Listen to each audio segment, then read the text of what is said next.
Chapter 64. Military expeditions led by the Prophet, peace be upon him, Maghaazi. Chapter 1. The Ghazwa of al-Ushayra or al-Usayra. Narrated Abu Ishaq. Once while I was sitting beside Zayd bin al-Arqam, he was asked, "How many Ghazwat did the Prophet undertake?" Zayd replied, 19. They said, "In how many Ghazwat did you join him?" He replied, 17. I asked, "Which of these was the first?" He replied, Al-Ashira or Al-Ashiru. Chapter 2. The Prophet Saw's prediction about whom he thought would be killed at Badr. Narrated Abdullah bin Masud. From Sa'd bin Mu'ad. Sa'd bin Mu'ad was an intimate friend of Umayyah bin Khalaf, and whenever Umayyah passed through Medina, he used to stay with Sa'd, and whenever Sa'd went to Mecca, he used to stay with Umayyah. When Allah's messenger arrived at Medina, Sa'd went to perform Umrah and stayed at Umayyah's home in Mecca.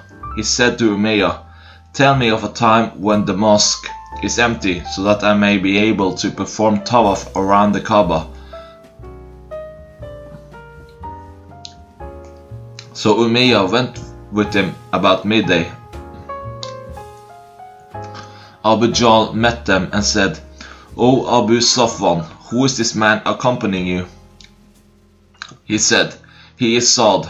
Abu Jahl addressed Sa'd, saying, "I see you wandering about safely in Mecca, in spite of the fact that you have given shelter to the people who have changed their religion, yet became Muslims,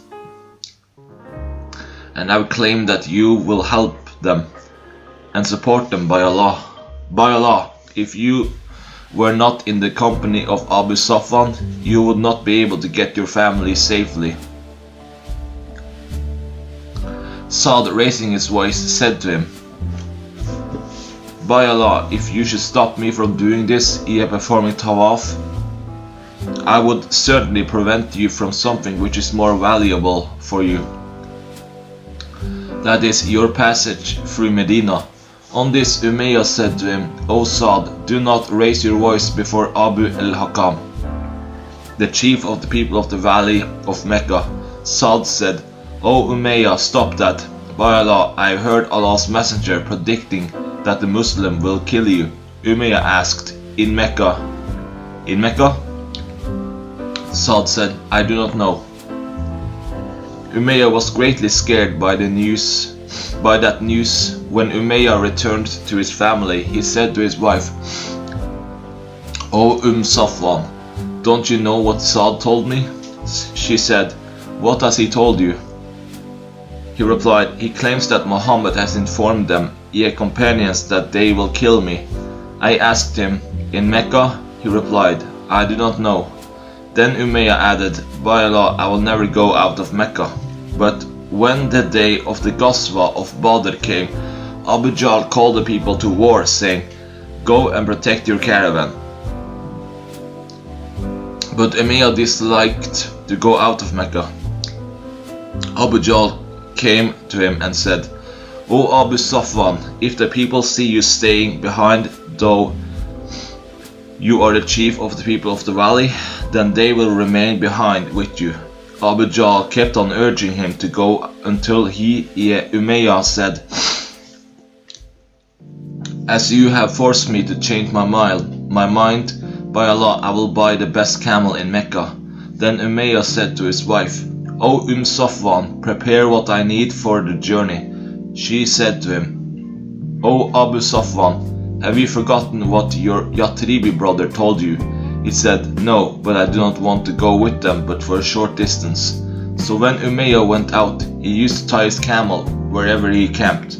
He kept on doing that till Allah caused him to be killed at Badr. Chapter 3. The story of the Ghazwa of Badr. Narrated Ka'b bin Malik. I never failed to join Allah's messenger in any of his Ghazawat except in the Ghazwa of Tabuk. However, I did not take part in the Ghazwa of Badr, but none who failed to take part in it was blamed, for Allah's messenger had gone out to meet the caravans of Quraysh. But Allah caused them, ye Muslims, to meet their enemy unexpectedly, with no previous intention. Chapter 4. Remember when you sought help of your Lord, and He answered you. Verily, Allah is severe in punishment. Narrated Ibn Masud. I witnessed Al-Miqdad bin Al-Aswad in a scene which would have been dearer to me than anything had I been the hero of that scene.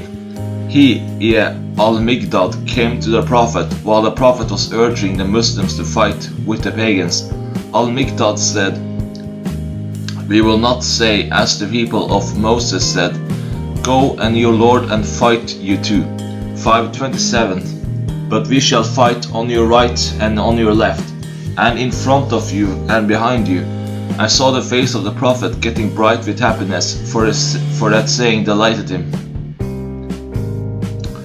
Narrated Ibn Abbas. On the day of the Battle of Badr, the Prophet said, O Allah, I appeal to you to fulfill your covenant and promise. O Allah, if your will is that none should worship you, then give victory to the pagans. Then Abu Bakr took hold of him by the hand and said, This is sufficient for you. The Prophet came out saying, Their multitude will be put to flight, and they will show their backs. 54:45. Chapter Narrated Ibn Abbas. The believers who failed to join the Ghazwa of Badr and those who took part in it are not equal in reward. Chapter 6. The number of the warriors of Badr. Narrated Al-Bara. I and Ibn Umar were considered too young to take part in the Battle of Badr. Narrated Al-Bara. I and Ibn Umar were considered too young to take part in the Battle of Badr, and the number of the emigrant warriors were over 60 men, and the Ansar were over 249. Narrated Al-Bara. The companions of the Prophet Muhammad who took part in Badr told me that their number was that of Saul's, Talit's companions who crossed the river of Jordan with him, and they were over 310 men. By Allah, none crossed the river with him but a believer. See Quran 2:249. Narrated Al-Bara. We, the companions of Muhammad, used to say that the number of the warriors of Badr was the same as the number of Saul's companions, who crossed the river of Jordan with him, and none crossed the river with him but a believer, and there were over 310 men. Narrated Al-Bara. We used to say that the warriors of Badr were over 310, as many as the companions of Saul, who crossed the river with him, and none crossed the river with him but a believer. Chapter 7. Invoking evil of the Prophet Sauce on the disbelievers of Quraysh and their death. Narrated Abdullah bin Masud. The Prophet faced the Kaaba and invoked evil on some people of Quraysh, on Shayba bin Rabi'a, Utba bin Rabi'a, Al-Walid bin Utba, and Abu Jahl bin Hisham. I bear witness by Allah that I saw them all dead, petrified by the sun, as that day was a very hot day. Chapter 8. The killing of Abu Jahl. Narrated Abdullah that he came across Abu Jahl while he was on the point of death on the day of Badr. Abu Jahl said, You should not be proud that you have killed me, nor I am ashamed of being killed by my own folk. Narrated Anas. The Prophet said, Who will go and see what has happened to Abu Jahl? Ibn Masud went and found that the two sons of Athra had struck him fatally, and he was in his last breaths. Abdullah bin Masud said, Are you Abu Jahl? And took him by the beard. Abu Jahl said, Can there be a man superior to one you have killed, or one whom his folk whom his own folk have killed? Narrated Anas. On the day of Badr, the Prophet said, "Who will go and see what has happened to Abu Jahl?" Ibn Masud went and found that the two sons of Afra had struck him fatally. Abdullah bin Masud got hold of his beard and said, "Are you Abu Jahl?" He replied, "Can there be a man more superior to one whom his own folk have killed, or you have killed?" Narrated Anas bin Malik. As above Hadith 301. Narrated Abdurrahman bin Auf, the grandfather of Salih bin Ibrahim, the story of Badr, namely the narration regarding the sons of Afra. Narrated Abu Mijlas. From Qais bin Ubaid, Ali bin Abi Talib said, "I shall be the first man to kneel down before Allah, the Beneficent, to receive his judgment on the day of resurrection. In my favor." Qais bin Ubad also said, the following verse was revealed. In their connection, these two opponents, believers and disbelievers, dispute with each other about their Lord. 22:19. Qais said that they were those who fought on the day of Badr, namely Hamza, Ali, Ubaidah or Abu Ubaidah bin al-Harith, Shayba bin Rabia, Utbah and Al-Wad bin Utbah. Narrated Abu Dar. The following holy verse, these two opponents, believers and disbelievers, dispute with each other about their Lord, 22:19, was revealed concerning 6 men from Quraysh, namely Ali, Hamza, Ubaidah bin al-Harith, Shayba bin Rabia, Utbah bin Rabia and Al-Walid bin Utbah. Narrated Ali. They follow the following holy verse. These two opponents, believers and disbelievers, dispute with each other about their Lord, 22:19, was revealed concerning us. Narrated Qais bin Ubad. I heard Abu Dar swearing that those holy verses were revealed in connection with those 6 persons on the day of Badr. Narrated Qais.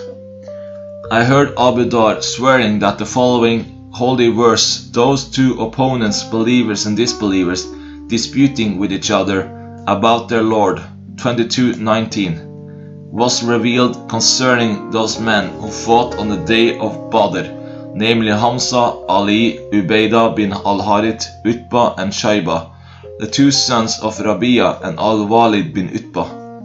Narrated Abu Ishaq. A man asked Al-Bara, and I was listening, "Did Ali take part in the battle of Badr?" Al-Bara said, "Yes, he even met his enemies in a duel and was clad in 2 armors, one over the other." Narrated Abdurrahman bin Auf.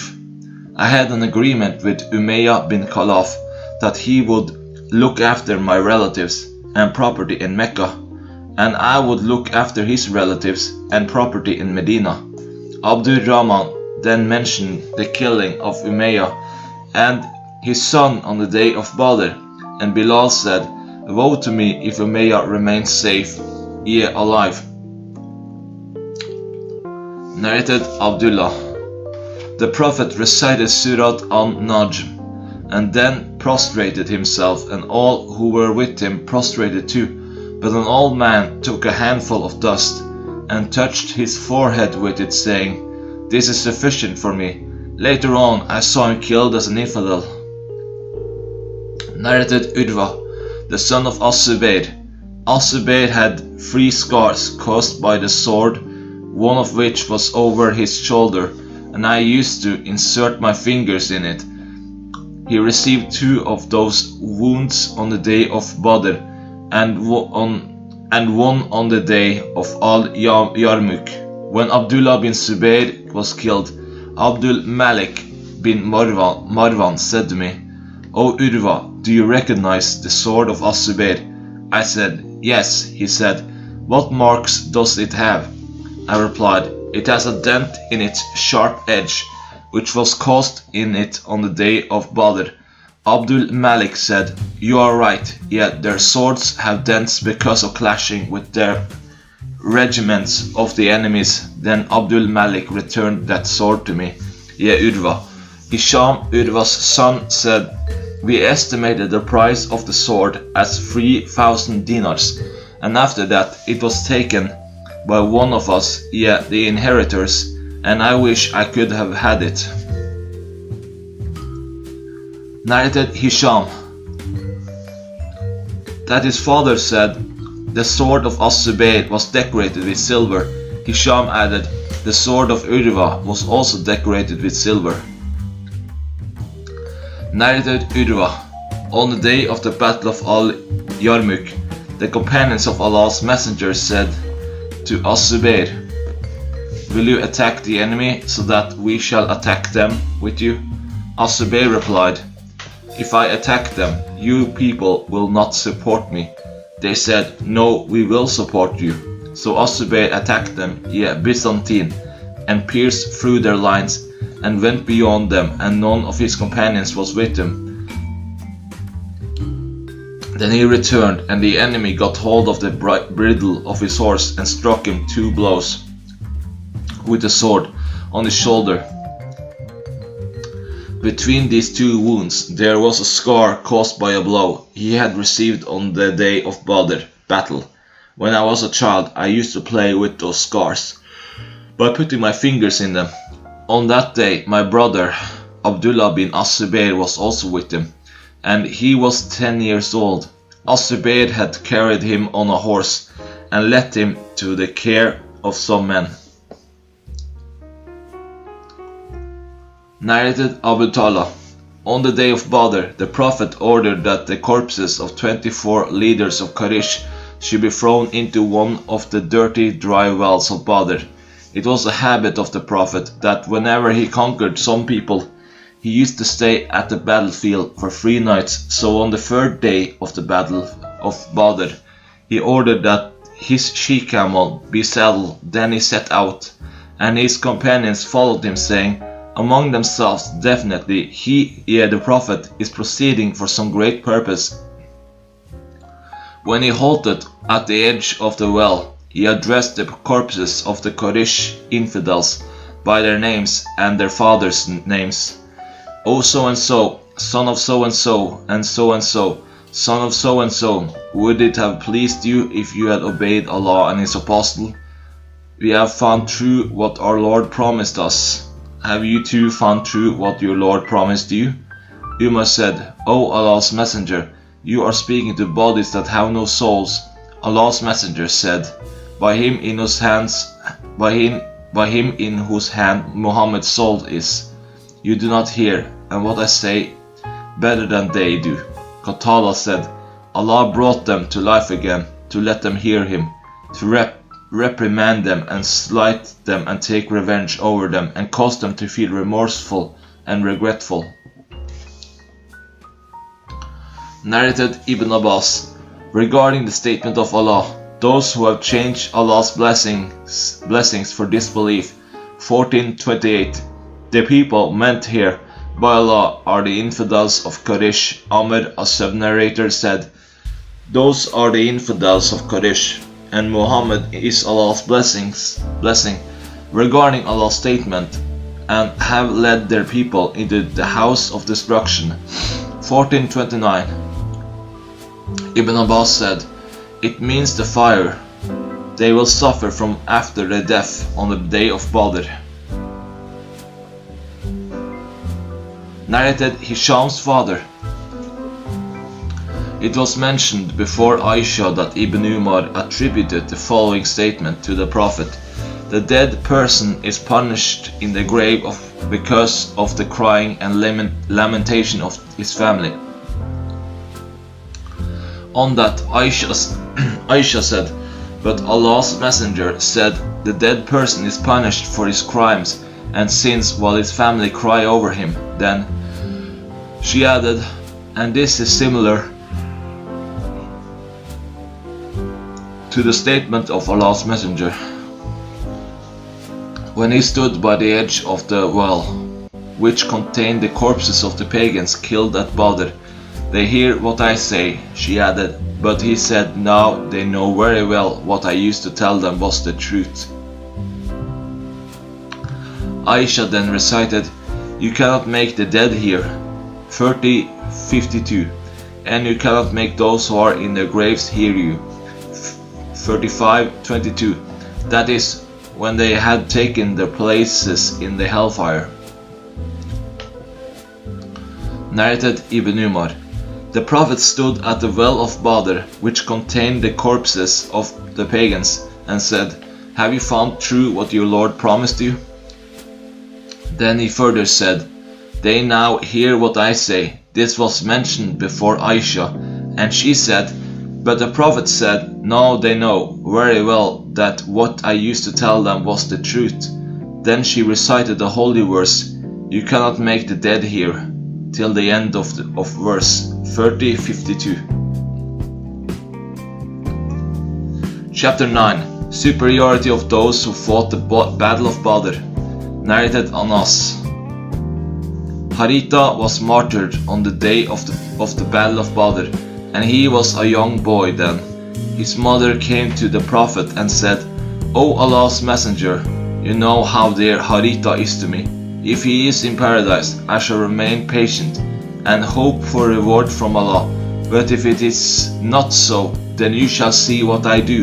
He said, "May Allah be merciful to you. Have you lost your senses? Do you think there is only one paradise?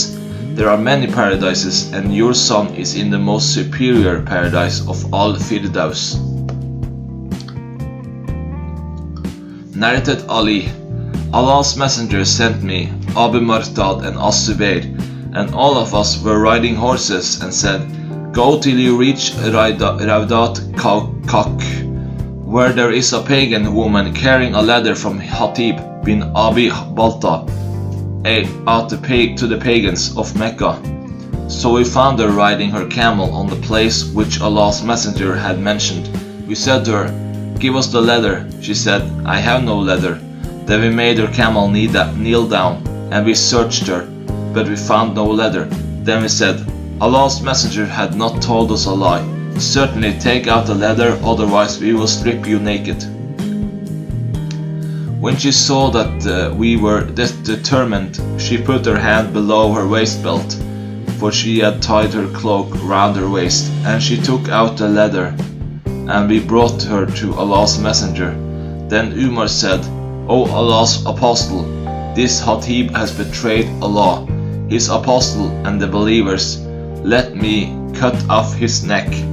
The Prophet asked Hatib, "What made you do this?" Hatib said, "By Allah, I did not intend to give up my belief in Allah and His Apostle, but I wanted to have some influence among the Mecca people, so that through it Allah might protect my family and property. There is none of your companions but has some of his relatives there, through whom Allah protects his family and property." The Prophet said, "He has spoken the truth. Do not say to him but good." Umar said, "He has betrayed Allah, His Apostle, and the faithful believers. Let me cut off his neck."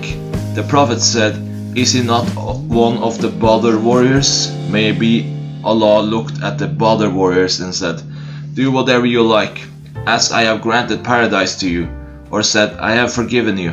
On this, tears came out of Umar's eyes, and he said, "Allah and His Apostle know better."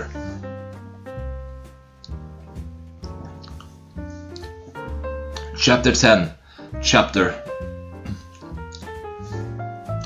Narrated Usaid. On the day of Badr, Allah's Messenger said to us, "When the enemy comes near to you, shoot at them, but use your arrows sparingly, so that your arrows should not be wasted." Narrated Abu Usaid. On the day of the Battle of Badr, Allah's Messenger said to us, "When your enemy comes near to you, overcome you by sheer number, shoot at them, but use your arrows sparingly." Narrated Al-Bara bin Asib. On the day of Uhud, the Prophet appointed Abdullah bin Jubair as chief of the archers, and 70 among us were injured and martyred. On the day of the Battle of Badr, the Prophet and his companions had inflicted 140 casualties on the pagans. 70 were taken prisoners and 70 were killed. Abu Sufyan said, "This is a day of revenge for the day of Badr, and the issue of war is undecided." Narrated Abu Musa that the Prophet said, "The good is what Allah gave us later on after Uhud, and the reward of truthfulness is what Allah gave us after the day of the Battle of Badr." Narrated Abdur Rahman bin Auf. While I was fighting in the front file on the day of the Battle of Badr, suddenly I looked behind and saw on my right and left 2 young boys. I did not feel safe by standing between them. Then one of them asked me secretly, so that his companion may not hear, "Oh uncle, show me Abu Jahl." I said, "Oh nephew, what will you do to him?" He said, "I have promised Allah that if I see him, Abu Jahl, I will either kill him or be killed before I kill him." Then the other said the same to me secretly, so that his companion should not hear. I would not have been pleased to be in between 2 other men instead of them. Then I pointed him, Abu Jahl, out to them. Both of them attacked him like 2 hawks till they knocked him down. Those 2 boys were the sons of Afra, an Ansari woman. Narrated Abu Huraira. Allah's Messenger sent out 10 spies under the command of Asim bin Thabit al-Ansari, the grandfather of Asim bin Umar al-Khattab. When they reached a place called Al-Hada between Usfan and Mecca, their presence was made known to a sub-tribe of Hudayl called Banu Lihyan. So they sent about 100 archers after them. The archers traced the footsteps of the Muslims till they found the traces of dates, which they had eaten at one of their camping places. The archers said, "These dates are of Yathrib, Medina," and went on tracing the Muslims' footsteps. When Asim and his companions became aware of them, they took refuge in a high place, but the enemy encircled them and said, Come down and surrender. We give you a solemn promise and covenant that we will not kill any one of you." Asim bin Thabit said, "O people, as for myself, I will never get down to be under the protection of an infidel. O Allah, inform your Prophet about us." So the archers threw their arrows at them and martyred Asim. 3 of them came down and surrendered to them, accepting their promise and covenant, and they were Kubayb, Sayd bin Ad-Datina, and another man. When the archers got hold of them, they untied the strings of the arrow bows and tied their captives with them. The 3rd man said, "This is the first proof of treachery by Allah. I will not go with you, for I follow the example of 3 of these." He meant the martyred companions. The archers dragged him and struggled with him till they martyred him. Then Kubayb and Sayd bin Ad-Datina were taken away by them, and later on they sold them as slaves in Mecca after the event of the Badr battle. The sons of Al-Harith bin Amr bin Nawfal bought Kubayb, for he was a person who had killed their father. Al-Harith bin Amr on the day of the Battle of Badr. Kubayb remained imprisoned by them till they decided anonymously to kill him. One day, Kubayb borrowed from a daughter of Al-Harith a razor for shaving his pubic hair, and she lent it to him by chance while she was inattentive. A little son of hers went to him, Kubayb, and she saw that Kubayb had seated him on his thigh while the razor was in his hand. She was so much terrified that Kubayb noticed her fear and said, "Are you afraid that I will kill him? Never will I do such a thing." Later on, while narrating the story, she said, "By Allah, I had never seen a better captive than Kubayb. By Allah, one day I saw him eating from a bunch of grapes in his hand while he was fettered with iron chains. And at that time there was no fruit in Mecca, she used to say. It was food Allah had provided Qubayb with when they took him to Al-Hil out of Mecca sanctuary to martyr him. Qubayb requested them, "Allow me to offer a 2 rakat prayer." They allowed him, and he prayed 2 rakat and then said, "By Allah, had I not been afraid that you would think I was worried, I would have prayed more." Then he invoked evil upon them, saying, "O Allah, count them and kill them one by one, and do not leave any one of them." Then he recited, "As I am martyred as a Muslim, I do not care in what way I receive my death for Allah's sake, for this is for the cause of Allah. If He wishes, He will bless the cut limbs of my body." Then Abu Sarwa, Uqba bin al-Harith, went up to him and killed him. It was Qubayb who set the tradition of praying for any Muslim to be martyred in captivity before he is executed. The Prophet told his companions of what had happened to those 10 spies. On the same day they were martyred. Some Quraysh people, being informed of Asim bin Thabit's death, sent some messengers to bring a part of his body so that his death might be known for certain, for he had previously killed one of their leaders in the Battle of Badr. But Allah sent a swarm of wasps to protect the dead body of Asim, and they shielded him from the messengers who would not cut anything from his body. Narrated Nafi. Ibn Umar was once told that Sa'id bin Zayd bin Amr bin Nufail, one of the Badr warriors, had fallen ill on a Friday. Ibn Umar wrote to him late in the forenoon. The time of the Friday prayer approached, and Ibn Umar did not take part in the Friday prayer. Narrated Subaya bint al-Harith that she was married to Sa'd bin Kavla, who was from the tribe of Bani Amr bin Luay, and was one of those who fought the Badr battle. He died while she was pregnant during Hajjat ul-Wada. Soon after his death, she gave birth to a child. When she completed the term of delivery, yet became clean, she prepared herself for suitors. Abu as-Sanabil bin Bukak, a man from the tribe of Bani Abd Dud Dal, called on her and said to her, "What I see you dressed up for the people to ask you in marriage. Do you want to marry? By Allah, you are not allowed to marry unless 4 months and 10 days have elapsed after your husband's death."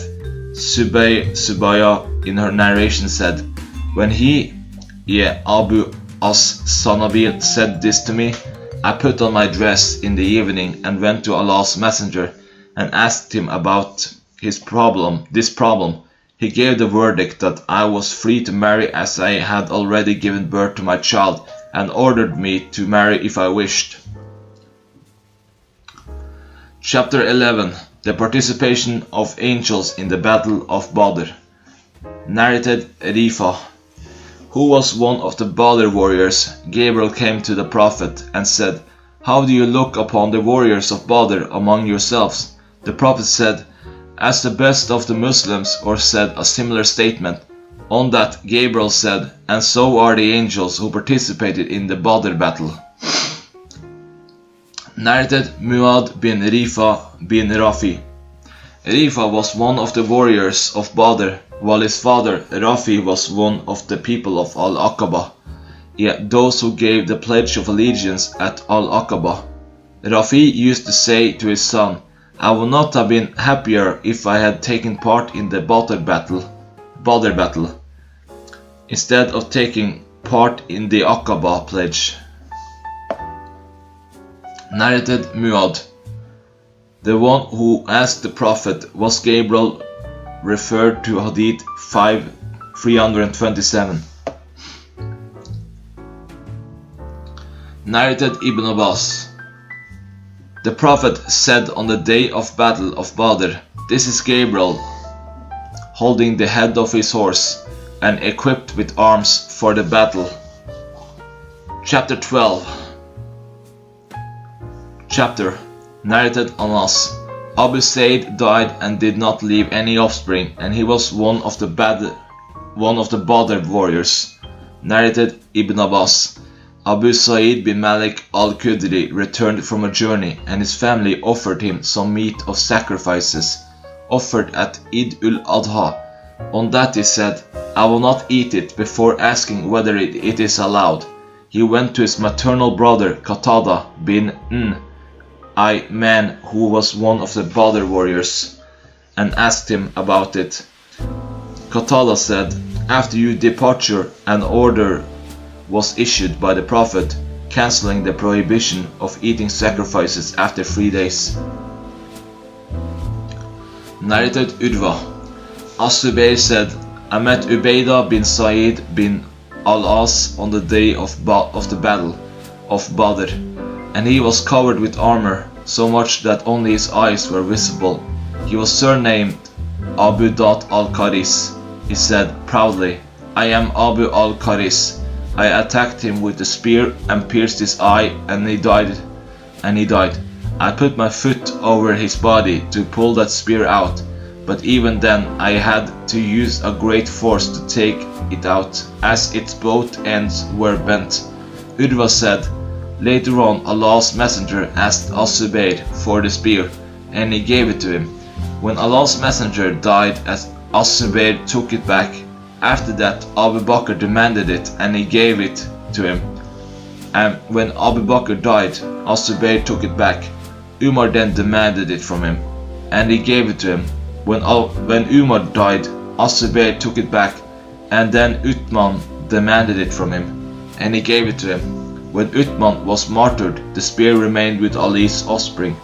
Then Abdullah bin As-Zubayr demanded it back, and it remained with him till he was martyred." Narrated Ubadah bin As-Samit, who was one of the Badr warriors. Allah's messenger said, "Give me the pledge of allegiance." Narrated Aisha.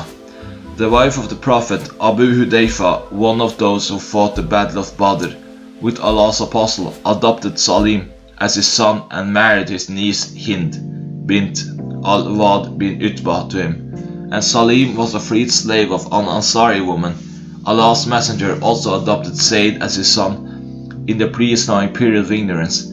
The custom was that if one adopted a son, the people would call him by the name of the adopted father, whom he would inherit as well, till Allah revealed, "Call them adopted sons by the names of their fathers." 33:5. Narrated Ar-Rubai bint Muawid. The Prophet came to me the night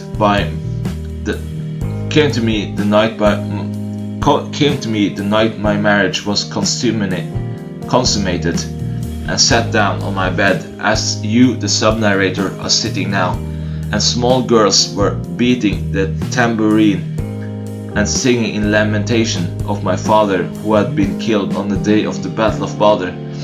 Then one of the girls said, "There is a prophet amongst us who knows what will happen tomorrow." The Prophet said to her, "Do not say this, but go on saying what you have spoken before." Narrated Ibn Abbas. Abu Talha, a companion of Allah's messenger and one of those who fought at Badr together with Allah's apostle, told me that Allah's messenger said angels do not enter a house in which there is a dog or a picture. He meant the images of creatures that have souls. Narrated Ali. I had a she-camel which I got in my share from the booty of the Battle of Badr, and the Prophet had given me another she-camel from the kumis which Allah had bestowed on him that day. And when I intended to celebrate my marriage to Fatima, the daughter of the Prophet, I made an arrangement with a goldsmith from Bani Kainuka that he should go with me to bring itkir, a kind of grass used by goldsmiths, which I intended to sell to goldsmiths in order to spend its price.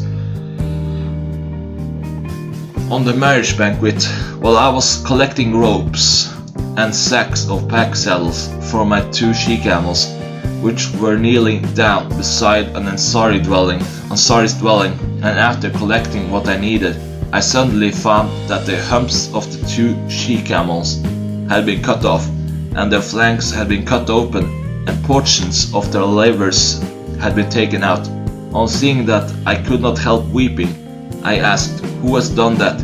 They, the people, said, "Hamza bin Abdul Muttalib has done it. He is present in the house with some Ansari drinkers, a girl singer and his friends." The singer said in her song, "O Hamza, get at the fat she-camels." On hearing this, Hamza rushed to his sword and cut off the camels' humps and cut their flanks open and took out portions from their livers. Then I came to the Prophet, with whom Zayd bin Haritha was present. The Prophet noticed my state and asked, "What is the matter?" I said, "O Allah's Messenger, I never experienced such a day as today. Hamza attacked my 2 she-camels, cut off their humps, and cut their flanks open, and he is still present in a house along with some drinkers." The Prophet asked for his cloak, put it on, and proceeded, followed by Zayd bin Haritha and myself, till he reached the house where Hamza was. He asked the permission to enter, and he was permitted. The Prophet started blaming Hamza for what he had done. Hamza was drunk and his eyes were red. He looked at the Prophet, then raised his eyes to look at his knees, and raised his eaves more to look at his face, and then said, "You are not but my father's slaves." When the Prophet understood that Hamza was drunk, he retreated, walking backwards, went out, and we left with him.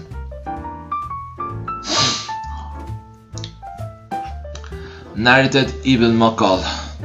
Ali led the funeral prayer of Sa'al bin Hunayf and said, he was one of the warriors of Badr. Narrated Abdullah bin Umar. Umar bin al-Khattab said, when my daughter Hafsa bint Umar lost her husband, Kunais bin Hudayfa as-Sarni,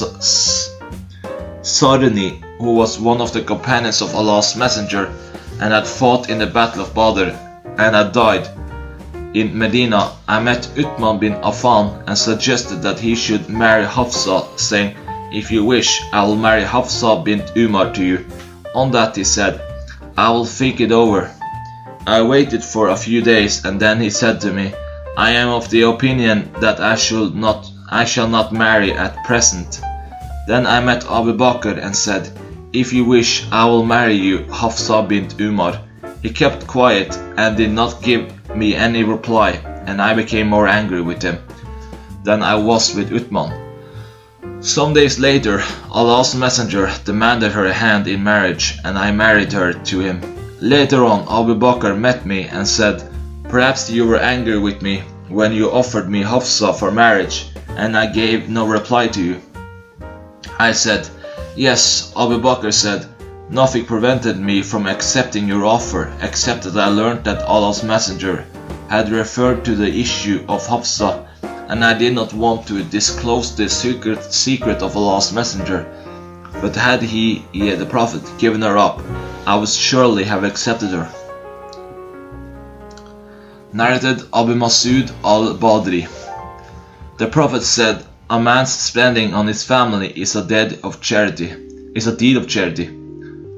Narrated As-Suri.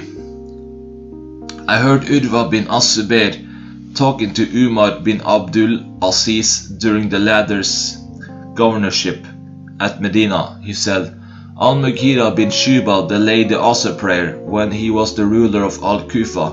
On that, Abu Masud Uqba bin Amr al-Ansari, the grandfather of Zayd bin Hassan, who was one of the Badr warriors, came in and said to Al-Mughira, you know that Gabriel came down and offered a prayer, and Allah's Messenger prayed 5 prescribed prayers, and Gabriel said to the Prophet, I have been ordered to do so, yet offer these 5 prayers, and at these fixed stated hours of the day. Narrated Abu Masud al-Badri.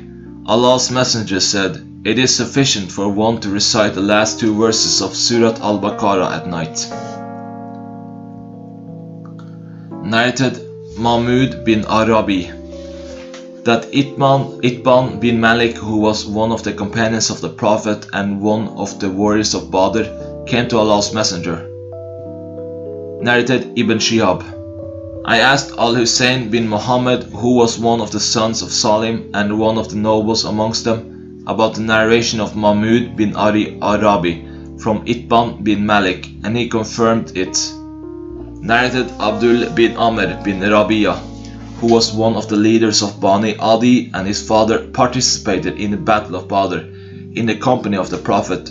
Umar appointed Qudama bin Mas'ud as ruler of Bahrain. Qudama was one of the warriors of the Battle of Badr and was the maternal uncle of Abdullah bin Umar and Hafsa. Narrated As-Suri. Salim bin Abdullah told me that Rafi bin Khadij told Abdullah bin Umar that his two paternal uncles who had fought in the Battle of Badr informed him that Allah's Messenger forbade the renting of fields. I said to Salim, "Do you rent your land?" He said, "Yes, for Rafi is mistaken." Narrated Abdullah bin Shaddad bin Al-Had Al-Laiti. I saw Rifa bin Rafi Al-Ansari, who was a Badr warrior. Narrated Al-Miswar bin Makrama that Amr bin Auf, who was an ally of Bani Amir bin Luay, and one of those who fought at Badr in the company of the Prophet, said, Allah's Messenger sent Abu Ubaidah bin Al-Jarrah to Bahrain to bring the jizya taxation from its people, for Allah's Messenger had made a peace treaty with the people of Bahrain and appointed Al-Ala bin Al-Hadrami as their ruler. So Abu Ubaidah arrived with the money from Bahrain. When the Ansar heard of the arrival of Abu Ubaidah, on the next day they offered the morning prayer with the Prophet, and when the morning prayer had finished, they presented themselves before him. On seeing the Ansar, Allah's Messenger smiled and said, "I think you have heard that Abu Ubaidah has brought something."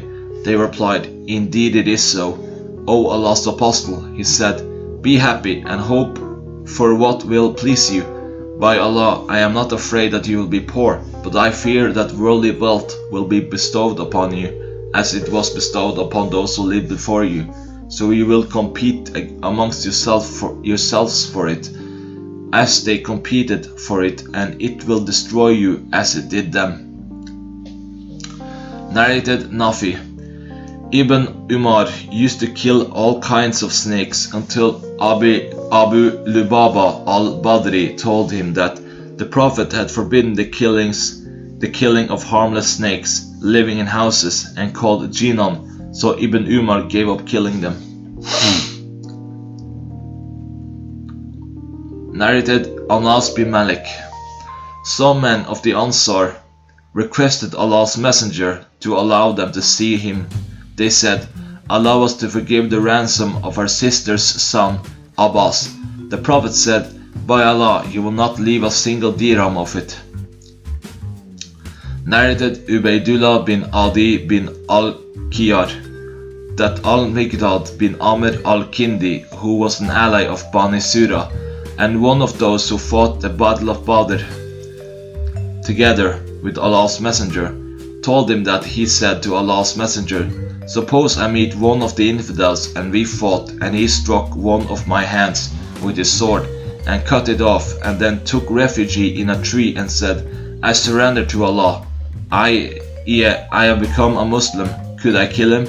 O Allah's Messenger." After he had said this, Allah's Messenger said, "You should not kill him."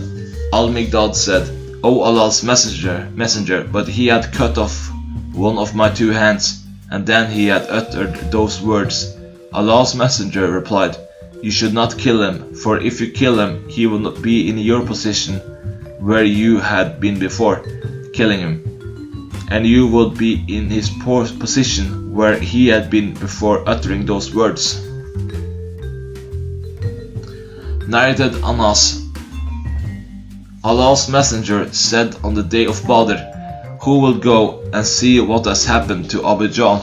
Ibn Masud went and saw him struck by the two sons of Afra, and was on the point of death. Ibn Masud said, "Are you Abu Jahl?" Abu Jahl replied, "Can there be a man more superior to the one whom you have killed?" Or as Suleiman said, or his own folk have killed. Abu Jahl added, "Would that I had been killed by other than a mere farmer." Narrated Ibn Abbas. Umar said, "When the Prophet died, I said to Abu Bakr, 'Let us go to our Ansari brethren.' We met two pious men from them, who had fought in the battle of Badr.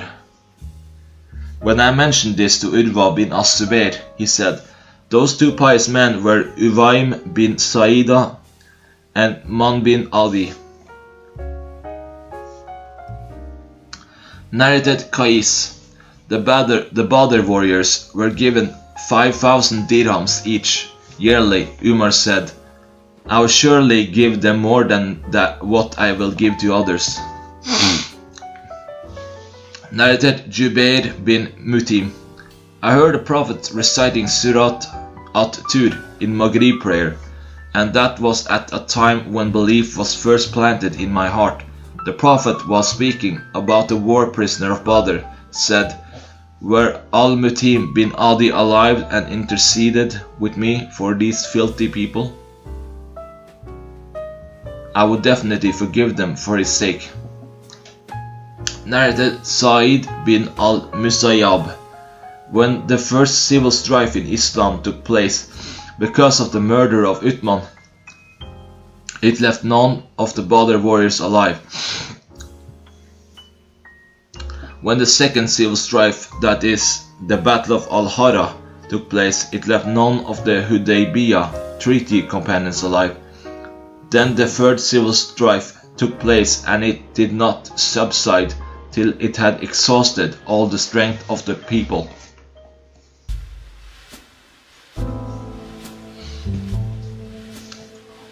Narrated Yunus bin Yazid. I heard Asuri saying, I heard Urwa bin As-Zubayr, Sa'id bin al-Musayyab, Al-Qama bin Waqas, and Ubaydullah bin Abdullah, each narrating part of the narrative concerning Aisha, the wife of the Prophet. Aisha said, "When I and Mistah were returning, Mistah stumbled by treading on the end of her robe, and on that she said, 'May Mistah be ruined.' I said, 'You have said a bad thing. You curse the man who took part in the Battle of Badr.'" Asuri then narrated the narration of the Li forged against Aisha. Narrated Ibn Shihab. These were the battles of Allah's Messenger, which he fought, and while mentioning the Badr battle, he said, while the corpses of the pagans were being thrown into the well, Allah's Messenger said to them, "Have you found what your Lord promised true?" Abdullah said, "Some of the Prophet's companions said, 'O Allah's Messenger, you are addressing dead people.' Allah's Messenger replied, 'You do not hear what I am saying. Better than they, the total number of Muslim fighters from Quraysh who fought in the Battle of Badr and were given their share of the booty were 81 men. As-Zubayr said, when their shares were distributed, their number was 101 men, but Allah knows it better." Narrated As-Zubayr. On the day of Badr, Qurayshi immigrants received 100 shares of the war booty. Chapter 13. A list of those who took part in the Battle of Badr. Chapter 14. The story of Bani al-Nadir. Narrated Ibn Umar. Bani al-Nadir and Bani Qurayza fought against the Prophet, violating their peace treaty. So the Prophet exiled Bani al-Nadir and allowed Bani Qurayza to remain at their places in Medina, taking nothing from them till they fought against the Prophet again. He then killed their men and distributed their women and children and property among the Muslims, but some of them came to the Prophet, and he granted them safety, and they embraced Islam. He exiled all the Jews from Medina. They were the Jews of Bani Kainuka, the tribe of Abdullah bin Salam, and the Jews of Bani Haritha, and all the other Jews of Medina. Narrated Sa'id bin Jubair, I mentioned to Ibn Abbas Surat Hashr. He said, call it Surat al-Nadir. Narrated Anas bin Malik, some people used to allot some date palm trees to the Prophet as gift till he conquered Bani Qurayza and Bani al-Nadir, whereupon he started returning their date palms to them. Narrated Ibn Umar, Allah's Messenger had the date palm trees of Bani al-Nadir burnt and cut down at a place called Al-Buwaira. Allah then revealed, what you cut down of the date palm trees of the enemy, or you left them standing on their stems. It was by Allah's permission. 59:5.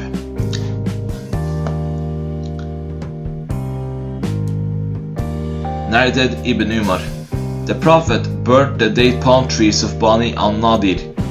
Hassan bin Thabit said the following poetic verses about this event. The terrible burning of Al-Buwaira has been received indifferently by the nobles of Bani Luay, the masters and nobles of Quraysh. Abu Sufyan bin al-Harith, the Prophet's cousin, who was still a disbeliever then, replied to Hassan, saying poetic verses, may Allah bless that burning and set all its Medina's parts on burning fire. You will see who is far from it, Al-Buwaira, and which of our lands will be harmed by it, the burning of Al-Buwaira. Narrated Malik bin Aus al-Hadatan an-Nasri, that once Umar bin al-Khattab called him, and while he was sitting with him, his gatekeeper Yarfa came and said, will you admit Uthman, Abdur Rahman bin Auf as-Zubair, and Saad bin Abi Waqqas, who are waiting for your permission? Umar said, yes, let them come in. After a while Yarfa came again and said, will you admit Ali and Abbas, who are asking your permission? Umar said, yes. So when the two entered, Abbas said, O chief of the believers, judge between me and this Ali. Both of them had a dispute regarding the property of Bani al-Nadir, which Allah had given to his apostle as fai, booty gain without fighting. Ali and Abbas started reproaching each other. The present people, Uthman and his companions said, O chief of the believers, give your verdict in their case and relieve each from the other. Umar said, wait, I beseech you, by Allah, by whose permission both the heaven and the earth stand fast. Do you know that Allah's Messenger said, we prophets, our properties are not to be inherited, and whatever we leave is to be spent in charity? And he said it about himself. They, Uthman and his company said, he did say it. Umar then turned towards Ali and Abbas and said, I beseech you both, by Allah, do you know that Allah's Messenger said this? They replied in the affirmative. He said, now I am talking to you about this matter. Allah the Glorified favored his apostle with something of this fai, booty, won without fighting, which he did not give to anybody else. Allah said, and what Allah gave to his apostle, fai booty, from them for which you made no expedition with either cavalry or camelry, but Allah gives power to his apostle over whomsoever he will, and Allah is able to do all things. 59:6. So this property was especially granted to Allah's Messenger. But by Allah, the Prophet neither took it all for himself only, nor deprived you of it, but he gave it to all of you, and distributed it amongst you till only this remained out of it. And from this Allah's Messenger used to spend the yearly maintenance for his family. And whatever used to remain, he used to spend it where Allah's property is spent, in charity. Allah's Messenger kept on acting like that during all his life. Then he died, and Abu Bakr said, I am the successor of Allah's Messenger. So Abu Bakr, took charge of this property and disposed of it in the same manner as Allah's Messenger used to do. And all of you at that time knew it all about it. Then Umar turned towards Ali and Abbas and said, you both remember that Abu Bakr disposed of it in the way you have described, and Allah knows that in that matter he was sincere, pious, rightly guided, and the follower of the right.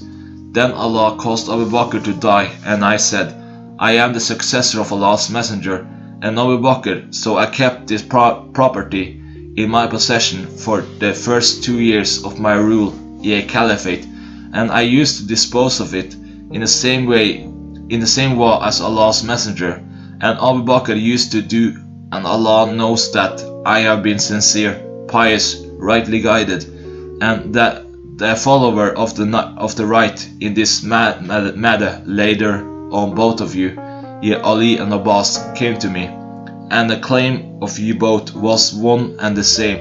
O Abbas, you also came to me, so I told you both that Allah's Messenger said, our property is not inherited, but whatever we leave is to be given in charity.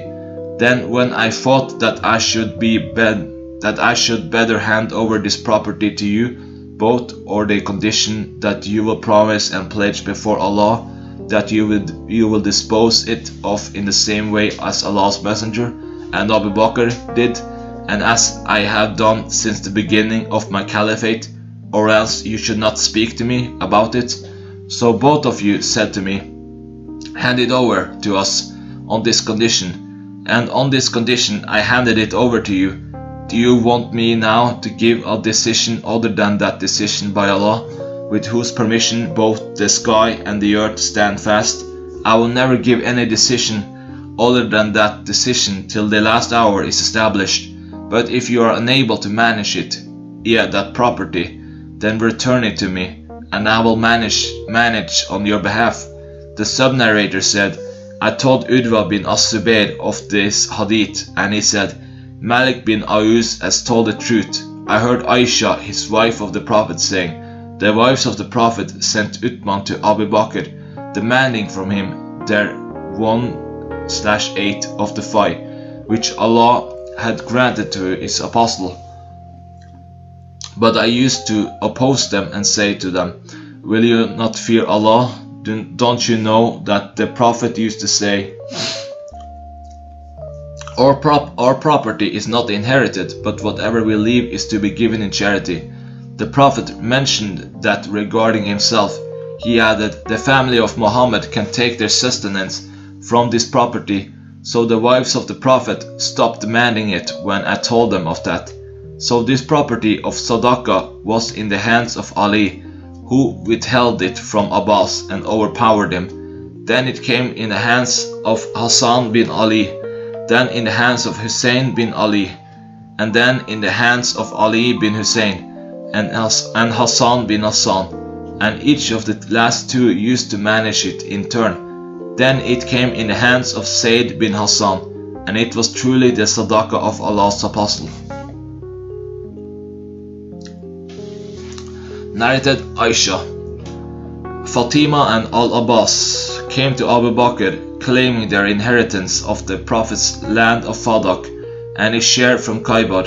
Abu Bakr said, I heard the Prophet saying, our property is not inherited, and whatever we leave is to be given in charity. But the family of Muhammad can take their sustenance from this property.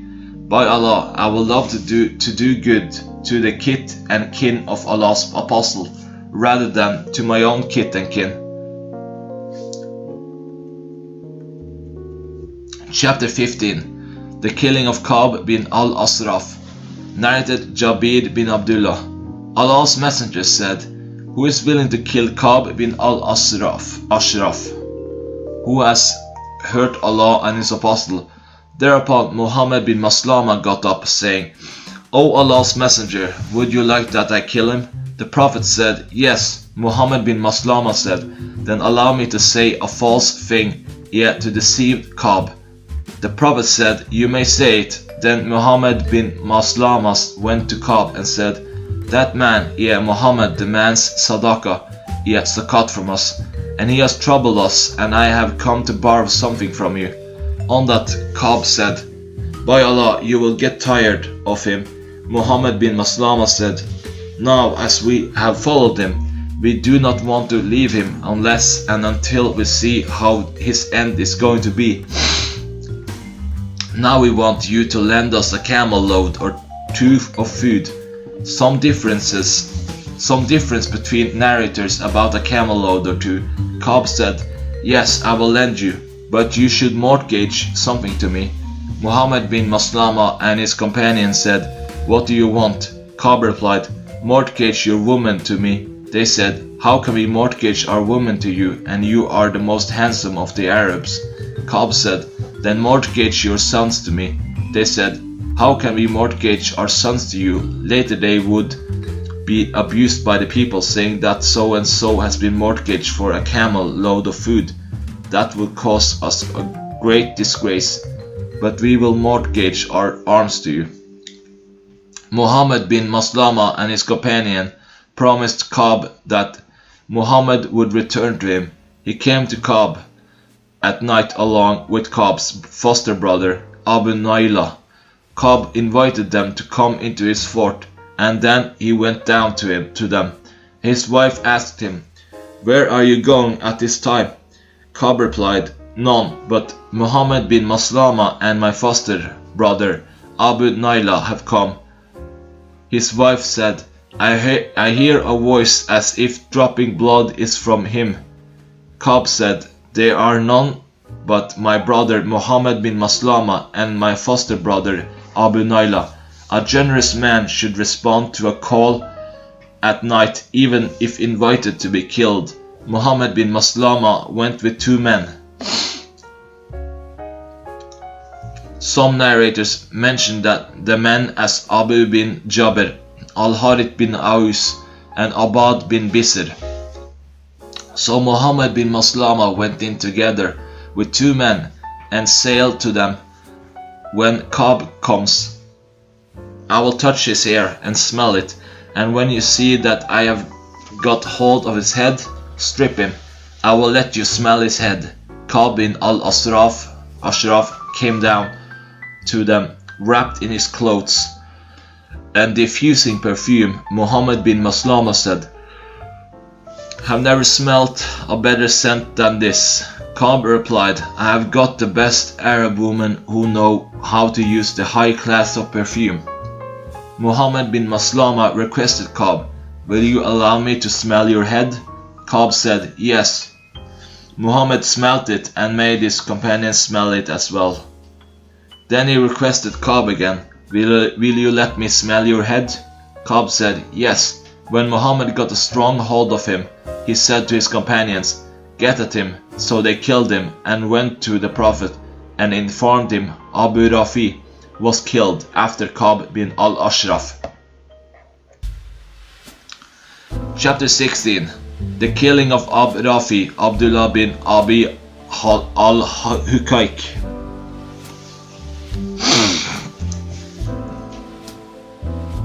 Narrated Al-Bara bin Asib. Allah's messenger sent a group of persons to Abu Rafi. Abdullah bin Atiq entered his house at night while he was sleeping and killed him. Narrated Al-Bara bin Asib.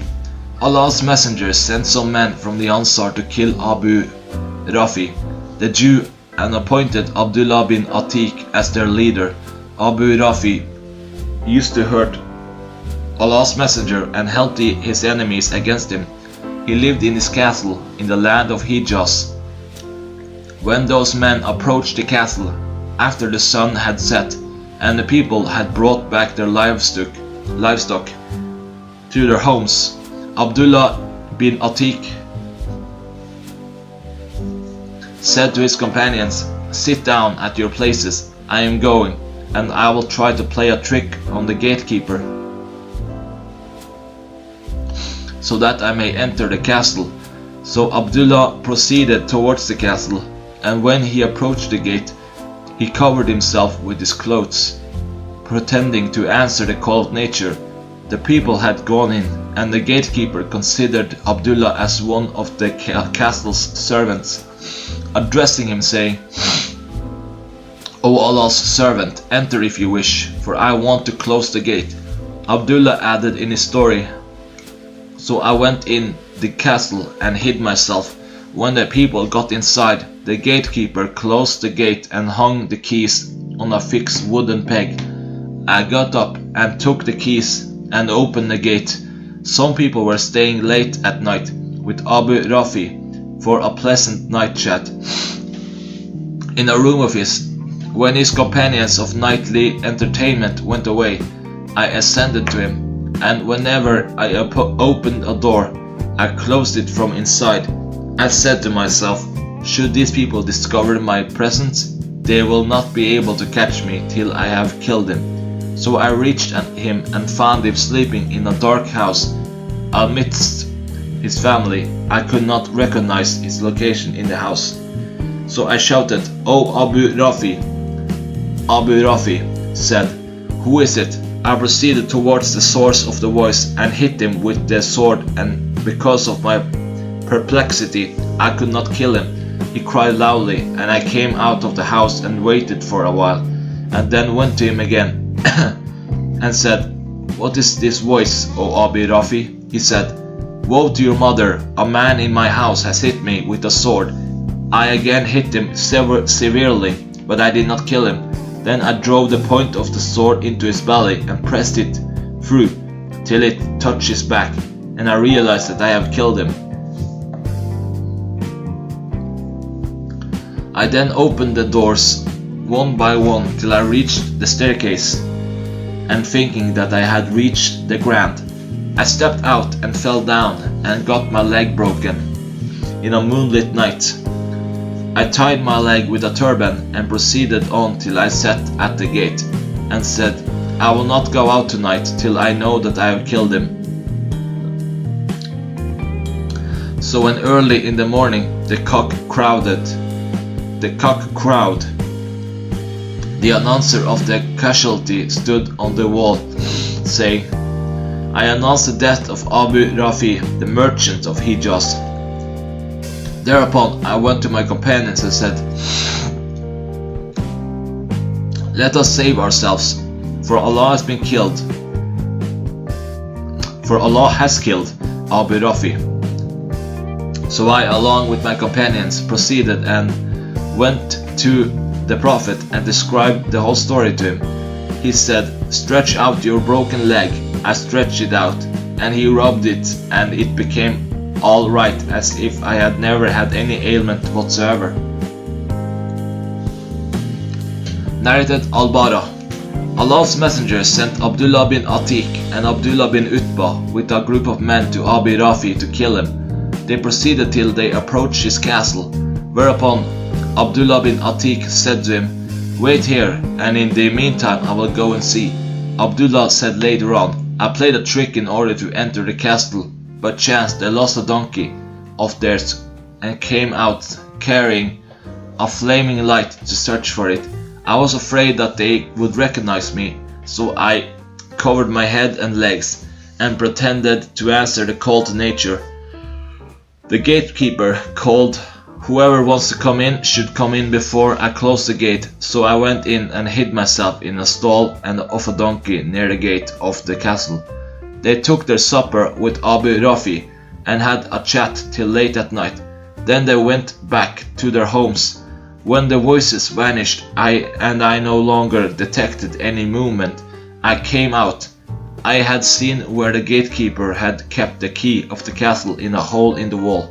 I took it and unlocked the gate of the castle, saying to myself, if these people should notice me, I will run away easily. Then I locked all the doors of their houses from outside while they were inside, and ascended to Abi Rafi by a staircase. I saw the house in complete darkness, with its light off, and I could not know where the man was. So I called Abu Rafi. He replied, "Who is it?" I proceeded towards the voice and hit him.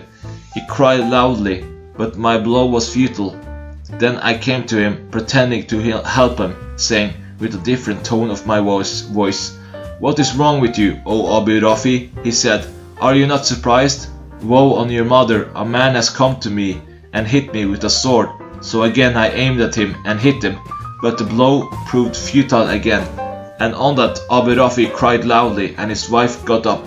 I came again and changed my voice as if I were a helper, and found Abu Rafi lying straight on his back. So I drove the sword into his belly and bent on it till I heard the sound of a bone break. Then I came out, filled with astonishment, and went to the staircase to descend. But I fell down from it and got my leg dislocated. I bandaged it and went to my companions. Limping, I said to them, "Go and tell Allah's messenger of this good news.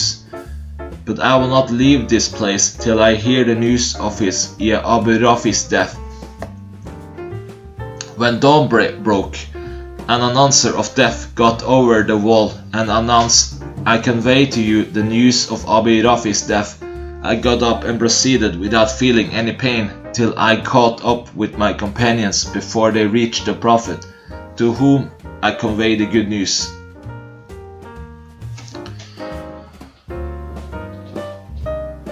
Chapter 17. The Gospel of Uhud. Narrated Ibn Abbas. On the day of Uhud, the Prophet said, "This is Gabriel holding the head of his horse and equipped with war material." Narrated Uqba bin Amir.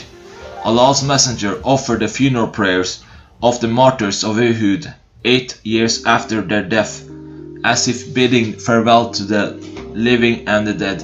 Then he ascended the pulpit and said, "I am your predecessor before you, and I am a witness on you, and your promised place to meet me will be Al-Hawd, yet the tank on the day of resurrection. And I am now looking at it from this place of mine. I am not afraid that you will worship others beside Allah, but I am afraid that worldly life will tempt you and cause you to compete with each other for it. That was the last look which I cast on Allah's Messenger." Narrated Al-Bara. We faced the pagans on that day of the Battle of Uhud, and the Prophet placed a batch of archers at a special place and appointed Abdullah bin Jubair as their commander, and said, "Do not leave this place. If you should see us conquering the enemy, do not leave this place. And if you should see them conquering us, do not come to help us."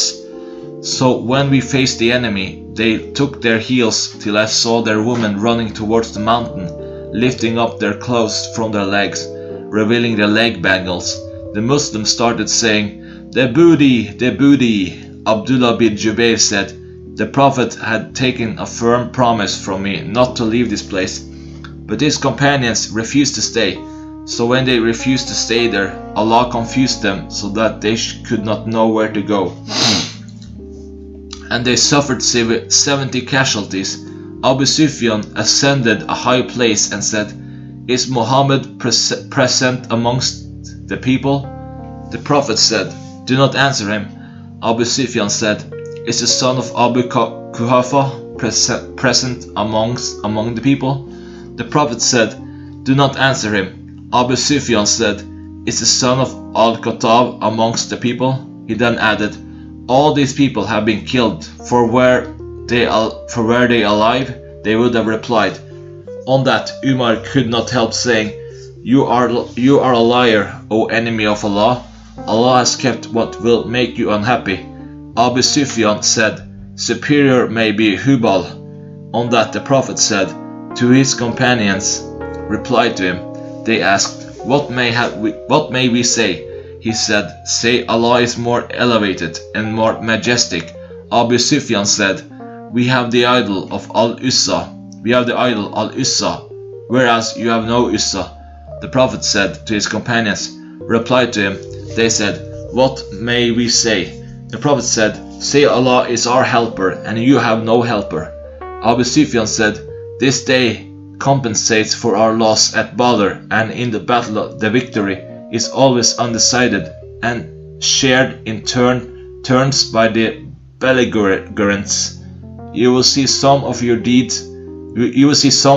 men mutilated, but neither did I urge this action, nor am I sorry for it. Narrated Jabir. Some people took wine in the morning of the day of Uhud and were then killed as martyrs. Narrated Sa'd bin Ibrahim. A meal was brought to Abdurrahman bin Auf while he was fasting. He said, Musab bin Umar was martyred, and he was better than I. Yet he was shrouded in a burda, a sheet, so that if his head was covered, his feet became naked, and if his feet were covered, his head became naked. Abdurrahman added, Hamza was martyred, and he was better than one. Then worldly wealth was bestowed upon us, and we were given thereof too much. We are afraid that the reward of our deeds have been given to us in this life. Abdurrahman then started weeping so much that he left the food. Narrated Jabir bin Abdullah. On the day of the battle of Uhud, a man came to the Prophet and said, can you tell me where I will be if I should get martyred? The Prophet replied, in paradise. The man threw away some dates he was carrying in his hand and fought till he was martyred. Narrated Khabbab bin al-Art. We migrated in the company of Allah's Messenger, seeking Allah's pleasure, so our reward became due and sure with Allah. Some of us have been dead without enjoying anything of their rewards here, and one of them was Musab bin Umar, who was martyred on the day of the battle of Uhud, and did not leave anything except al-namira, a sheet in which he was shrouded. If we covered his head with it, his feet became naked, and if we covered his feet with it, his head became naked. So the Prophet said to us, cover his head with it and put some idkir, a kind of grass, over his feet, or throw idkir over his feet. But some amongst us have got the fruits of their labor ripened, and they are collecting them.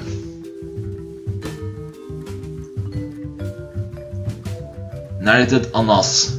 His uncle Anas bin al-Nadir was absent from the battle of Badr, and he said, I was absent from the first battle of the Prophet, Badr battle, and if Allah should let me participate in a battle with the Prophet, Allah will see how strongly I will fight. So we encountered the day of Uhud battle. The Muslims fled, and he said, O Allah, I appeal to you to excuse me for what these people, the Muslims, have done, and I am clear from what the pagans have done. Then he went forward with his sword and met Sa'd bin Mu'adh fleeing, and asked him, Where are you going, O Sa'd? I detect a smell of paradise before Uhud. Then he proceeded on and was martyred. Nobody was able to recognize him till his sister recognized him by a mole on his body or by the tips of his fingers. He had over 80 wounds caused by stabbing, striking or shooting with arrows. Narrated Zayd bin Thabit. When we wrote the Holy Quran, I missed one of the verses of Surat Al-Asab, which I used to hear Allah's Messenger reciting. Then we searched for it and found it with Qusma Ima bin Thabit al-Ansari. The verse was, Among the believers are men who have been true to their covenant with Allah. Of them, some have fulfilled their obligations to Allah, yet they have been killed in Allah's cause, and some of them are still waiting. 33:23. So we wrote this in its place in the Quran. Narrated Zayd bin Thabit. When the Prophet set out for the battle of Uhud, some of those who had gone out with him returned. The companions of the Prophet were divided into two groups. One group said, "We will fight them, yea, the enemy," and the other group said, "We will not fight them." So there came the divine revelation. O Muslims, then what is the matter within you that you are divided into two parties about the hypocrites? Allah has cast them back to disbelief because of what they have earned. 488. On that the Prophet said, "That is Taibah, the city of Medina, which clears one from one's sins as the fire expels the impurities of silver." Chapter 18. But Allah was their wali.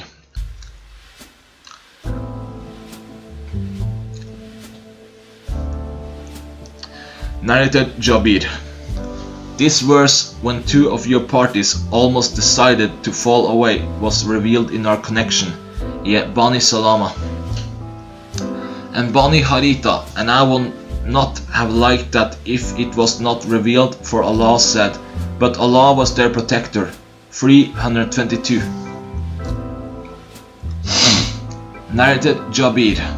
Allah's messenger said to me, "Have you got married, O Jabir?" I replied, "Yes." He asked, "What, a virgin or a matron?" I replied, "Not a virgin, but a matron." He said, "Why did you not marry a young girl who would have fondled with you?" I replied, "O Allah's messenger, my father was martyred on the day of Uhud and left 9 orphan daughters, who are my 9 sisters. So I disliked to have another young girl of their age, but I sought an elderly woman who could comb their hair and look after them." The Prophet said, "You have done the right thing." Narrated Jabir bin Abdullah, that his father was martyred on the day of the Battle of Uhud and was in debt and left 6 orphan daughters.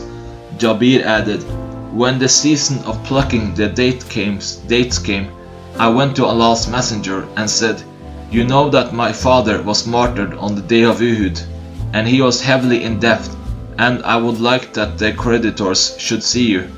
The Prophet said, 'Go and pile every kind of dates apart.' I did so and called him, the Prophet.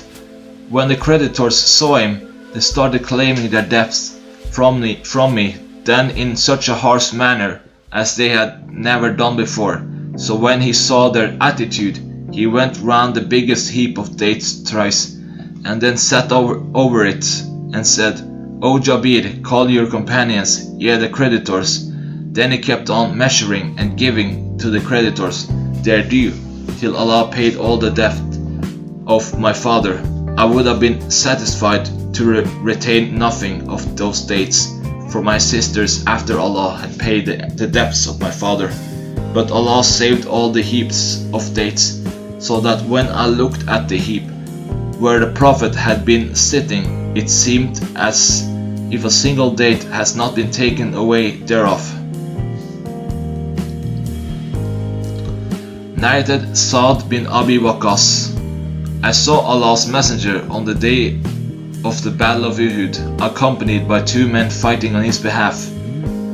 They were dressed in white and were fighting as bravely as possible. I had never seen them before, nor did I see them later on. Narrated Sa'd bin Abi Waqqas. The Prophet took out a quiver of arrows for me on the day of Uhud and said, "Throw arrows, let my father and mother be sacrificed for you." Narrated Sa'd. Allah's messenger mentioned both his father and mother for me on the day of the Battle of Uhud.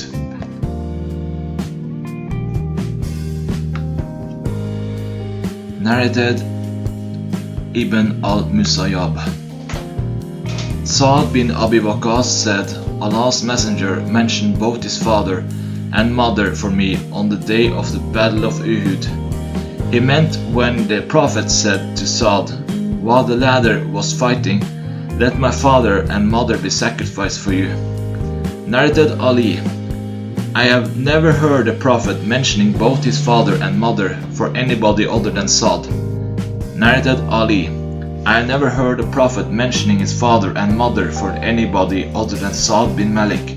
I heard him saying on the day of Uhud, "O Sa'd, throw arrows, let my father and mother be sacrificed for you." Narrated Mutamir's father. Uthman said that on the day of the Battle of Uhud, none remained with the Prophet but Talha and Sa'd. Narrated As-Sa'ib bin Yazid. I have been in the company of Abdur Rahman bin Auf, Talha bin Ubaidullah, Al-Miqdad and Sa'd, and I heard none of them narrating anything from the Prophet excepting the fact that I heard Talha narrating about the day of Uhud battle. Narrated Qais. I saw Talha's paralyzed hand, with which he had protected the Prophet on the day of Uhud. Narrated Anas. When it was the day of Uhud, the people left the Prophet while Abu Talha was in front of the Prophet, shielding him with his leather shield. Abu Talha was a skillful archer who used to shoot violently. He broke 2 or 3 arrow bows on that day. If a man carrying a quiver full of arrows passed by, the Prophet would say to him, scatter its contents for Abu Talha. The Prophet would raise his head to look at the enemy, whereupon Abu Talha would say, let my father and mother be sacrificed for you. Do not raise your head, lest an arrow of the enemy should hit you. Let my neck be struck, rather than your neck. I saw Aisha, the daughter of Abu Bakr, and Sulaym rolling up their dresses, so that I saw their leg bangles, while they were carrying water skins on their backs, and emptying them in the mouths of the wounded people. They will return to refill them and again empty them in the mouths of the wounded people. The swords fell from Abu Talha's hand twice or thrice on that day. Narrated Aisha. When it was the day of Uhud, the pagans were defeated. Then Satan, Allah's curse be upon him, cried loudly, O Allah's worshippers, beware of what is behind. On that the front files of the Muslim forces turned their backs and started fighting with the back files. Hudayfa looked, and on seeing his father Al-Yaman, he shouted, O Allah's worshippers, my father, my father. But by Allah, they did not stop till they killed him. Hudayfa said, May Allah forgive you. The sub-narrator Urwa said, By Allah, Hudayfa continued asking Allah's forgiveness for the killers of his father, till he departed to Allah, yet died. Chapter 19. But Allah indeed has forgiven them. Narrated Uthman bin Maghaazi. A man came to perform the Hajj to Allah's house. Seeing some people sitting, he said, Who are these sitting people? Somebody said, They are the people of Quraysh. He said, Who is the old man? They said, Ibn Umar. He went to him and said, I want to ask you about something. Will you tell me about it? I ask you with the respect due to the sanctity of the sacred house. Do you know that Uthman bin Affan fled on the day of Uhud? Ibn Umar said, Yes. He said, Do you know that Uthman was absent from the Badr battle and did not join it? Ibn Umar said, Yes. He said, Do you know that he failed to be present at the Ridwan Pledge of Allegiance? Pledge of Allegiance of Hudaybiyah, and did not witness it? Ibn Umar replied, Yes. He then said, Allahu Akbar. Ibn Umar said, Come along, I will inform you and explain to you what you have asked. As for the flight of Uthman on the day of Uhud, I testify that Allah forgave him. As regards his absence from the Badr battle, he was married to the daughter of Allah's messenger, and she was ill. So the Prophet said to him, You will have such reward as a man who has fought the Badr battle will get, and will also have the same share of the booty. As for his absence from the Ridwan Pledge of Allegiance, if there had been anybody more respected by the Meccans than Uthman bin Affan, the Prophet would surely have sent that man instead of Uthman. So the Prophet sent him, Uthman, to Mecca, and the Ridwan Pledge of Allegiance took place after Uthman had gone to Mecca. The Prophet raised his right hand, saying, This is the hand of Uthman, and clapped it over his other hand and said, "This is for Uthman." Ibn Umar then said to the man, Go now after taking this information." Chapter 20. And remember when you ran away. Narrated Al-Bara bin Asib. The Prophet appointed Abdullah bin Jubair as the commander of the cavalry archers on the day of the Battle of Uhud. Then they returned defeated, and that what is referred to by Allah's statement. And the Apostle Muhammad was in your rear, calling you back. 353. Chapter 21. Then after the distress, he sent down security for you. Abu Talha Ra said, I was amongst those who were overtaken by slumber until my sword fell from my hand on several occasions. The sword fell and I picked it up, and it fell again and I picked it up. Chapter 21. Not for you is the decision. Narrated Salim's father, that he heard Allah's messenger when raising his head from bowing of the first rak'ah of the morning prayer, saying, O Allah, curse so and so, after he had said, Allah hears him who sends his praises to him. Our Lord, all the praises are for you. So Allah revealed, Not for you, O Muhammad, till the end of verse. They are indeed wrongdoers. 328. Salim bin Abdullah said, Allah's messenger used to invoke evil upon Safwan bin Umayyah, Suhail bin Amr, and Al-Harith bin Hisham, so the verse was revealed. Not for you, O Muhammad, till the end of verse, for they are indeed wrongdoers. 328. Chapter 22. Narration regarding Salit. Narrated Talaba bin Abi Malik. Umar bin al-Khattab distributed woolen clothes amongst some women of Medina, and a nice woolen garment remained. Some of those who were sitting with him said, O chief of the believers, give it to the daughter of Allah's messenger who is with you. And by that they meant Kulthum, the daughter of Ali. Umar said, Salit has got more right than she. Salit was amongst those Ansari women who had given the pledge of allegiance to Allah's messenger. Umar added, Salit used to carry the filled water skins for us on the day of the Battle of Uhud. Chapter 23. The Martyrdom of Hamza. And narrated Jafar bin Amr bin Umayyah, I went out with Ubaydullah bin Adi al-Qayyar. When we reached Hims, a town in Syria, Ubaydullah bin Adi said to me, Would you like to see Washi, so that we may ask him about the killing of Hamza? I replied, Yes, Washi used to live in Hims. We inquired about him, and somebody said to us, He is that in the shade of his palace, as if he were a full water skin. So we went up to him, and when we were at a short distance from him, we greeted him, and he greeted us in return. Ubaydullah was wearing his turban, and Washi could not see except his eyes and feet. Ubaydullah said, O Washi, do you know me? Washi looked at him and then said, No, by Allah, but I know that Adi bin al-Qiyar married a woman called Kital, the daughter of Abu al-Is, and she delivered a boy for him at Mecca. And I looked for a wet nurse for that child. Once I carried that child along with his mother, and then I handed him over to her. And your feet resemble that child's feet.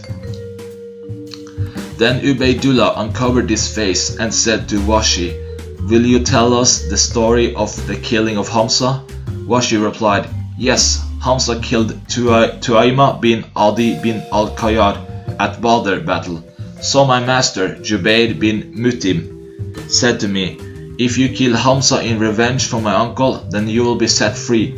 When the people set out for the battle of Uhud in the year of Aynan, Al-Nain is a mountain near the mountain of Uhud, and between it and Uhud there is a valley. I went out with the people for the battle.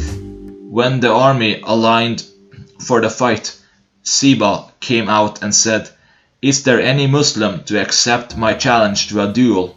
Hamza bin Abdul Muttalib came out and said, "O Siba, O Ibn Ammar, the one who circumcises other ladies, do you challenge Allah and His Apostle?" Then Hamza attacked and killed him, causing him to be non-existent, to be non-extant, like the bygone yesterday. I hid myself under a rock, and when Hamza came near me, I threw my spear at him, driving into his umbilicus, so that it came out through his buttocks, causing him to die. When all the people returned to Mecca, I too returned with them. I stayed in Mecca till Islam spread in Mecca. Then I left for Taif, and when the people of Taif sent their messengers to Allah's messenger, I was told that the Prophet did not harm the messengers, so I too went out with them till I reached Allah's messenger. When he saw me, he said, "Are you Washi?" I said, "Yes." He said, "Was it you who killed Hamza?" I replied, "What happened is what you have been told of." He said, "Can you hide your face from me?" So I went out when Allah's messenger died, and Musaylama al-Kadhab appeared claiming to be a prophet. I said, "I will go out to Musaylama so that I may kill him and make amends for killing Hamza." So I went out with the people to fight Musaylama and his followers, and then famous events took place concerning that battle. Suddenly I saw a man, Musaylama, standing near a gap in a wall. He looked like an ash-colored camel, and his hair was disheveled. So I threw my spear at him, driving it into his chest, in between his breasts, till it passed out through his shoulders. And then an Ansari man attacked him and struck him on the head with a sword. Abdullah bin Umar said, "A slave girl on the roof of a house said, 'Alas, the chief of the believers, Musaylama, has been killed by a black slave.'"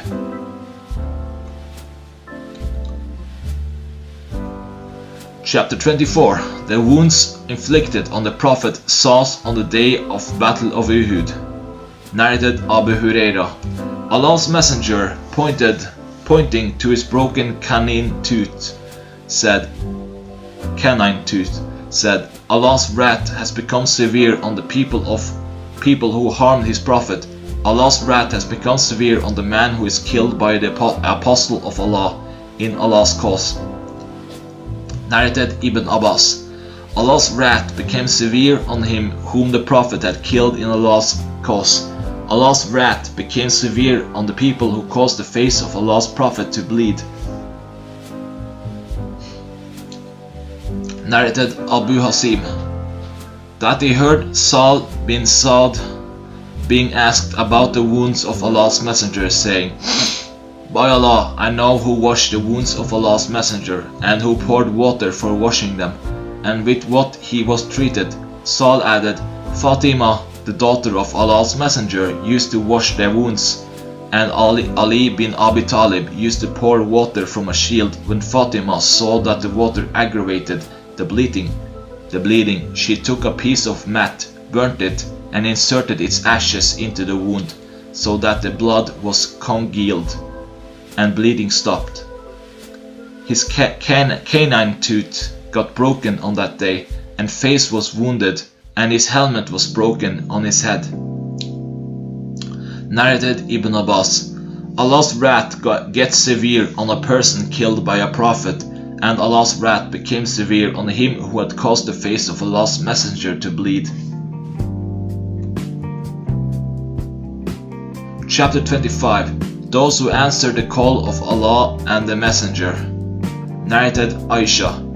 Regarding the holy verse, those who responded to the call of Allah and the Apostle Muhammad after being wounded, for those of them who did good deeds and refrained from wrong, there is a great reward. 372. She said to Urwa, O my nephew, your father As-Zubayr and Abu Bakr were amongst them, yet those who responded to the call of Allah and the Apostle on the day of the Battle of Uhud. When Allah's Messenger suffered what he suffered on the day of Uhud, and the pagans left, the Prophet was afraid that they might return. So he said, Who would go on their pagans' track? He then selected 70 men from amongst them for this purpose. The sub-narrator added, Abu Bakr and As-Zubayr were amongst them. Chapter 26. The Muslims who were killed on the day of Uhud. Narrated Qatada. We do not know of any tribe amongst the Arab tribes who lost more martyrs than Al-Ansar, and they will have superiority on the day of resurrection. Anas bin Malik told us that 70 from the Ansar were martyred on the day of Uhud, and 70 on the day of the Battle of Bir Mawna, and 70 on the day of Al-Yamamah. Anas added, the Battle of Bir Mawna took place during the lifetime of Allah's Messenger, and the Battle of Al-Yamamah during the Caliphate of Abu Bakr, and it was the day when Musaylama al-Kadhab was killed. Narrated Jabir bin Abdullah. Allah's Messenger used to shroud 2 martyrs of Uhud in one sheet and then say, which of them knew Quran more? When one of the 2 was pointed out, he will put him first in the grave. Then he said, I will be a witness for them on the day of resurrection. He ordered them to be buried with their blood on their bodies. Neither was the funeral prayer offered for them, nor were they washed. Jabir added, when my father was martyred, I started weeping and uncovering his face. The companions of the Prophet stopped me from doing so, but the Prophet did not stop me. Then the Prophet said, O Jabir, don't weep over them, for the angels kept on covering him with their wings, till his body was carried away for burial. Narrated Abu Musa. The Prophet said, I saw in a dream that I moved a sword, and its blade got broken, and that symbolized the casualties which the believers suffered on the day of Uhud. Then I moved it again, and it became as perfect as it had been, and that symbolized the conquest of Mecca, which Allah helped us to achieve, and the union of all the believers. I also saw cows in the dream, and what Allah does is always beneficial. Those cows appeared to symbolize the faithful believers who were martyred on the day of Uhud. Narrated Khabab. We migrated with the Prophet for Allah's cause, so our reward became due with Allah. Some of us passed away, yet died without enjoying anything from their reward, and one of them was Musab bin Umar, who was killed, yet martyred on the day of Uhud. He did not leave behind except a sheet or striped woolen cloth. If we covered his head with it, his feet became naked, and if we covered his feet with it, his head became naked. The Prophet said to us, cover his head with it and put idkir, a kind of grass, over his feet, or said, put some idkir over his feet.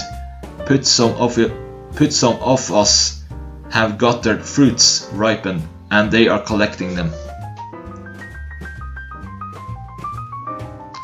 But some of us have got their fruits ripened, and they are collecting them. Chapter 27. Uhud is a mountain that loves us and is loved by us. Narrated Anas. The Prophet said, this is a mountain that loves us and is loved by us. Narrated Anas bin Malik. When the mountain of Uhud appeared before Allah's Messenger, he said, this is a mountain that loves us and is loved by us. O Allah, Abraham made Mecca a sanctuary, and I have made Medina, the area between its 2 mountains, a sanctuary as well. Narrated Uqba. One day the Prophet went out and offered a funeral prayer for the people, martyrs of Uhud. As he used to offer a funeral prayer for any dead person, and then after returning, he ascended the pulpit and said, I am your predecessor before you, and I am a witness upon you, and I am looking at my tank just now, and I have been given the keys of the treasures of the world, or the keys of the world. By Allah, I am not afraid that you will worship others beside Allah after me, but I am afraid that you will compete with each other for the pleasures of this world. Chapter 28. The Ghazwa of Raji, Ril, Dakwan and Bir Mauna, and the narration about Kubayb and his companions. Narrated Abu Huraira. The Prophet sent a Sariya of spies and appointed Asim bin Thabit, the grandfather of Asim bin Umar bin al-Khattab, as their leader. So they set out, and when they reached a place between Usfan and Mecca, they were mentioned to one of the branch tribes of Bani Hudayl, called Lihian. So about 100 archers followed their traces till they, the archers, came to a journey station where they, Asim and his companions had encamped, and found stones of dates they had brought as journey food from Medina. The archers said, These are the dates of Medina, and followed their traces till they took them over. When Asim and his companions were not able to go ahead, they went up a high place, and their pursuers encircled them and said, You have a covenant and a promise that if you come down to us, we will not kill any one of you. Asim said, As for me, I will never come down on the security of an infidel. O Allah, inform your Prophet about us. So they fought with them till they killed Asim along with 7 of his companions with arrows. And there remained Kubayb, Said and another man to whom they gave a promise and a covenant.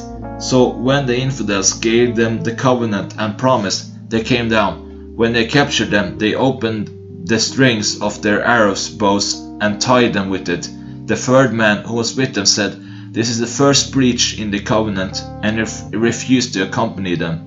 They dragged him and tried to make him accompany them, but he refused, and they killed him. Then they proceeded on taking Kubayb and Said till they sold them in Mecca. The sons of Al-Harith bin Amr bin Nawfal bought Kubayb. It was Kubayb who had killed Al-Harith bin Amr on the day of Badr. Kubayb stayed with them for a while as a captive till they decided anonymously to kill him. At that time, Kubayb borrowed a razor from one of the daughters of Al-Harith to shave his pubic hair. She gave it to him. She said later on, I was heedless of a little baby of mine who moved towards Kubayb, and when it reached him, he put it on his thigh. When I saw it, I got scared so much that Kubayb noticed my distress while he was carrying the razor in his hand. He said, Are you afraid that I will kill it? Allah willing, I will never do that. Later on she used to say, I have never seen a captive better than Kubayb. Once I saw him eating from a bunch of grapes, although at that time no fruits were available at Mecca, and he was fettered with iron chains, and in fact it was nothing but food bestowed upon him by Allah. So they took him out of the sanctuary of Mecca to kill him. He said, Allow me to offer a 2 rakat prayer. Then he went to them and said, Had I not been afraid that you would think that I was afraid of death, I would have prayed for a longer time. So it was Kubayb who first set the tradition of praying 2 rakat before being executed. He then said, O Allah, count them one by one, and added, When I am being martyred as a Muslim, I do not care in what way I receive my death, for Allah's sake, because this death is in Allah's cause. If He wishes, He will bless the cut limbs. Then Uqba bin al-Harith got up and martyred him. The narrator added, The Quraysh infidels sent some people to Asim in order to bring a part of his body, so that his death might be known for certain, for Asim had killed one of their chiefs on the day of Badr, but Allah sent a cloud of wasps, which protected his body from their messengers, who could not harm his body consequently. Narrated Jabir. The person who killed Kubayb was Abi Sarua, Uqba bin al-Harith. Narrated Abdul Aziz. Anas said, the Prophet sent 70 men called Al-Qura for some purpose. The two groups of Bani Sulaim called Ril and Dakwan appeared to them near a well called Bir Mauna. The people Al-Qura said, by Allah, we have not come to harm you, but we are passing by you on our way to do something for the Prophet, but the infidels killed them. The Prophet therefore invoked evil upon them for a month during the morning prayer. That was the beginning of Al-Qunut, and we used not to say Qunut before that. A man asked Anas about Al-Qunut. Is it to be said after the bowing in the prayer, or after finishing the recitation before bowing? Anas replied, no, but it is to be said after finishing the recitation. Narrated Anas. Allah's Messenger said, Al-Qunut for 1 month after the posture of bowing, invoking evil upon some Arab tribes. Narrated Anas bin Malik. The tribes of Ril, Dakwan, Usayya and Bani Lihian asked Allah's Messenger to provide them with some men to support them against their enemy. He therefore provided them with 70 men from the Ansar, whom we used to call Al-Qura in their lifetime. They used to collect wood by daytime and pray at night, and when they were at the well of Mauna, the infidels killed them by betraying them. When this news reached the Prophet, he said, Al-Qunut for 1 month in the morning prayer, invoking evil upon some of the Arab tribes, upon Ril, Dakwan, Usayya and Bani Libian. We used to read a verse of the Quran, revealed in their connection, but later the verse was cancelled. It was conveyed to our people on our behalf, the information that we have met our Lord, and He is pleased with us and has made us pleased. Anas bin Malik added, Allah's Prophet said Qunut for 1 month in the morning prayer, invoking evil upon some of the Arab tribes, namely Ril, Dakwan, Usayya and Bani Libian. Anas added, those 70 Ansari men were killed at the well of Mauna. Narrated Anas, that the Prophet sent his uncle, the brother of Sulaim, at the head of 70 riders. The chief of the pagans, Amir bin At-Tufail, proposed 3 suggestions to the Prophet, saying, choose one of 3 alternatives. 1. That the Bedouins will be under your command and the townspeople will be under my command. 2. Or that I will be your successor. 3. Or otherwise I will attack you with 2,000 from Bani Ghatafan. But Amir was infected with plague in the house of so and so. He said, shall I stay in the house of a lady from the family of so and so after having a swelled gland like that she-camel? Get me my horse. So he died on the back of his horse. Then Haram, the brother of Sulaim and the lame man, along with another man from so and so tribe, went towards the pagans, the tribe of Amir. Haram said to his companions, stay near to me, for I will go to them. If they, infidels, should give me protection, you will be near to me, and if they should kill me, then you should go back to your companions. Then Haram went to them and said, will you give me protection, so as to convey the message of Allah's Messenger? So he started talking to them, but they signaled to a man to kill him, and he went behind him and stabbed him with a spear. Haram said, Allahu Akbar, I have succeeded, by the Lord of the Kaaba. The companion of Haram was pursued by the infidels, and then they, Haram's companions, were all killed except the lame man, who was at the top of a mountain. Then Allah revealed to us a verse that was among the cancelled ones later on. It was, "We have met our Lord, and he is pleased with us and has made us pleased." After this event, the prophet invoked evil on the infidels every morning for 30 days. He invoked evil upon the tribes of Ril, Dakwan, Bani Lichion, and Uzziah, who disobeyed Allah and his apostle. Narrated Anas bin Malik that when Haram bin Milan, his uncle, was stabbed on the day of Bir Mawna, he sprinkled his blood over his face and his head this way and then said, "I have succeeded by the Lord of the Kaaba." Narrated Aisha, Abu Bakr asked the Prophet to allow him to go out of Mecca when he was greatly annoyed by the infidels. But the Prophet said to him, "Wait." Abu Bakr said, "O Allah's Messenger, do you hope that you will be allowed to migrate?" Allah's Messenger replied, "I hope so." So Abu Bakr waited for him till one day Allah's Messenger came at noontime and addressed him, saying, "Let whoever is present with you now leave you." Abu Bakr said, "None is present but my 2 daughters." The Prophet said, "Have you noticed that I have been allowed to go out to migrate?" Abu Bakr said, "O Allah's Apostle, I would like to accompany you." The Prophet said, "You will accompany me." Abu Bakr said, "O Allah's Messenger, I have got 2 she-camels, which I had prepared and kept ready for our going out." So he gave one of the 2 she-camels to the Prophet, and it was Al-Jada. They both rode and proceeded till they reached the cave of the mountain of Tawr, where they hid themselves. Amir bin Fuhaira was the slave of Abdullah bin At-Tufail bin Sakbara, Aisha's brother from her mother's side. Abu Bakr had a milch she-camel.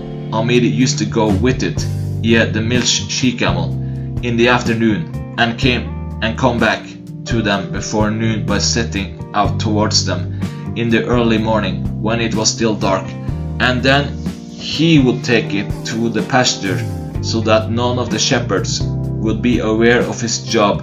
When the Prophet and Abu Bakr went away from the cave, Amir too went along with them, and they both used to make him ride at the back of their camels in turns till they reached Medina. Amir bin Fuhaira was martyred on the day of Bir Mawna.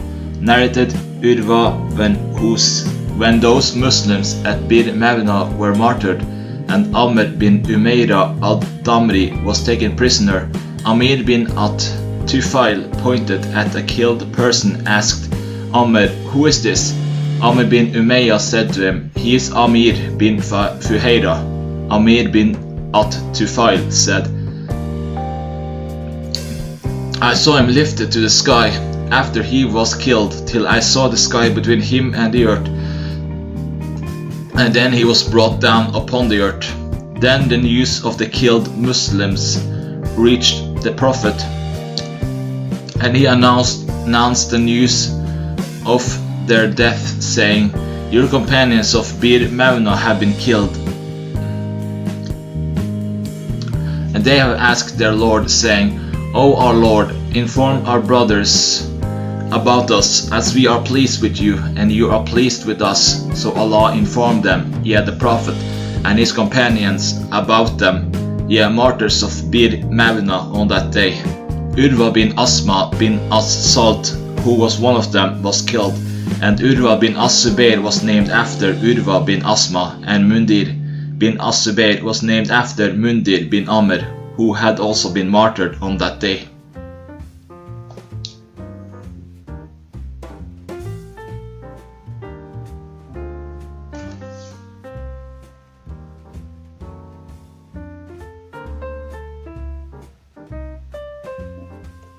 Narrated Anas. The Prophet said, Al-Kunut after bowing, Ar-Ruku, for 1 month, invoking evil upon the tribes of Ril and Dakwan, and he used to say, Uzziah disobeyed Allah and his apostle. Narrated Anas bin Malik. The Prophet invoked evil upon those people who killed his companions at Bir Mevna for 30 days in the morning prayer. He invoked evil upon tribes of Ril, Lihian, and Usayya who disobeyed Allah and His Apostle. Allah revealed a Quranic verse to His Prophet regarding those who had been killed, yet the Muslims killed at Bir Mevna, and we recited the verse till later it was cancelled. The verse was, "Inform our people that we have met our Lord, and He is pleased with us, and we are pleased with Him." Narrated Asim al-Awal. I asked Anas bin Malik regarding Al-Kunut during the prayer. Anas replied, "Yes, Al-Kunut was said by the Prophet in the prayer." I said, "Is it before bowing or after bowing?" Anas replied, "It was said before bowing." I said, "So and so informed me that you told him that it was said after bowing." Anas replied, "He was mistaken, for Allah's messenger said, Al-Kunut after bowing for 1 month." The Prophet had sent some people called Al-Qura, who were 70 in number, into some pagan people who had concluded a peace treaty with Allah's messenger. But those who had concluded the treaty with Allah's messenger violated the treaty and martyred all the 70 men. So Allah's apostle said Al-Kunut after bowing in the prayer for 1 month, invoking evil upon them. Chapter 29. The Ghazwa of Al-Khandaq, or Al-Asab battle. Narrated Ibn Umar. That the Prophet inspected him on the day of Uhud while he was 14 years old, and the Prophet did not allow him to take part in the battle. He was inspected again by the Prophet on the day of Al-Khandaq, battle of the trench, while he was 15 years old, and the Prophet allowed him to take part in the battle. Narrated Sa'd bin Sa'd. We were with Allah's messenger in the trench, and some were digging the trench while we were carrying the earth on our shoulders. Allah's messenger said, "O Allah, there is no life except the life of the hereafter, so please forgive the emigrants and the Ansar." Narrated Anas. Allah's messenger went out towards the Khandaq, the trench, and saw the emigrants and the Ansar digging the trench in the cold morning. They had no slaves to do that work for them. When the Prophet saw their hardship and hunger, he said, "O Allah, the real life is the life of the hereafter, so please forgive Ansar and the emigrants." They said to reply to him, "We are those who have given the pledge of allegiance to Muhammad for to observe jihad as long as we live." Narrated Anas. Al-Muhajirun, the emigrants, and the Ansar were digging the trench around Medina and were carrying the earth on their backs while saying, "We are those who have given the pledge of allegiance to Muhammad for Islam as long as we live." The Prophet said in reply to their saying, "O Allah, there is no goodness except the goodness of the hereafter, so please grant your blessing to the Ansar and the emigrants." The people used to bring a handful of barley, and a meal used to be prepared thereof by cooking it with a cooking material, oil, fat, and butter, having a change in color and smell. And it used to be presented to the people, workers, who were hungry, and it used to stick to their throats and had a nasty smell. Narrated Jabir. We were digging the trench on the day of Al-Khandaq, trench, and we came across a big solid rock. We went to the Prophet and said, "Here is a rock appearing across the trench." He said, "I am coming down." Then he got up, and a stone was tied to his belly, for we had not eaten anything for 3 days. So the Prophet took the spade and struck the big solid rock, and it became like sand. I said, "O Allah's messenger, allow me to go home." When the Prophet allowed me, I said to my wife, "I saw the Prophet in a state that I cannot treat lightly. have you got something for him to eat? She replied, I have barley and a she-goat. So I slaughtered the she-kid, and she ground the barley. Then we put the meat in the earthenware cooking pot. Then I came to the prophet. When the dough had become soft and fermented, and the meat in the pot over the stone trivet had nearly been well cooked, and said, I have got a little food prepared, so get up, O Allah's messenger, you and 1 or 2 men along with you for the food. The prophet asked, how much is that food? I told him about it. He said, it is abundant and good.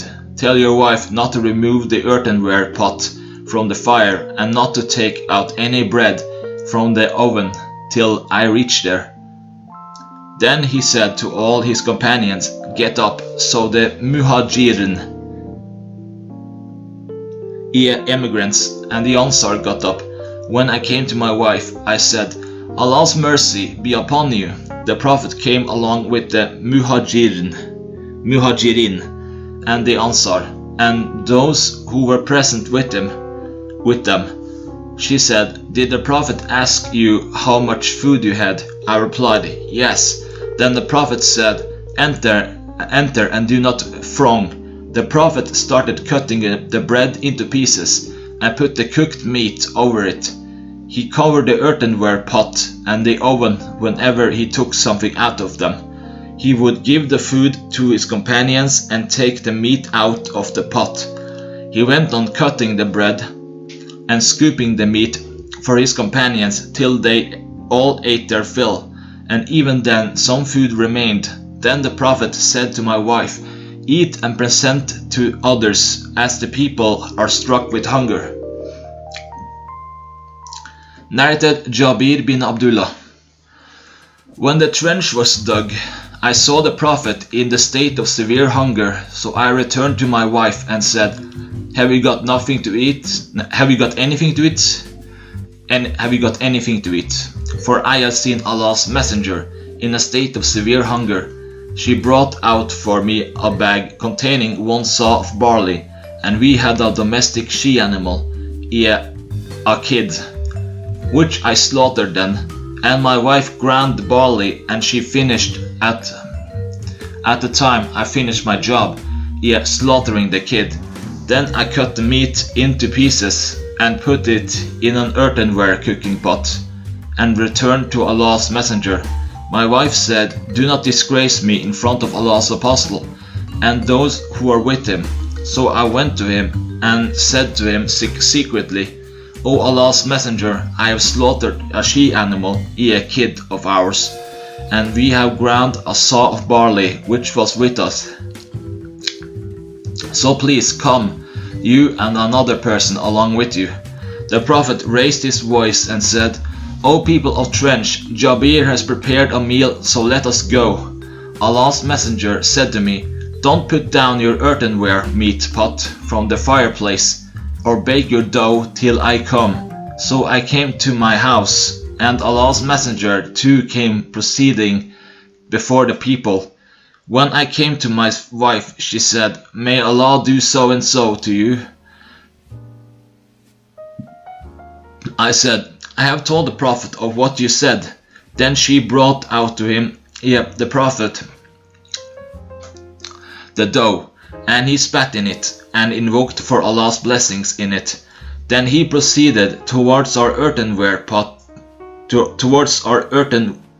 meat pot, and spat in it, and invoked for Allah's blessings in it.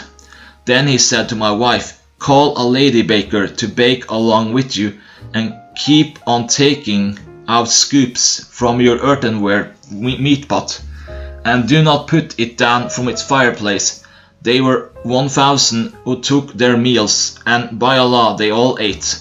And when they left the food and went away, our earthenware pot was still bubbling full of meat, as if it had not decreased, and our dough was still being baked, as if nothing had been taken from it.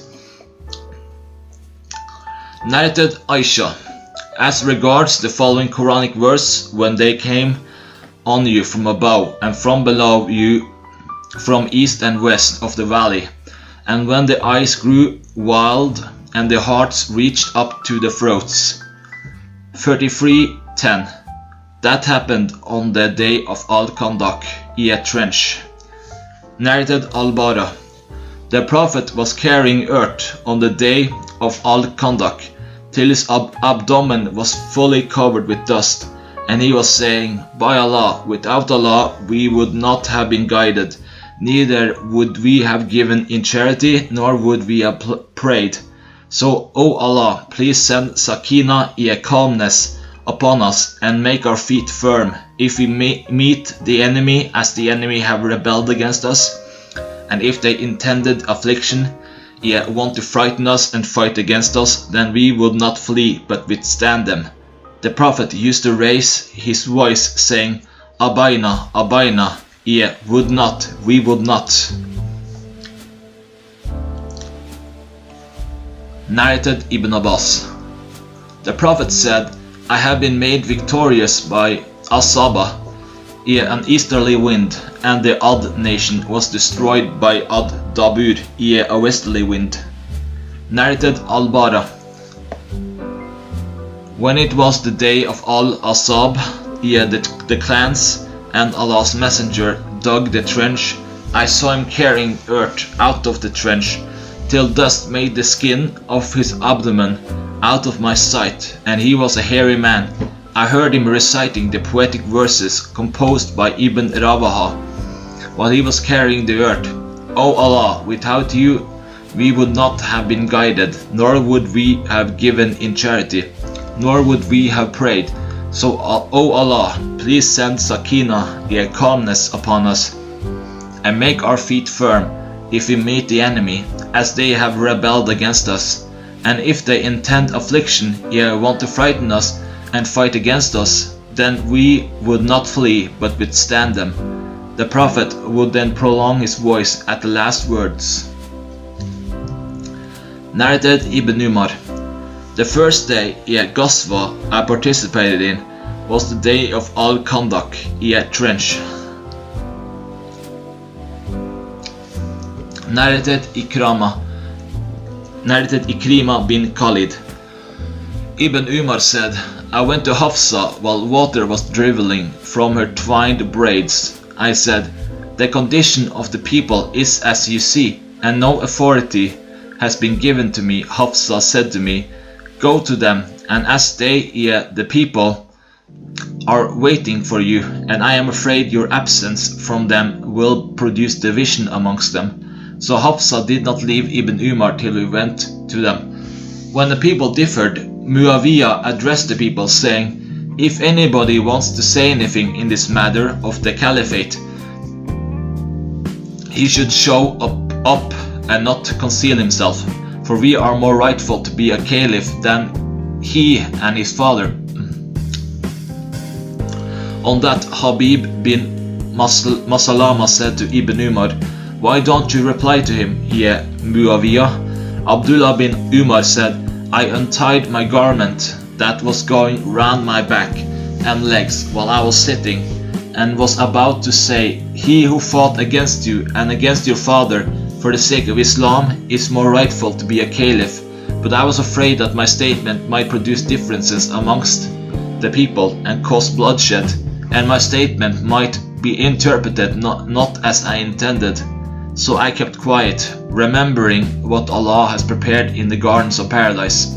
For those who are patient and prefer the hereafter to this worldly life, Habib said, you did what kept you safe and secure, you were wise in doing so.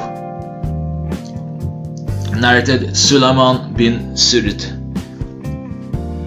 On the day of Al-Asab, clans, the Prophet said, after this battle, we will go to attack them, the infidels, and they will not come to attack us.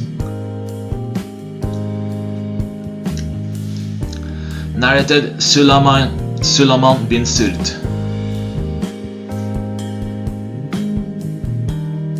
When the clans were driven away, I heard the Prophet saying, from now onwards we will go to attack them, the infidels, and they will not come to attack us, but we will go to them. Narrated Ali. On the day of Al-Khandaq, trench, the Prophet said, "Let Allah fill the infidels' houses and graves with fire, just as they have prevented us from offering the middle prayer,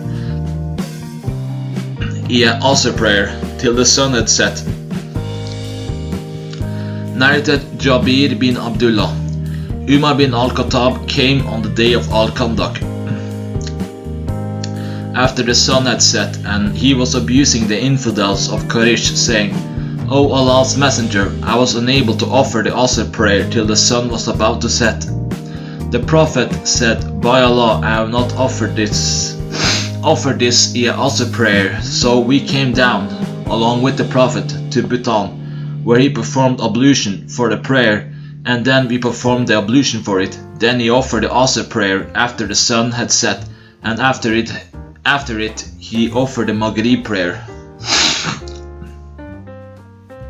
Narrated Jabir.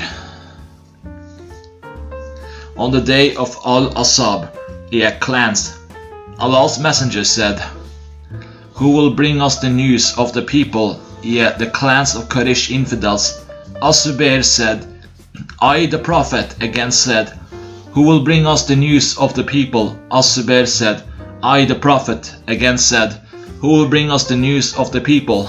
As-Zubair said, "I, the Prophet." Then said, "Every prophet has his Havari, disciple's special helper.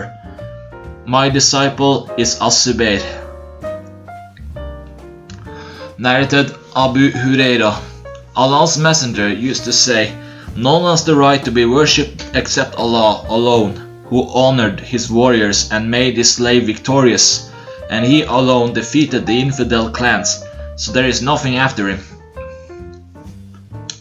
Narrated Abdullah bin Abi Aufa. Allah's Messenger invoked evil upon the clans, saying, "Allah, the revealer of the holy book, the Quran, the quick taker of the accounts, please defeat the clans, O Allah, defeat them and shake them." Narrated Abdullah. Whenever Allah's Messenger returned from a Ghazwa, Hajj or Umrah, he used to start saying Allahu Akbar thrice, and then he would say, "None has the right to be worshipped except Allah alone, who has no partners to him. Belongs the kingdom, all praises are for him, and he is able to do all things, omnipotent. We are returning with repentance to Allah, worshipping, prostrating, and praising our Lord. Allah has fulfilled his promise, made his slave victorious, and he alone defeated the clans of infidels." Chapter 30. The return of the Prophet Sahih from Asab and his going out to Bani Qurayza. Narrated Aisha.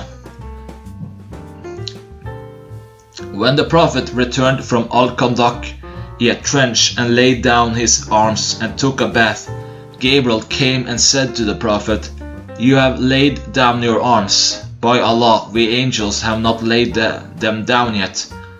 So set out for them." The Prophet said, "Where to go?" Gabriel said, "Towards this side," pointing towards Banu Qurayza. So the Prophet went out towards them. Narrated Anas.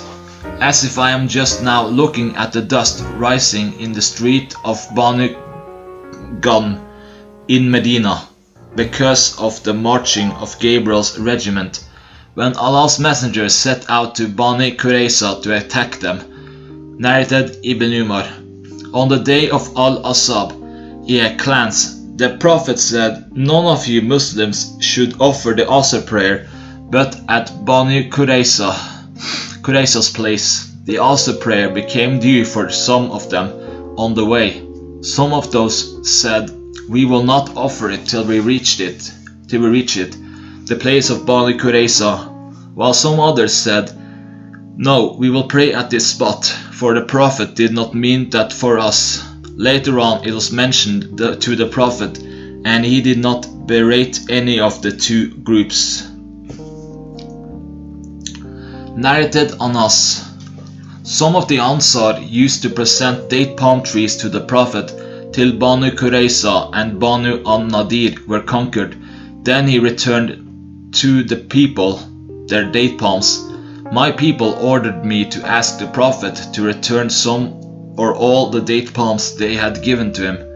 But the Prophet had given those trees to Ayman. On that Ayman came and put the garment around my neck and said, "No, by him except whom none has the right to be worshipped, he will not return those trees to you as he, the Prophet, has given them to me."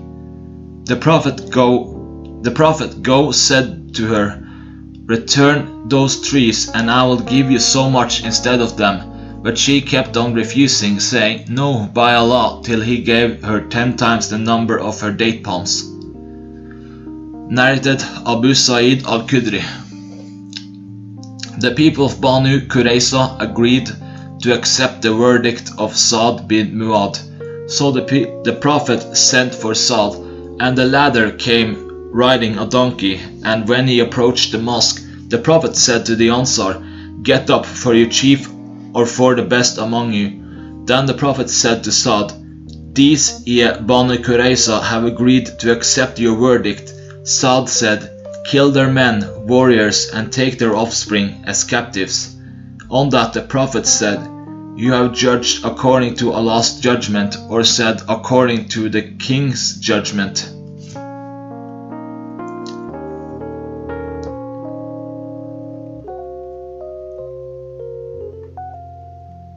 Narrated Aisha.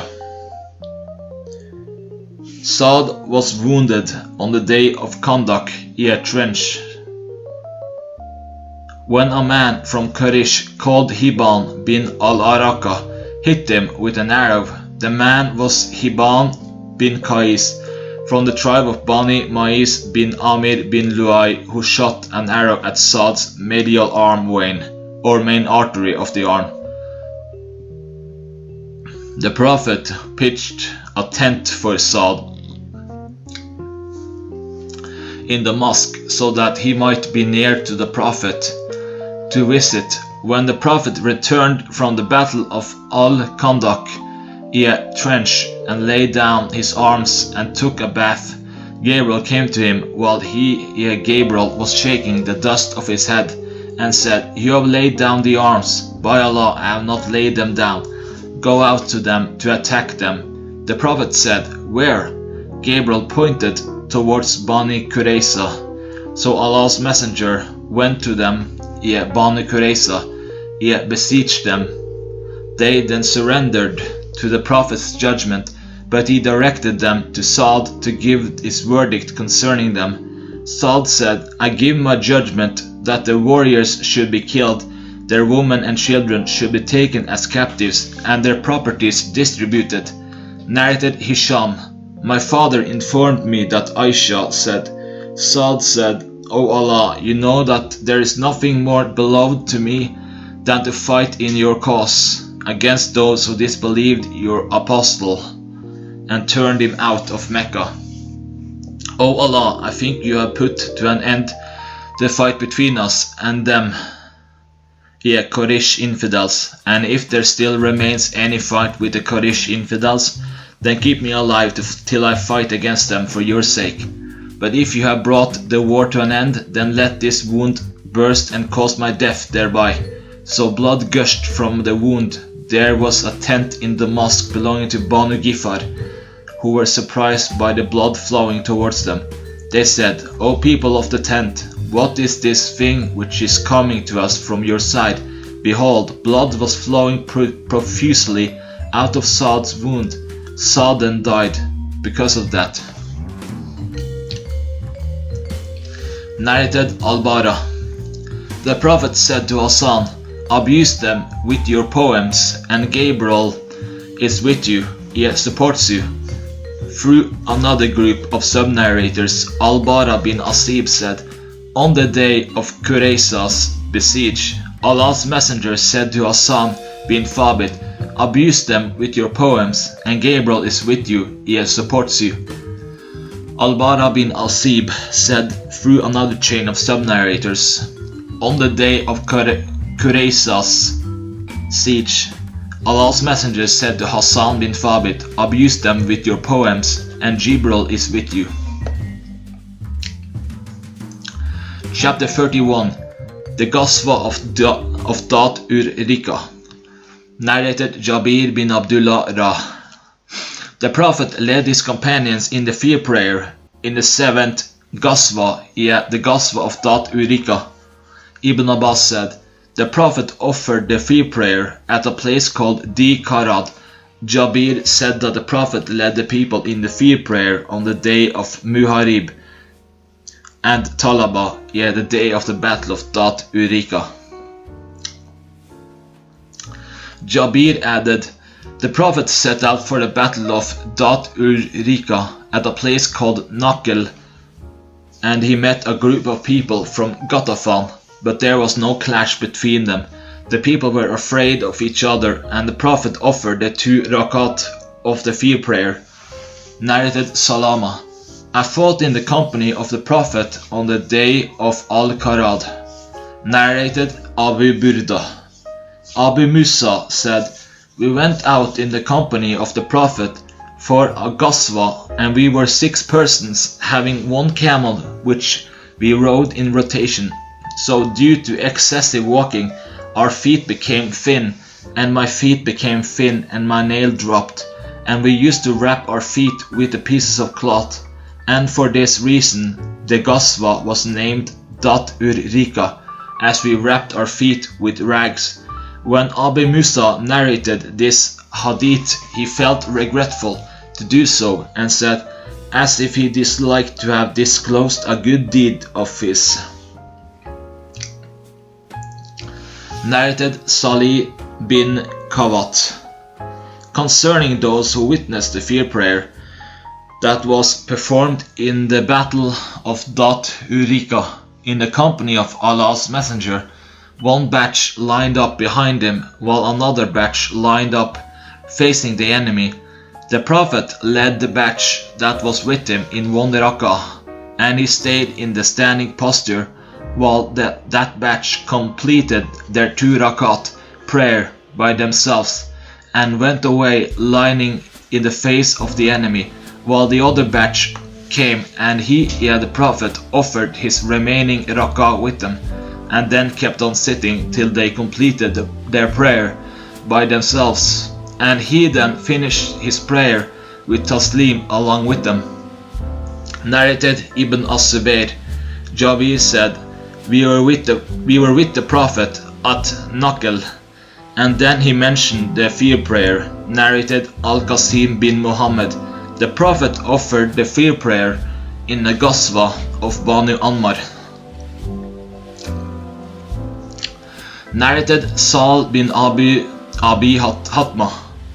Describing the fear prayer, the Imam stands up facing the Qibla, and 1 batch of them, the army out of the 2, prays along with him, and the other batch faces the enemy. The Imam offers 1 rakah with the first batch. They themselves stand up alone and offer 1 bowing and 2 prostrations while they are still in their place, and then go away to relieve the second batch. And the second batch comes and takes the place of the first batch in the prayer behind the Imam, and he offers the second rakah with them. So he completes his 2 rakah, and then the second batch bows and prostrates 2 prostrations. He complete their second rakah, and thus all complete their prayer.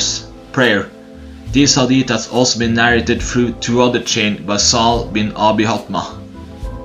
Narrated Ibn Umar.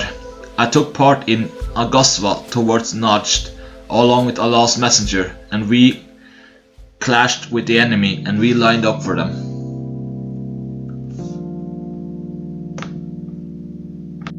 Narrated Abdullah bin Umar. Allah's messenger led the fear prayer with one of the two batches of the army, while the other batch faced the enemy.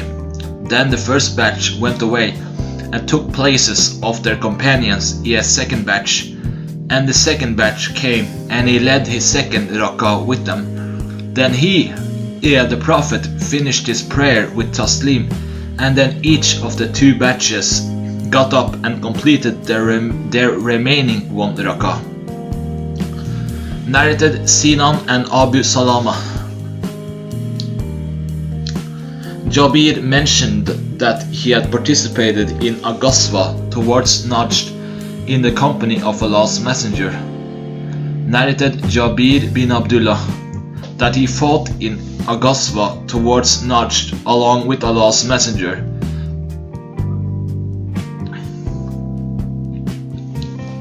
And when Allah's messenger returned, he too returned along with him.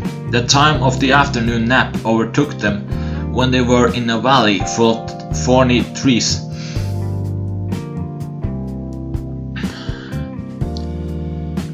Allah's messenger dismounted, and the people dispersed amongst the thorny trees, seeking the shade of the trees. Allah's messenger took shelter under a samura tree and hung his sword on it. We slept for a while when Allah's messenger suddenly called us, and we went to him to find a Bedouin sitting with him. Allah's messenger said, "This Bedouin took my sword out of its sheath while I was asleep.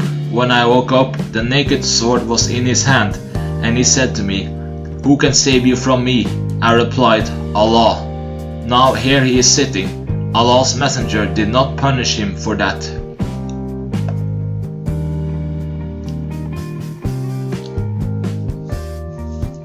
Through another group of narrators, Jabir said, "We were in the company of the Prophet during the battle of Dat-ur-Rika, and we came across a shady tree, and we left it for the Prophet to take rest under its shade. A man from the pagans came while the Prophet's sword was hanging on the tree. He took it out of its sheath secretly and said to the Prophet, 'Are you afraid of me?' The Prophet said, 'No.' He said, 'Who can save you from me?' The Prophet said, 'Allah.' The companions of the Prophet threatened him. Then the Iqama for the prayer was announced, and the Prophet offered a 2 rakat fear prayer with one of the two batches, and that batch went aside, and he offered 2 rakat with the other batch. So the Prophet offered 4 rakat, but the people offered 2 rakat only. The sub-narrator Abu Bishr added, "The man was Gawrat bin al-Harith, and the battle was waged against Muharib Kasafa." Jabir added, "We were with the Prophet at Nakel, and he offered the fear prayer." Abu Huraira said, "I offered the fear prayer with the Prophet during the Ghazwa, the battle of Najd." Abu Huraira came to the Prophet during the day of Khaybar. Chapter 32. Ghazwa of Banu al-Mustalik, or the Ghazwa of al-Muraysi. Narrated Ibn Muhayris. I entered the mosque and saw Abu Sa'id al-Khudri, and sat beside him and asked him about al-Asl, coitus interruptus. Abu Sa'id said, "We went out with Allah's messenger for the Ghazwa of Banu al-Mustalik, and we received captives from among the Arab captives, and we desired women, and celibacy became hard on us, and we loved to do coitus interruptus. So when we intended to do coitus interrupt us, we said, 'How can we do coitus interruptus before asking Allah's messenger, who is present among us?' We asked him about it, and he said, 'It is better for you not to do so, for if any soul till the day of resurrection is predestined to exist, it will exist.'" Narrated Jabir bin Abdullah. We took part in the Ghazwa of Najd along with Allah's Messenger, and when the time for the afternoon rest approached, while he was in a valley with plenty of thorny trees, he dismounted under a tree and rested in its shade, and hung his sword on it. The people dispersed amongst the trees in order to have shade. While we were in this state, Allah's Messenger called us, and we came and found a Bedouin sitting in front of him. The Prophet said, "This Bedouin came to me while I was asleep, and he took my sword stealthily. I woke up while he was standing by my head holding my sword without its sheath. He said, 'Who will save you from me?' I replied, 'Allah.' So he sheathed it, he had the sword, and sat down, and here he is, but Allah's Messenger did not punish him." Chapter 33, The Ghazwa of Anmar. Narrated Jabir bin Abdullah al-Ansari. I saw the Prophet offering his Nawafil prayer on his mount facing the east during the Ghazwa of Anmar. Chapter 34, The Narration of Al-Lifk. Narrated Aisha. Whenever Allah's Messenger intended to go on a journey, he used to draw lots amongst his wives, and Allah's Messenger used to take with him the one on whom lot fell. He drew lots amongst us during one of the Ghazawat which he fought. The lot fell on me, and so I proceeded with Allah's Messenger. After Allah's order of wailing the woman had been revealed, I was carried on the back of a camel in my hovda, and carried down while still in it, when we came to a halt. So went on till Allah's Messenger had finished from that Ghazwa of his and returned. When we approached the city of Medina, he announced at night that it was time for departure.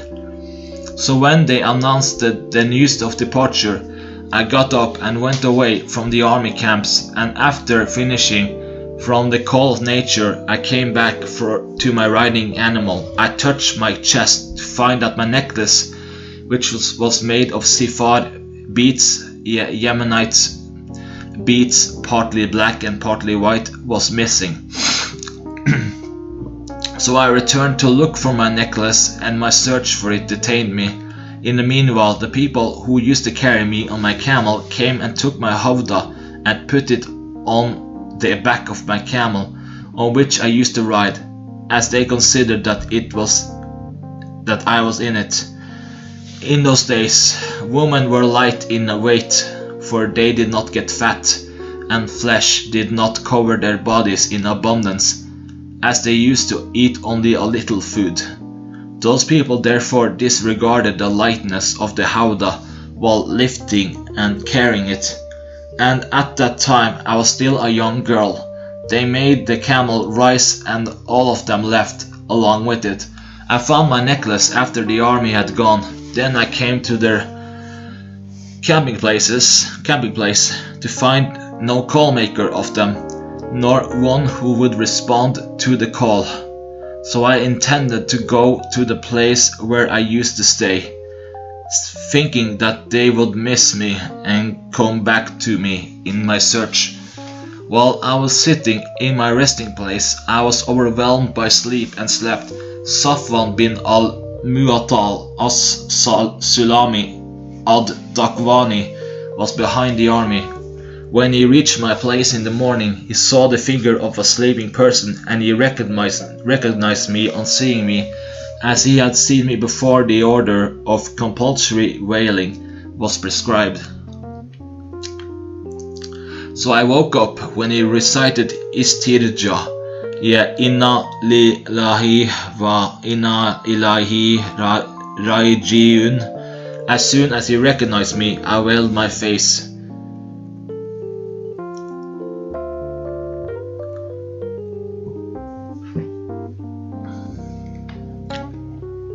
As soon as he recognized me, I veiled my face with my head cover at once, and by Allah, we did not speak a single word.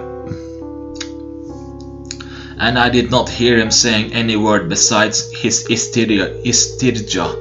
He dismounted from his camel and made it kneel down, putting his leg on its front legs, and then I got up and rode on it. Then he set out leading the camel that was carrying me till we overtook the army in the extreme heat of midday, while they were at the halt, taking a rest. Because of the event, some people brought destruction upon themselves, and the one who spread the slander more was Abdullah bin Ubay ibn Salul. Urwa said the people propagated the slander and talked about it in his Abdullah's presence, and he confirmed it and listened to it and asked about it to let it prevail. Urwa also added, none was mentioned as members of the slanderous group besides Abdullah, except Hassan bin Thabit and Mista bin Uttada and Hamna bin Yash, along with others about whom I have no knowledge, but they were a group as Allah said. It is said that the one who carried most of the slander was Abdullah bin Ubay bin Salul. Urwa added, Aisha disliked to have Hassan abused in her presence, and she used to say, it was he who said, my father and my father's father and my honor are all for the protection of Muhammad's honor from you. Aisha added, after we returned to Medina, I became ill for a month.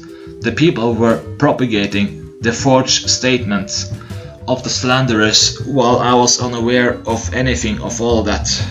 But I felt that in my present ailment, I was not receiving the same kindness from Allah's Messenger as I used to receive when I got sick.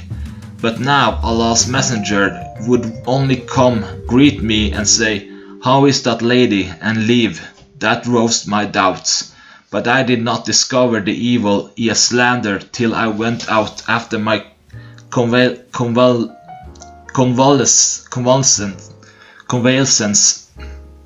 I went out with Mista to Al-Manasi, where we used to answer the call of nature, and we used not to go out to answer the call of nature except at night, and that was before we had latrines near our houses.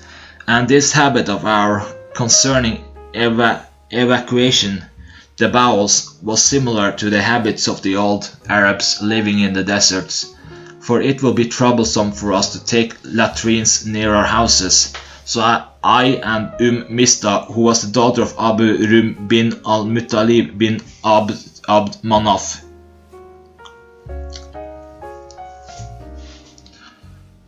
whose mother was the daughter of Sakir bin Amir and the aunt of Abu Bakr as-Siddiq, and whose son was Mista bin Utata bin Abbas bin al-Muttalib, went out, and I and Mista returned to my house after we finished answering the call of nature. Mista stumbled by getting her foot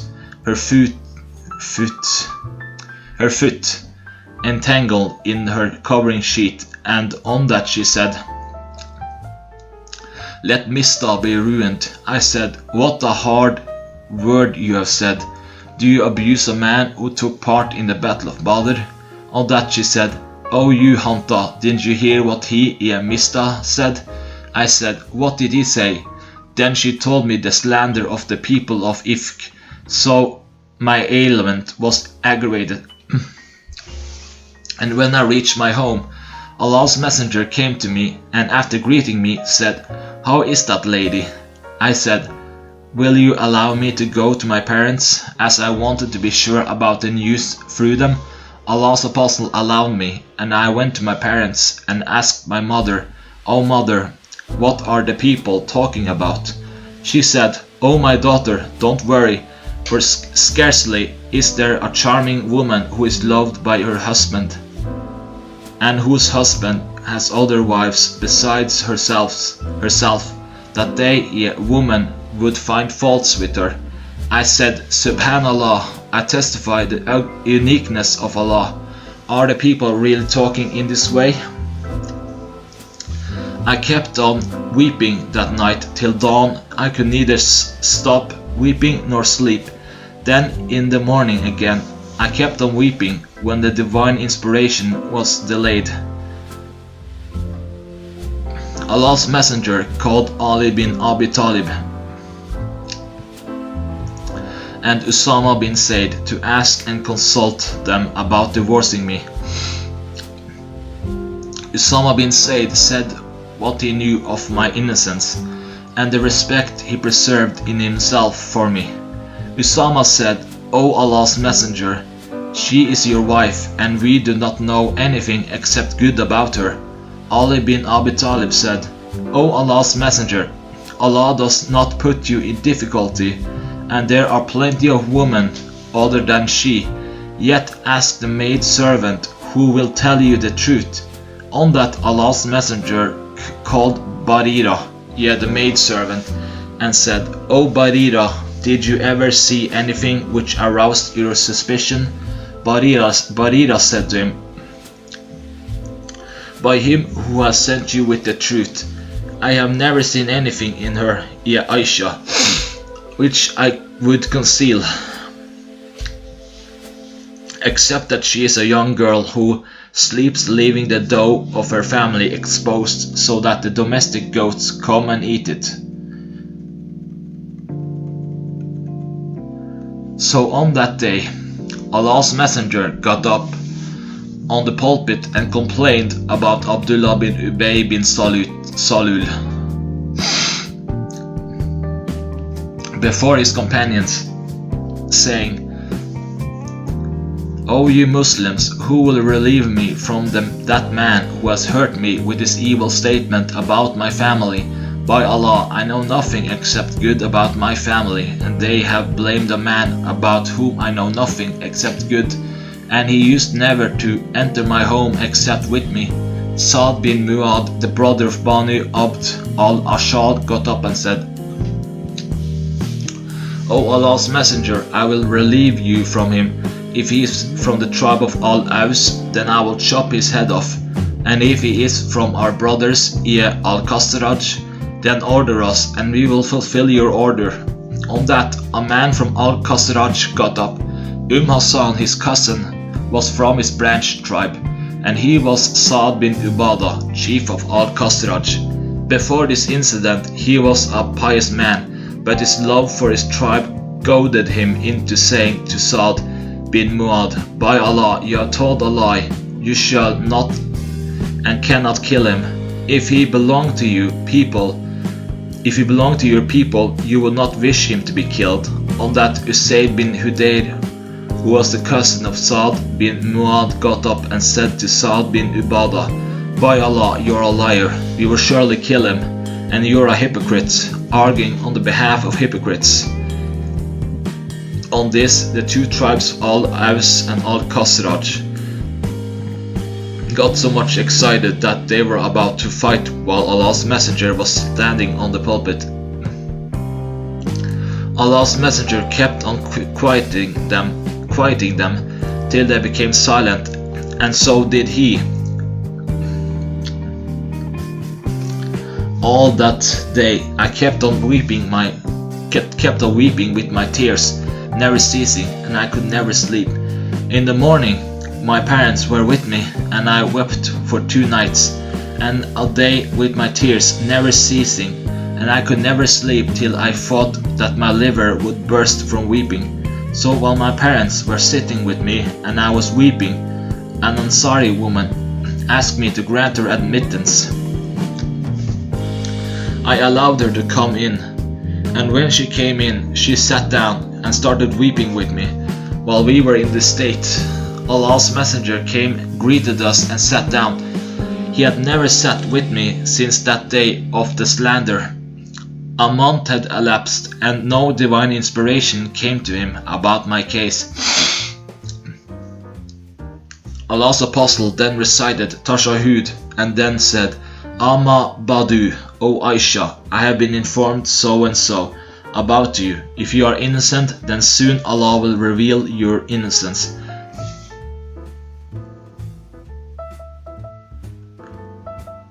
And if you have committed a sin, then repent to Allah and ask Him for forgiveness. For when a slave confesses his sins and asks Allah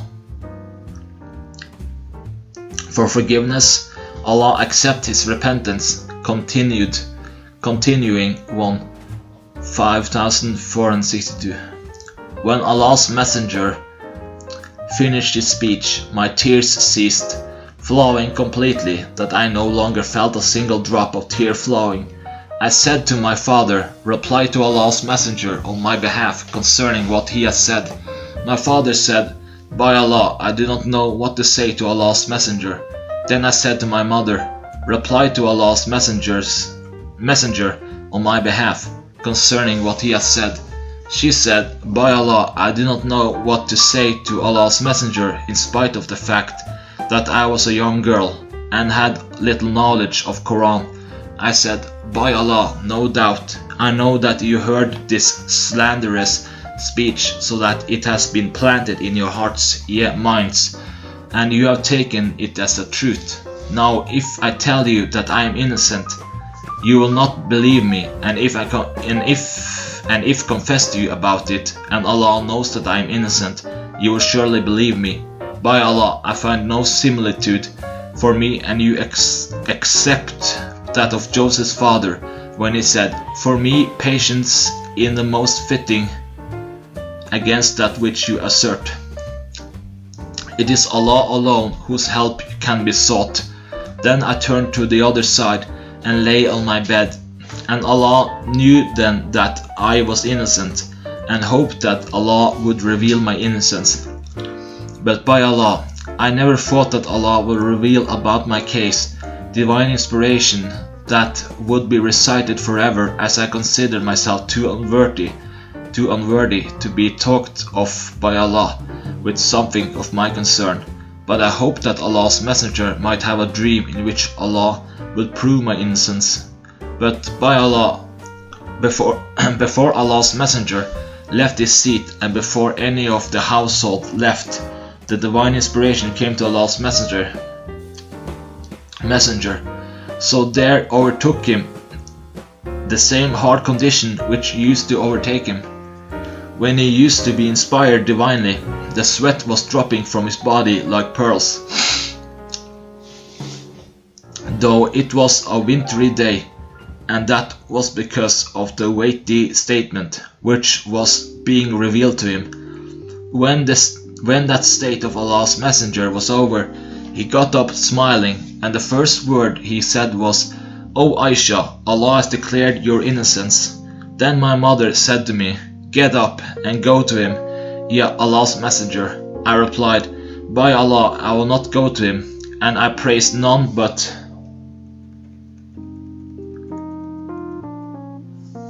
Allah. So Allah revealed the 10 verses. Verily, they who spread the slander are a gang among you. 24:11-20. Allah revealed those Quranic verses to declare my innocence. Abu Bakr as-Siddiq, who used to disburse money for Mistah bin Uttata because of his relationship to him and his poverty, said, by Allah, I will never give to Mistah bin Uttata anything after what he has said about Aisha. Then Allah revealed, and let not those among you who are good and wealthy swear not to give any sort of help to their kinsmen, those in need.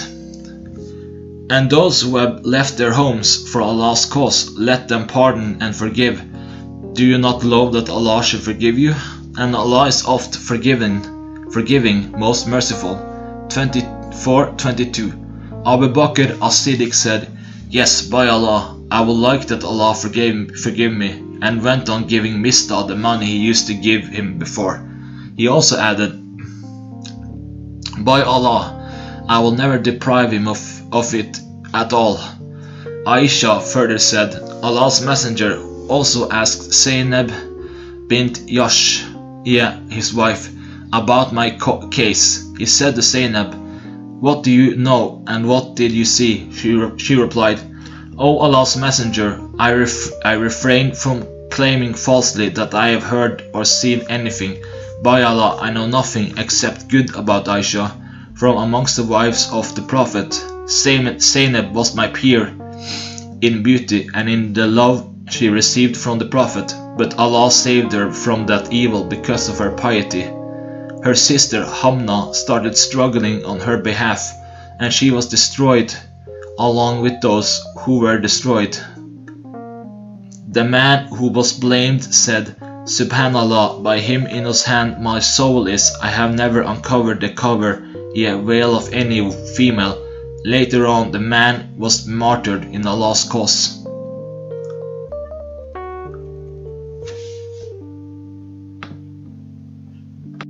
Narrated Al-Suri.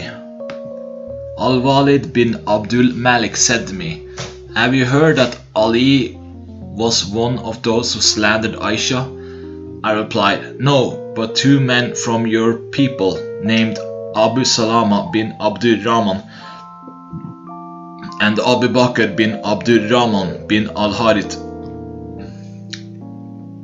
have informed me that Aisha told them that Ali remained silent about her case. Narrated Masruq bin Al-Aida.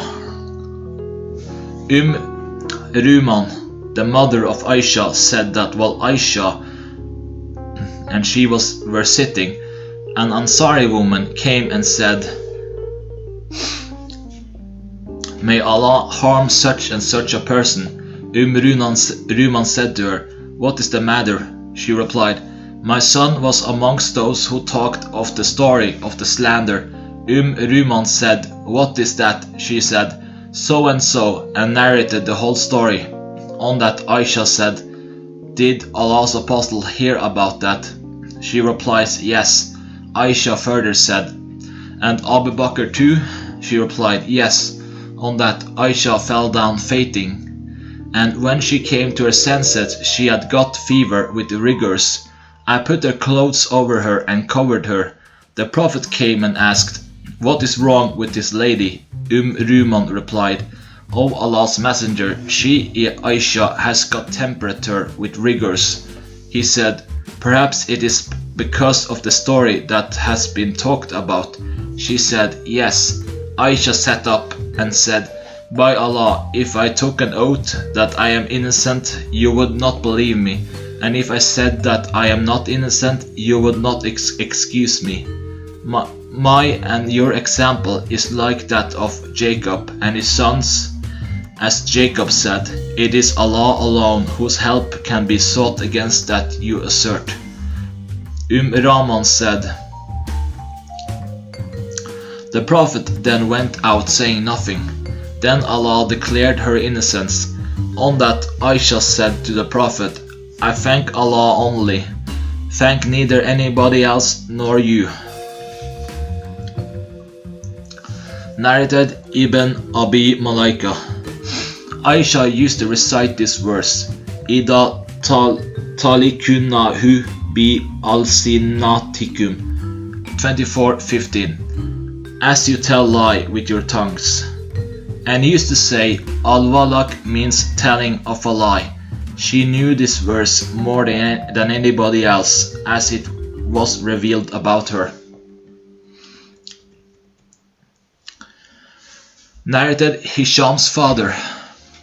I started abusing Hassan in front of Aisha. She said, do not abuse him, as he used to defend Allah's apostle against the infidels. Aisha added, once Hassan took the permission from the Prophet to say poetic verses against the infidels. On that the Prophet said, how will you exclude my forefathers from that? Hassan replied, I will take you out from them as one takes a hair out of the dough. Hisham's father added, I abused Hassan, as he was one of those who spoke against Aisha. Narrated Masruq. We went to Aisha while Hassan bin Thabit was with her reciting poetry to her from some of his poetic verses, saying, a chaste wise lady about whom nobody can have suspicion. She gets up with an empty stomach because she never eats the flesh of indiscreet ladies. Aisha said to him, "But you are not like that." I said to her, "Why do you grant him admittance?" Though Allah said, "And as for him among them, who had the greater share therein, his will be a severe torment."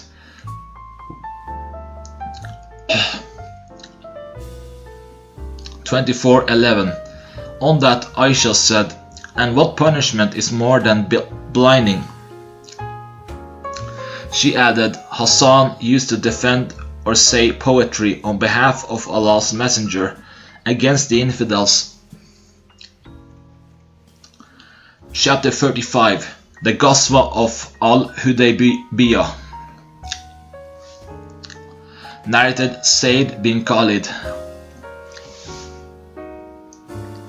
We went out with Allah's Messenger in the year of Al-Hudaybiyah. One night it rained, and Allah's Messenger led us in the Fajr prayer, and after finishing it, turned to us and said, "Do you know what your Lord has said?" We replied, "Allah and His Apostle know it better." He said, "Allah said, some of my slaves got up believing in me, and some of them disbelieving in me.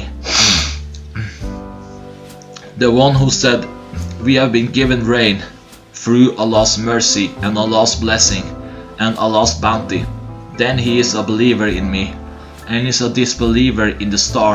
And whoever said, we have been given rain because of such and such star, then he is a believer in the star and is a disbeliever in me." Narrated Anas, Allah's Messenger performed four umrahs, all in the month of Dhul Qada, except the one which he performed with his Hajj in Dhul Hijjah. He performed one umrah from Al-Hudaybiyah in Dhul Qada, another umrah in the following year in Dhul Qada, a third from Al-Jirana, where he distributed the war booty of Hunayn in Dhul Qada, and the fourth umrah he performed was with his Hajj.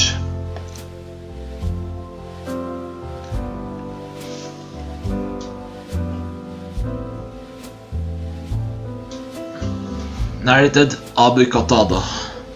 We set out with the Prophet in the year of Al-Hudaybiyah, and all his companions assumed the state of Iram, but I did not. Narrated Al-Bara. Do you people consider the conquest of Mecca the victory referred to in the Quran 48:1? Was the conquest of Mecca a victory? We really consider that the actual victory was the Ar-Ridwan pledge of allegiance which we gave on the day of Al-Hudaybiyah to the Prophet.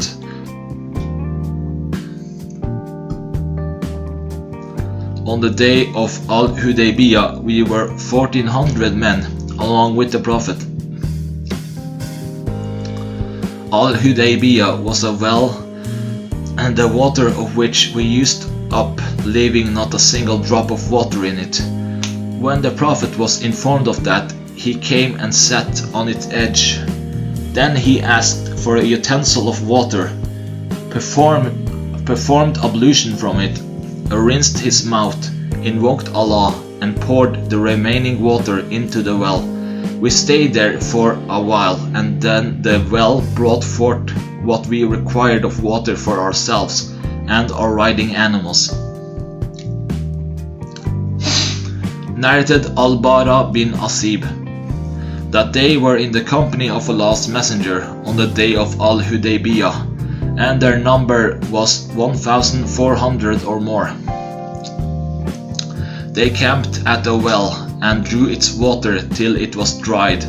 When they informed Allah's Apostle of that, he came and sat over its edge and said, "Bring me a bucket of its water." When it was brought, he spat and invoked Allah and said, "Leave it for a while." Then they quenched their thirst and watered their riding animals from that well till they departed. Narrated Salim. Jabir said, on the day of Al-Hudaybiyah, the people felt thirsty, and Allah's messenger had a utensil containing water. He performed ablution from it, and then the people came towards him. Allah's apostle said, what is wrong with you? The people said, O Allah's messenger, we haven't got any water to perform ablution with or to drink, except what you have in your utensil. So the Prophet put his hand in the utensil, and the water started spouting out between his fingers like springs. So he drank and performed ablution. I said to Jabir, what was your number on that day? He replied, even if we had been 100,000, that water would have been sufficient for us. Anyhow, we were 1,500. Narrated Qatada. I said to Sa'id bin al-Musayyab, I have been informed that Jabir bin Abdullah said that the number of Al-Hudaybiyah Muslim warriors was 1,400. Sa'id said to me, Jabir narrated to me that they were 1,500 who gave the pledge of allegiance to the Prophet on the day of Al-Hudaybiyah. Narrated Jabir bin Abdullah. On the day of Al-Hudaybiyah, Allah's messenger said to us, you are the best people on the earth. We were 1,400 then. If I could see now, I would have shown you the place of the tree beneath which we gave the pledge of allegiance. Salim said, our number was 1,400. Abdullah bin Abi Alfa said, the people who gave the pledge of allegiance under the tree numbered 1,300, and the number of Bani Aslam was 1/8 of the immigrants. Narrated Mirdas.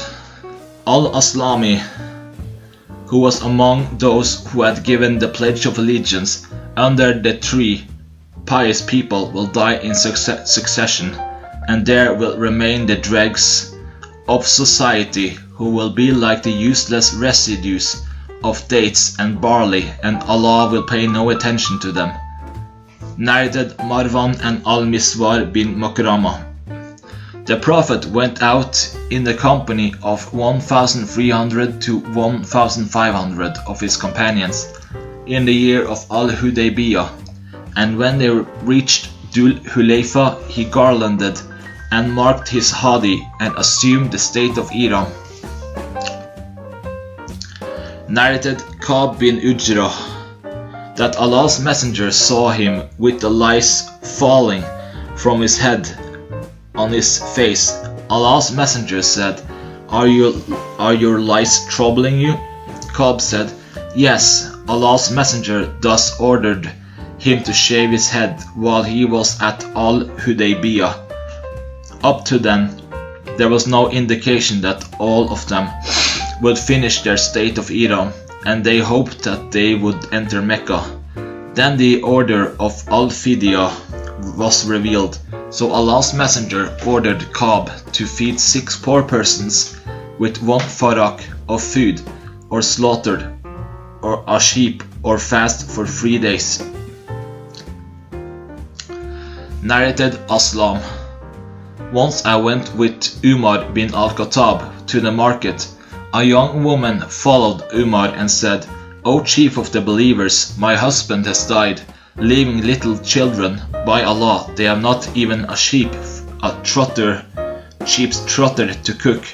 They have no farms or animals. I am afraid that they may die because of hunger, and I am the daughter of Kulaf bin Ima al-Ghafari, and my father witnessed the pledge of allegiance of Al-Hudaybiyah with the Prophet. Umar stopped and did not proceed, and said, I welcomed my near relative. Then he went towards a strong camel which was tied in the house, and carried onto it 2 sacks he had loaded with food grains, and put between them money and clothes, and gave her its rope to hold, and said, Lead it, and this provision will not finish till Allah gives you a good supply." A man said, "O chief of the believers, you have given her too much." Umar said disapprovingly, "May your mother be bereaved of you.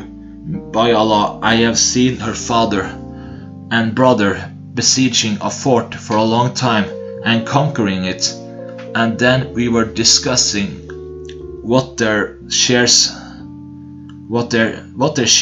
they would have from that war booty." Narrated Sa'id bin al-Musayyab that his father said, "I saw the tree of Ar-Ridwan pledge of allegiance, and when I returned to it later, I was not able to recognize it."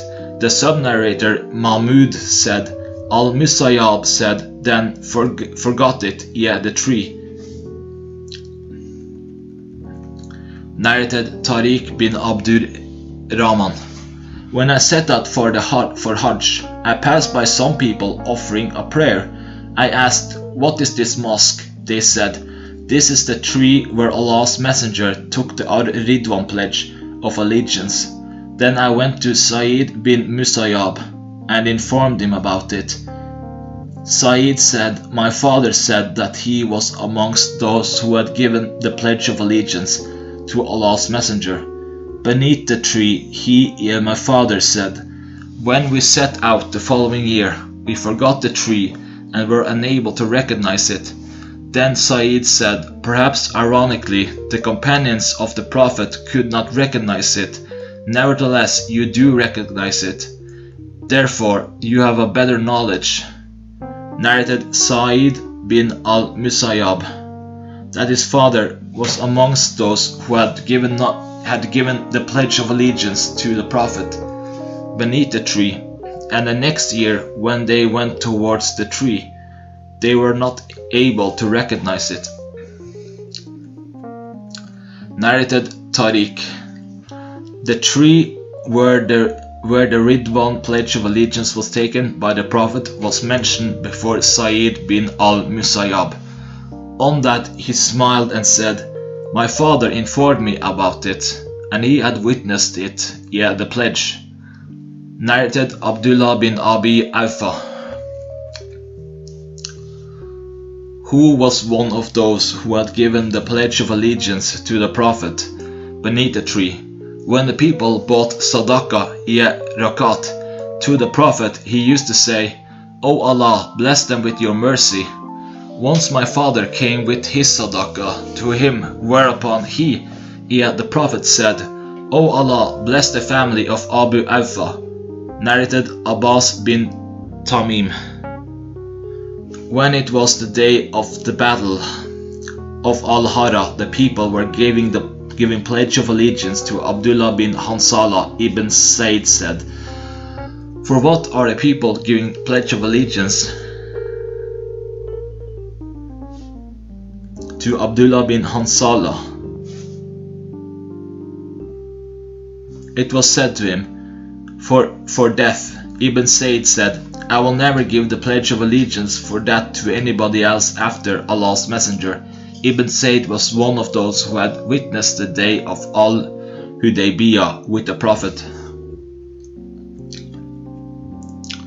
Narrated Liyas bin Salama bin Al-Aqwa. My father, who was amongst those who had given the pledge of allegiance to the Prophet beneath the tree, said to me, "We used to offer the Jummah prayer with the Prophet and then depart at a time when the walls had no shade for us to take shelter in." Narrated Yazid bin Abi Ubaid. I said to Salama bin Al-Aqwa, "For what did you give the pledge of allegiance to Allah's messenger?" On the day of Al-Hudaybiyah, he replied, "For death in the cause of Islam." Narrated Al-Musayyab. I met Al-Bara bin Asib and said to him, May you live prosperously. You enjoyed the company of the Prophet, and gave him the pledge of allegiance of Al-Hudaybiyah under the tree. On that Al-Bara said, "O my nephew, you do not know what we have done after him, his death." Narrated Abu Kilaba that Thabit bin Ad-Dahak had informed him that he was one of those who had given the pledge of allegiance of Al-Hudaybiyah beneath the tree.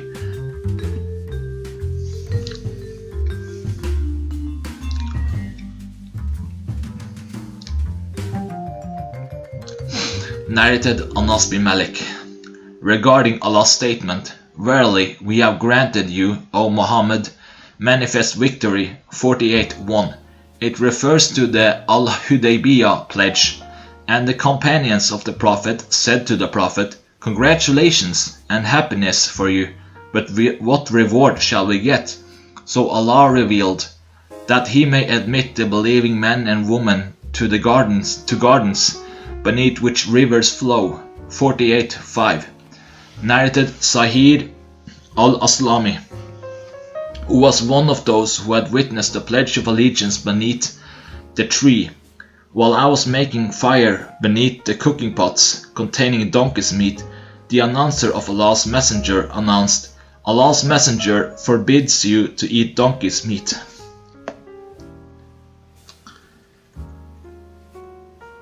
The same narration was told by Mashsa from a man called Uqban bin Aus, who was one of those who had witnessed the pledge of allegiance beneath the tree, and who had some trouble in his knee, so that while doing prostrations he used to put a pillow underneath his knee. Narrated Suwaid bin An-Numan, who was one of those who witnessed the pledge of allegiance beneath the tree. Allah's messenger and his companions were given savik, and they chewed it. Narrated Abu Yamra. I asked Aid bin Amr, who was one of the companions of the Prophet, one of those who gave the allegiance to the Prophet, the tree, "Can the witr prayer be repeated in one night?" He said, "If you have offered it in the first part of the night, you should not repeat it in the last part of the night." See Fath-ul Bari, page 458, volume 8. Narrated Zayd bin Aslam. My father said, Allah's messenger was proceeding at night on one of his journeys, and Umar bin al-Khattab was going along with him. Umar bin al-Khattab asked him about something, but Allah's apostle did not answer him. Umar asked him again, but he did not answer him. He asked him again for the third time, but he did not answer him. On that, Umar bin al-Khattab addressed himself, saying, "May your mother be bereaved of you, O Umar, for you have asked Allah's messenger thrice, yet he has not answered you." Umar said, "Then I made my camel run fast and took it in front of the other Muslims, and I was afraid that something might be revealed in my connection. I had hardly waited for a moment when I heard somebody calling me. I said, I was afraid that something might have been revealed about me. Then I came to Allah's messenger and greeted him. The Prophet said, Tonight there has been revealed to me a surah which is dearer to me than all the world, on which the sun rises. And then he recited, Verily we have granted you, O Muhammad, a manifest victory. 48:1.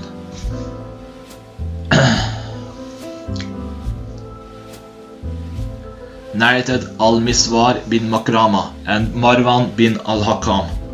One of them said, more than his friend, the Prophet set out in the company of more than 1,000 of his companions in the year of Al-Hudaybiyah, and when he reached Dhul Hulayfa, he garlanded his hadi. a sacrificing animal, assumed the state of Iram for Umrah from that place and sent a spy of his from Qusayya tribe. The prophet proceeded on till he reached a village called Gadir al-Ashtat. There his spy came and said, "The Quraysh infidels have collected a great number of people against you, and they have collected against you the Ethiopians, and they will fight with you, and will stop you from entering the Kaaba and prevent you." The prophet said, "O people, give me your opinion. Do you recommend that I should destroy the families and offspring of those who want to stop us from the Kaaba? If they should come to us for peace, then Allah will destroy a spy from the pagans, or otherwise we will leave them in a miserable state." On that Abu Bakr said, O Allah Apostle, you have come with the intention of visiting this house, Kaaba, and you do not want to kill or fight anybody, so proceed to it. And whoever should stop us from it, we will fight him. On that the Prophet said, "Proceed on in the name of Allah." Narrated Urwa bin As-Zubayr that he heard Marwan bin al-Hakam and al-Miswar bin Makrama relating one of the events that happened to Allah's Messenger. In the Umrah of Al-Hudaybiyah, they said, when Allah's Messenger concluded the truce with Suhail bin Amr on the day of Al-Hudaybiyah, one of the conditions which Suhail bin Amr stipulated was his saying to the Prophet, "If anyone from us, infidels, ever comes to you, though he has embraced your religion, you should return him to us, and should not interfere between us and him." Suhail refused to conclude the truce with Allah's Messenger, except on this condition. The believers disliked this condition and got disgusted with it and argued about it. But when Suhail refused to conclude the truce with Allah's Messenger, except on that condition, Allah's Apostle concluded it. Accordingly, Allah's Messenger then returned Abu Jandal bin Suhail to his father, Suhail bin Amr, and returned every man coming to him from them during that period, even if he was a Muslim. The believing woman emigrants came to Medina, and Kulthum, the daughter of Uqba bin Abi Muayt, was one of those who came to Allah's Messenger, and she was an adult at that time. Her relatives came asking Allah's Messenger to return her to them, and in this connection Allah revealed the verses dealing with the believing woman. Aisha said, Allah's Messenger used to test all the believing women who migrated to him with the following verse: "O Prophet, when a believing woman come to you to give the pledge of allegiance to you, 60:12, Urwa's uncle said, we were informed when Allah ordered his apostle to return to the pagans what they had given to their wives who lately migrated to Medina, and we were informed that Abu Basir relating the whole narration." Narrated Nafi. Abdullah bin Umar set out for Umrah during the period of afflictions, and he said, "If I should be stopped from visiting the Kaaba, I will do what we did when we were with Allah's Messenger." He assumed Ihram for Umrah in the year of Al-Hudaybiyah. Narrated Nafi. Ibn Umar assumed Ihram and said, "If something should intervene between me and the Kaaba, then I will do what the Prophet did when the Quraysh infidels intervened between him and the Kaaba." Then Ibn Umar recited, "You have indeed in Allah's Messenger a good example to follow." 33:21. Narrated Nafi. One of Abdullah's sons said to Abdullah bin Umar, I wish you would stay this year and not perform Hajj, as I am afraid that you will not be able to reach the Kaaba." On that Abdullah bin Umar said, "We went out with the Prophet for Umrah, and when the Quraysh infidel intervened between us and the Kaaba, the Prophet slaughtered his hadi and shaved his head, and his companions cut short their hair."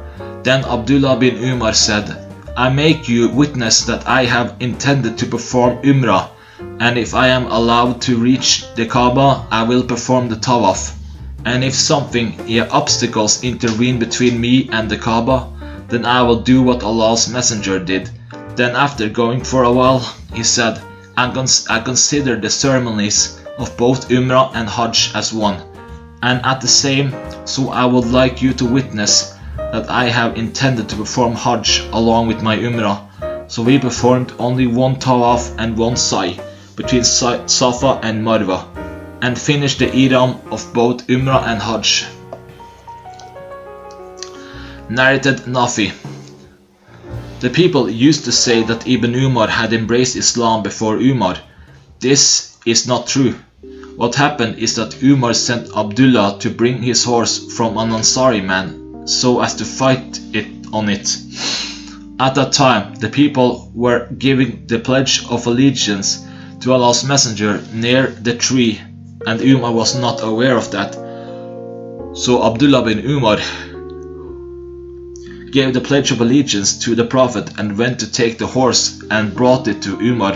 While Umar was putting on the armor to get ready for fighting, Abdullah informed him that the people were giving the pledge of allegiance to Allah's apostle, beneath a tree. So Umar set out, and Abdullah accompanied him till he gave the pledge of allegiance to Allah's Messenger. And it was this event that made people say that Ibn Umar had embraced Islam before Umar. Abdullah bin Umar added, the people were along with the Prophet on the day of Al-Hudaybiyah, spreading in the shade of the trees. Suddenly the people surrounded the Prophet and started looking at him.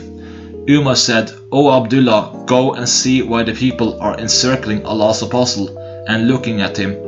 Abdullah bin Umar then saw the people giving the pledge of allegiance to the Prophet. So he also gave the pledge of allegiance and returned to Umar, who went out in his turn and gave the pledge of allegiance to the Prophet. Narrated Abdullah bin Abi Awfa. We were in the company of the Prophet. When he performed the Umrah, he performed the Tawaf, and we did the same. He offered a prayer, and we also offered a prayer with him. Then he performed the Sa'i between Safa and Marwa, and we were guarding him against the people of Mecca so that nobody should harm him.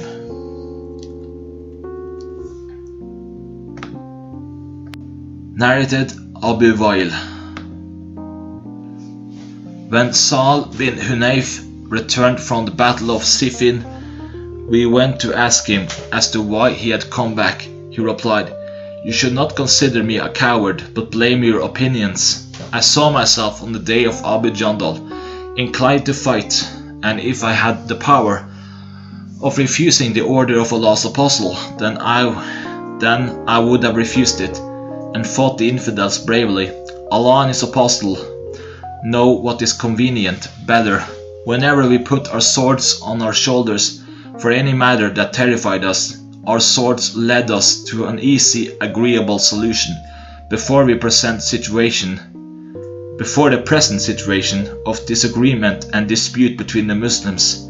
When we mend the breach in one side, it opened in another, and we do not know what to do about it."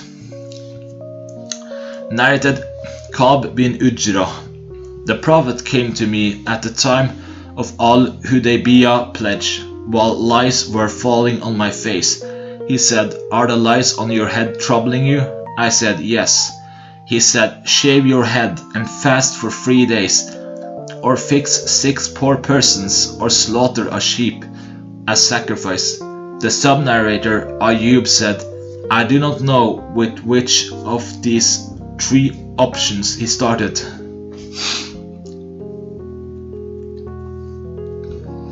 Narrated Ka'b bin Ujra. We were in the company of Allah's Messenger at Al-Hudaybiyah in the state of Iram, and the pagans did not allow us to proceed to the Kaaba. I had thick hair and lice started falling on my face. The Prophet passed by me and said, "Are the lice of your head troubling you?" I replied, "Yes." The sub-narrator added, "Then the following divine verse was revealed, and if any one of you is ill or has an ailment in his scalp necessitating shaving, must pay a ransom fida of either fasting or feeding the poor, or offering a sacrifice." 296.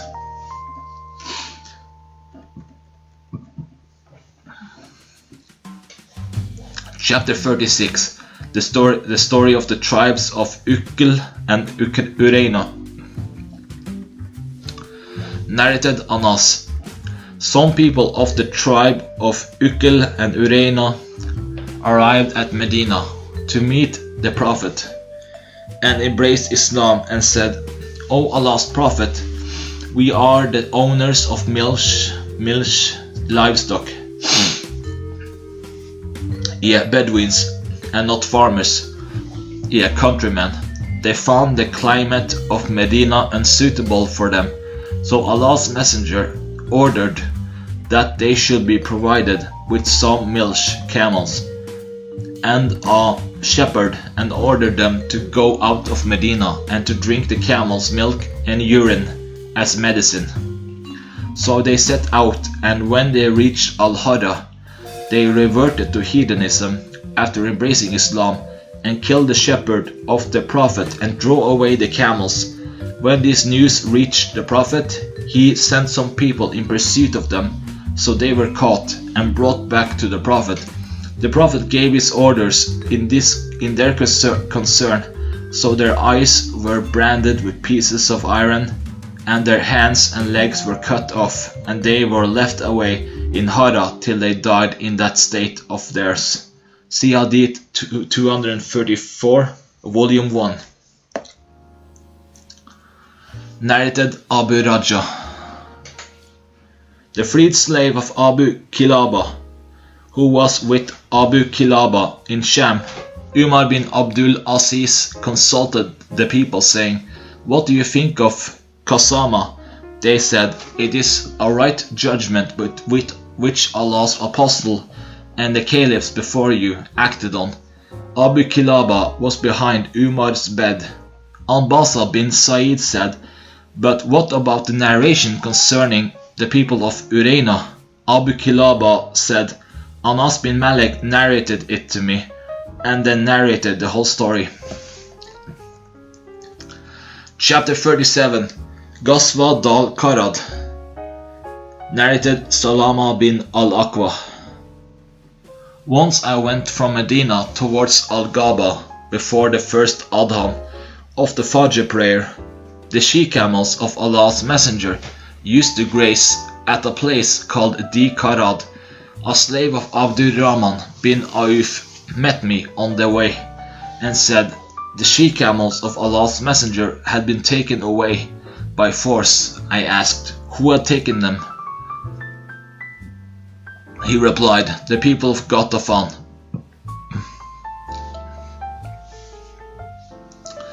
I made 3 loud cries to the people of Medina, saying, "O Sabaha!"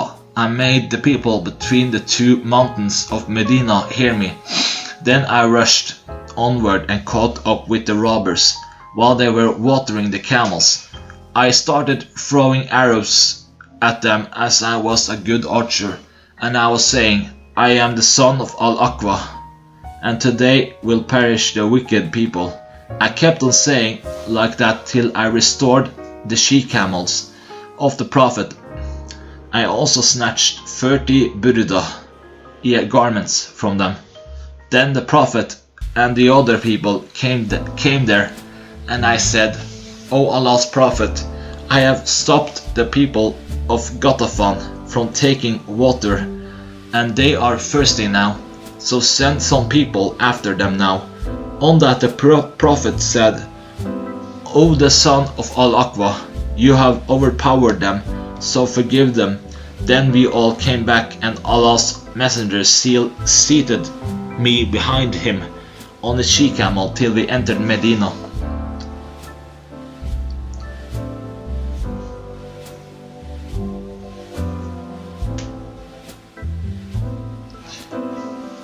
Chapter 38. Ghazwa of Khaybar. Narrated Suwaid bin An-Numan, I went out in the company of the Prophet in the year of Khaybar, and when we reached As-Saba, which is the lower part of Khaybar, the Prophet offered the Asr prayer and then asked the people to collect the journey food. Nothing was brought but Savik, which the Prophet ordered to be moistened with water, and then he ate it, and we also ate it. Then he got up to offer the Maghrib prayer. He washed his mouth, and we too washed our mouths, and then he offered a prayer without repeating his ablution. Narrated Salama bin Al-Aqwa.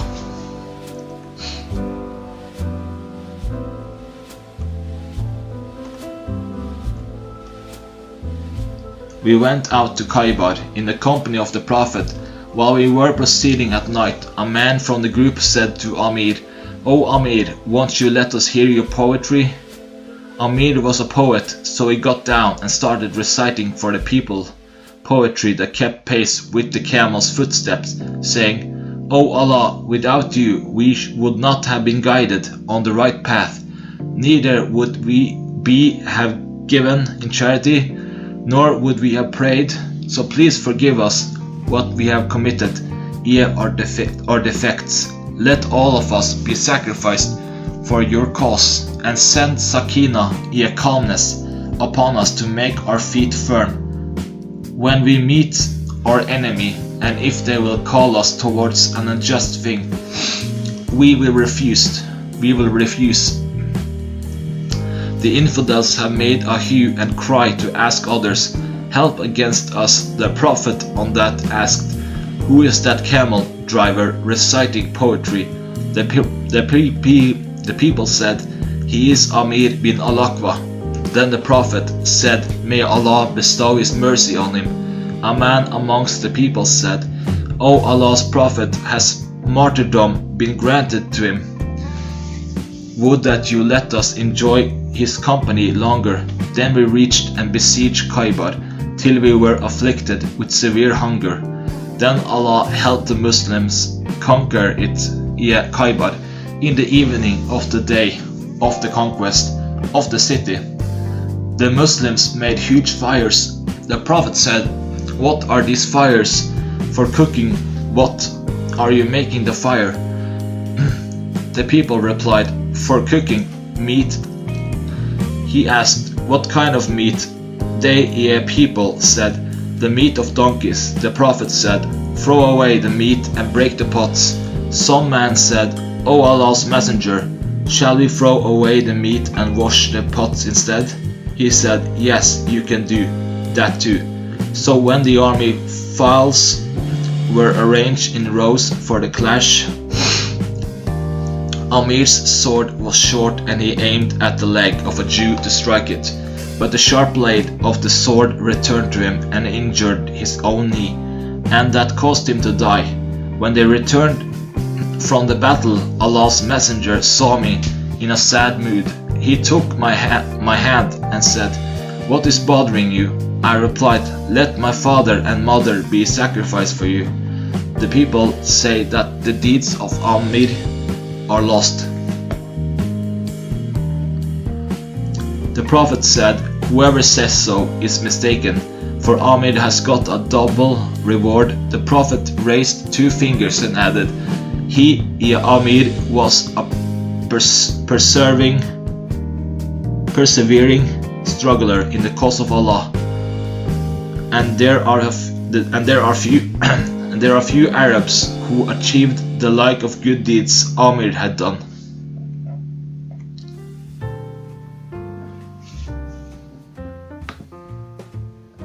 Narrated Anas. Allah's Messenger reached Khaybar at night, and it was his habit that Whenever he reached the enemy at night, he will not attack them till it was morning. When it was morning, the Jews came out with their spades and baskets, and when they saw him, the prophet, they said, Muhammad, by Allah, Muhammad and his army. The prophet said, Khaybar is destroyed, for whenever we approach a hostile nation to fight, then evil will be the morning for those who have been warned. Narrated Anas bin Malik. We reached Khaybar early in the morning, and the inhabitants of Khaybar came out carrying their spades, and when they saw the prophet, they said, Muhammad, by Allah, Muhammad and his army.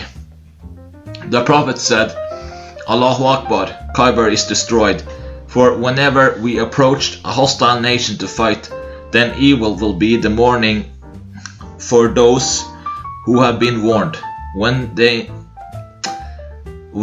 then got the meat of donkeys and intended to eat it, but an announcement was made by the announcer of the prophet, Allah and his apostle forbid you to eat the meat of donkeys, as it is an impure thing.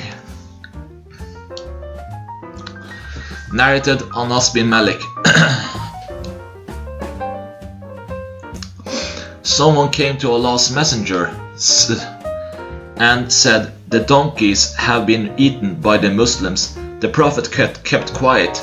Then the man came again and said, the donkeys have been eaten. The prophet kept quiet. The man came to him the third time and said, the donkeys have been consumed. On that the prophet ordered an announcer to announce to the people, Allah and his apostle forbid you to eat the meat of donkeys. Then the cooking pots were upset while the meat was still boiling in them. Narrated Anas. The prophet offered the Fajr prayer near Khaybar when it was still dark, and then said, Allahu Akbar, Khaybar is destroyed, for whenever we approach a hostile nation to fight, then evil will be the morning for those who have been warned. Then the inhabitants of Khaybar came out running on the roads. The prophet had their warriors killed, their offspring and women taken as captives. Safiya was amongst the captives. She first came in the share of Dahiya al-Kali, but later on she belonged to the prophet. The prophet made her manumission as her mar. Narrated Abdul Aziz bin Suhaib. Anas bin Malik said, the prophet took Safiya as a captive. He manumitted her and married her. Thabit asked Anas, what did he give her as mar, a marriage gift? Anas replied, her mar was herself, for he manumitted her. Narrated Sal bin Sa'd as-Sa'idi. Allah's messenger and his army encountered the pagans, and the two armies fought, and then Allah's apostle returned to his army camps, and the others, the enemy, returned to their army camps. Amongst the companions of the prophet, there was a man who could not help pursuing any single isolated pagan to strike him with his sword. Somebody said, none has benefited the Muslims today more than so and so. On that Allah's messenger said, he is from the people of the hellfire, certainly. A man amongst the people, a Muslim, said, I will accompany him to know the fact. So we went along with him, and whenever he stopped with him, and whenever he hastened with him. The brave man then got wounded severely, and seeking to die at once, he planted his sword into the ground and put its point against his chest in between his breasts, and then threw himself on it and committed suicide. On that the person who was accompanying the deceased all the time came to Allah's messenger and said, I testify that you are the messenger of Allah. The prophet said, Why is What makes you say so?" He said, "It is concerning the man whom you have already mentioned as one of the dwellers of the hellfire." The people were surprised by your statement, and I said to them, "I will try to find out the truth about him for you." So I went out after him, and he was then inflicted with a severe wound, and because of that he hurried to bring death upon himself by planting the handle of his sword into the ground and directing its tip towards his chest between his breasts, and then he threw himself over it and committed suicide. Allah's messenger then said, "A man may do what seem to the people as the deeds of the dwellers of paradise, but he is from the dwellers of the hellfire, and another may do what seem to the people as the deeds of the dwellers of the hellfire, but he is from the dwellers of paradise." Narrated Abu Hurairah. We witnessed the battle of Khaybar. Allah's messenger said about one of those who were with him and who claimed to be a Muslim, "This man is from the dwellers of the hellfire." When the battle started, that fellow fought so violently and bravely that he received plenty of wounds. Some of the people were about to doubt the Prophet's statement, but the man, feeling the pain of his wounds, put his hand in his quiver and took out of it some arrows with which he slaughtered himself. He had committed suicide. Then some men amongst the Muslims came hurriedly and said, "O Allah's Apostle, Allah has made your statement true. So and so has committed suicide." The Prophet said, "O so and so, get up and make an announcement that none but a believer will enter paradise, and that Allah may support the religion with an unchaste, evil, wicked man." Narration about the chain of narrators. Narrated Abu Musa al-Ashari. When Allah's messenger fought the battle of Khaybar, or when Allah's messenger went towards it, whenever the people passed over a high place overlooking a valley, they raised their voices saying, "Allahu Akbar, Allahu Akbar." None has the right to be worshipped except Allah. On that, Allah's Apostle said to them, "Lower your voices, for you are not calling a deaf or an absent one, but you are calling a hearer who is near and is with you." I was behind the riding animal of Allah's messenger, and he heard me saying, "There is neither might nor power but with Allah." On that he said to me, "O Abdullah bin Qais."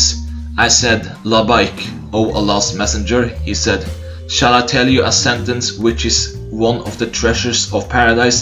I said, "Yes, O Allah's messenger." "Let my father and mother be sacrificed for your sake." He said, There is neither might nor power but with Allah." Narrated Yazid bin Abi Ubaid. I saw the trace of a wound in Salama's leg. I said to him, "O Abu Muslim, what is this wound?" He said, "This was inflicted on me on the day of Khaybar." And the people said, "Salama has been wounded." Then I went to the Prophet, and he puffed his saliva in it, the wound thrice, and since then I have not had any pain in it till this hour. Narrated Sal. During one of his Ghazawat, the Prophet encountered the pagans, and the two armies fought, and then each of them returned to their army camps. Amongst the army of the Muslims there was a man who would follow every pagan separated from the army and strike him with his sword. It was said, "O Allah's messenger, none has fought so satisfactorily, and so, namely, that brave Muslim." The Prophet said, "He is from the dwellers of the hellfire." The people said, "Who amongst us will be of the dwellers of paradise, if this man is from the dwellers of the hellfire?" Then a man from amongst the people said, I will follow him and accompany him in his fast and slow movements. The brave man got wounded, and wanting to die at once, he put the handle of his sword on the ground and its tip in between his breasts, and then threw himself over it, committing suicide. Then the man who had watched the deceased returned to the Prophet and said, I testify that you are apostle of Allah.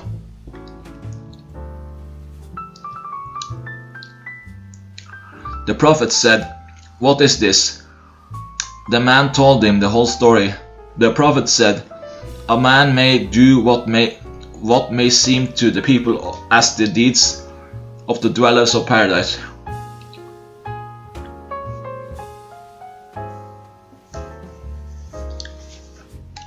But he is of the dwellers of the hellfire. And a man may do what may seem to the people as the deeds of the dwellers of the hellfire, but he is from the dwellers of paradise. Narrated Abu Imran. Anas looked at the people wearing tarsans, a special kind of head covering worn by Jews in old days. On that Anas said, At this moment those people look like the Jews of Khaybar. Narrated Salama. Ali remained behind the Prophet during the Ghazwa of Khaybar as he was suffering from eye trouble. He then said, How can I remain behind the Prophet, and followed him? So when he slept on the night of the conquest of Khaybar, the Prophet said, I will give the flag tomorrow, or tomorrow the flag will be taken by a man who is loved by Allah and his apostle, and Khaybar will be conquered through him with Allah's help. While every one of us was hopeful to have the flag, it was said, Here is Ali, and the Prophet gave him the flag, and Khaybar was conquered through him with Allah's help. Narrated Sahl bin Sa'd. On the day of Khaybar, Allah's messenger said, Tomorrow I will give this flag to a man through whose hands Allah will give us victory. He loves Allah and his apostle, and he is loved by Allah and his apostle. The people remained that night, wondering as to who would be given it. In the morning the people went to Allah's messenger, and every one of them was hopeful to receive it. He had the flag. The Prophet said, Where is Ali bin Abi Talib? It was said, He is suffering from eye trouble, O Allah's apostle.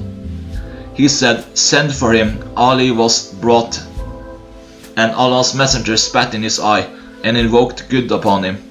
So Ali was cured as if he never had any trouble. Then the Prophet gave him the flag.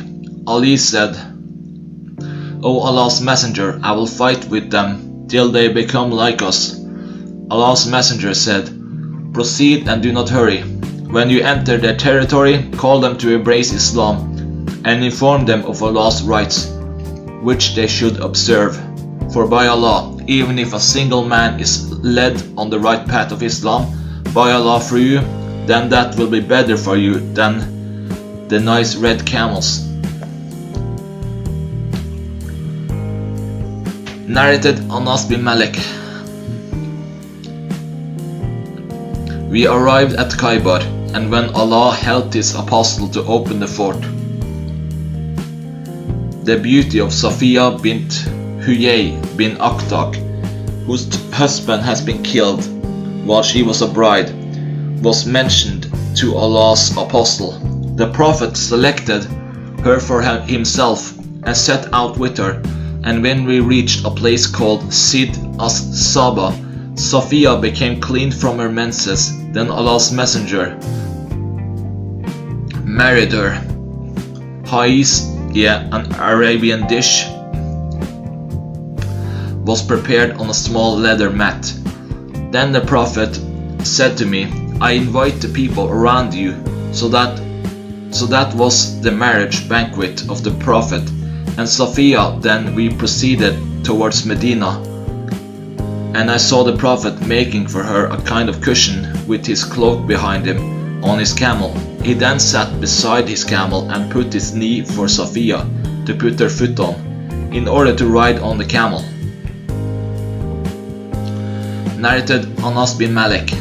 The Prophet stayed with Sophia bint Huyay for 3 days on the way of Khaybar, where he consummated his marriage with her.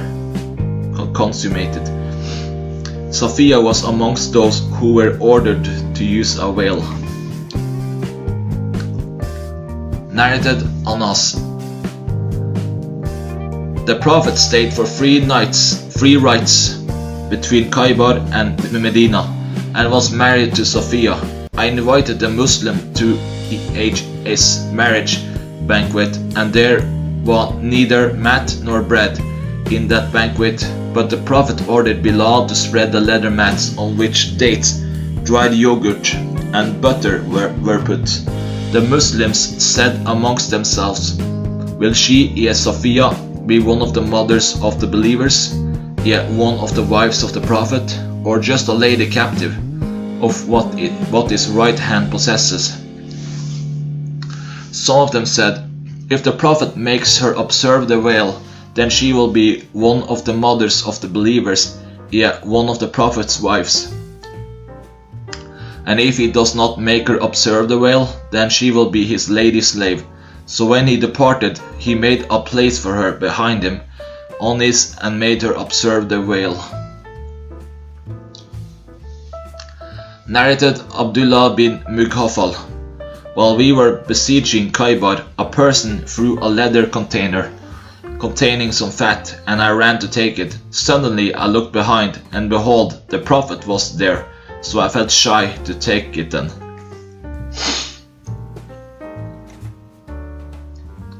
Narrated Ibn Umar. On the day of Khaybar, Allah's Messenger forbade the eating of garlic and the meat of donkeys. Narrated Ali bin Abi Talib. On the day of Khaybar, Allah's Messenger forbade the mutta, temporary marriage, and the eating of donkey meat. Narrated Ibn Umar. On the day of Khaybar, Allah's Messenger forbade the eating of donkey meat.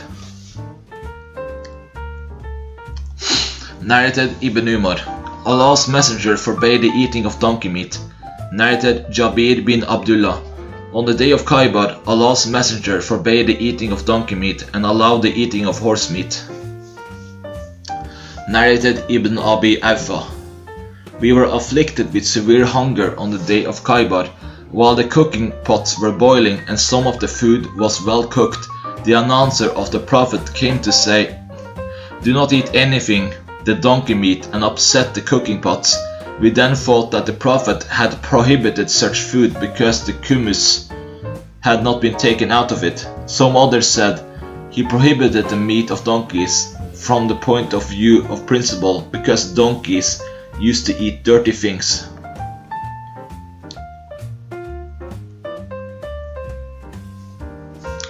Narrated Al-Bara and Abdullah bin Abul Awfa, that when they were in the company of the Prophet, they got some donkeys, which they slaughtered and cooked. Then the announcer of the Prophet said, "Turn the cooking pots upside down, throw out the meat." Narrated Al-Bara and Ibn Abi Awfa. On the day of Khaybar, when the cooking pots were put on the fire, the Prophet said, "Turn the cooking pots upside down." Narrated Al-Bara. We took part in a ghazwa with the Prophet, same as hadith number 533. Narrated Al-Bara bin Asib. During the ghazwa of Khaybar, the Prophet ordered us to throw away the meat of the donkeys, whether it was still raw or cooked. He did not allow us to eat it later on. Narrated Ibn Abbas. I do not know whether the Prophet forbade the eating of donkey meat temporarily, because they were the beasts of burden for the people, and he disliked that their means of transportation should be lost, or he forbade it on the day of Khaybar permanently. Narrated Ibn Umar. On the day of Khaybar, Allah's Messenger divided the war booty of Khaybar with a ratio of 2 shares for the horse and 1 share for the foot soldier. The sub-narrator Nafi explained this, saying, if a man had a horse, he was given 3 shares, and if he had no horse, then he was given 1 share. Narrated Jubair bin Mut'im. Utbah bin Affan and I went to the Prophet and said, you had given Banu al-Muttalib from the kumis of Khaybar's booty and left us in spite of the fact that we and Banu al-Muttalib are similarly related to you. The Prophet said, Banu Hashim and Banu al-Muttalib only are one and the same. So the Prophet did not give anything to Banu Abd Shams and Banu Nawfal. Narrated Abu Musa. The news of the migration of the Prophet from Mecca to Medina reached us while we were in Yemen. So we set out as emigrants towards him. We were 3, I and my 2 brothers. I was the youngest of them, and one of the 2 was Abu Burda and the other Abu Rum, and our total number was either 53 or 52 men from my people. We got on board a boat, and our boat took us to Negus in Ethiopia. There we met Ja'far bin Abi Talib and stayed with him. Then we all came to Medina and met the Prophet at the time of the conquest of Khaybar. Some of the people used to say to us, namely the people of the ship, we have migrated before you. Asma bint Umays, who was one of those who had come with us, came as a visitor to Hafsa, the wife the Prophet.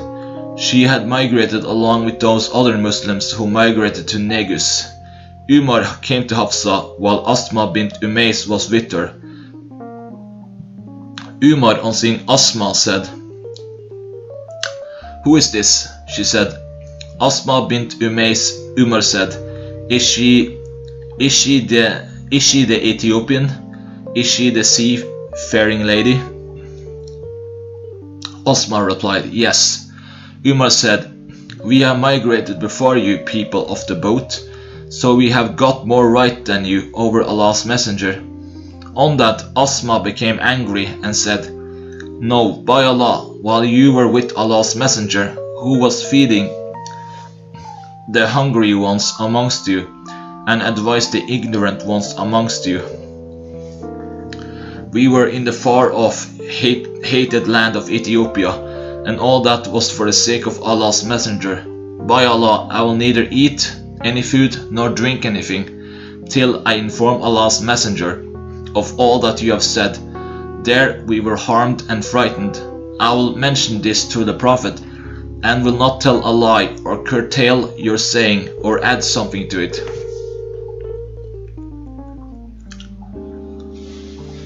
So when the Prophet came, she said, O Allah's Prophet, Umar has said so and so. He said to Asma, what did you say to him? Asma's aide, I told him so and so. The Prophet said, Umar has not got more right than you people over me, as he and his companions have the reward of only 1 migration, and you, the people of the boat, have the reward of 2 migrations. Asma later on said, I saw Abu Musa and the other people of the boat coming to me in successive groups, asking me about this narration, and to them nothing in the world was more cheerful and greater than what the Prophet had said about them. Narrated Abu Burda. Asma said, I saw Abu Musa requesting me to repeat his narration again and again. Narrated Abu Burda. Abu Musa said, the Prophet said, I recognize the voice of the group of Al-Ashiriyun when they recite the Quran, when they enter their homes at night.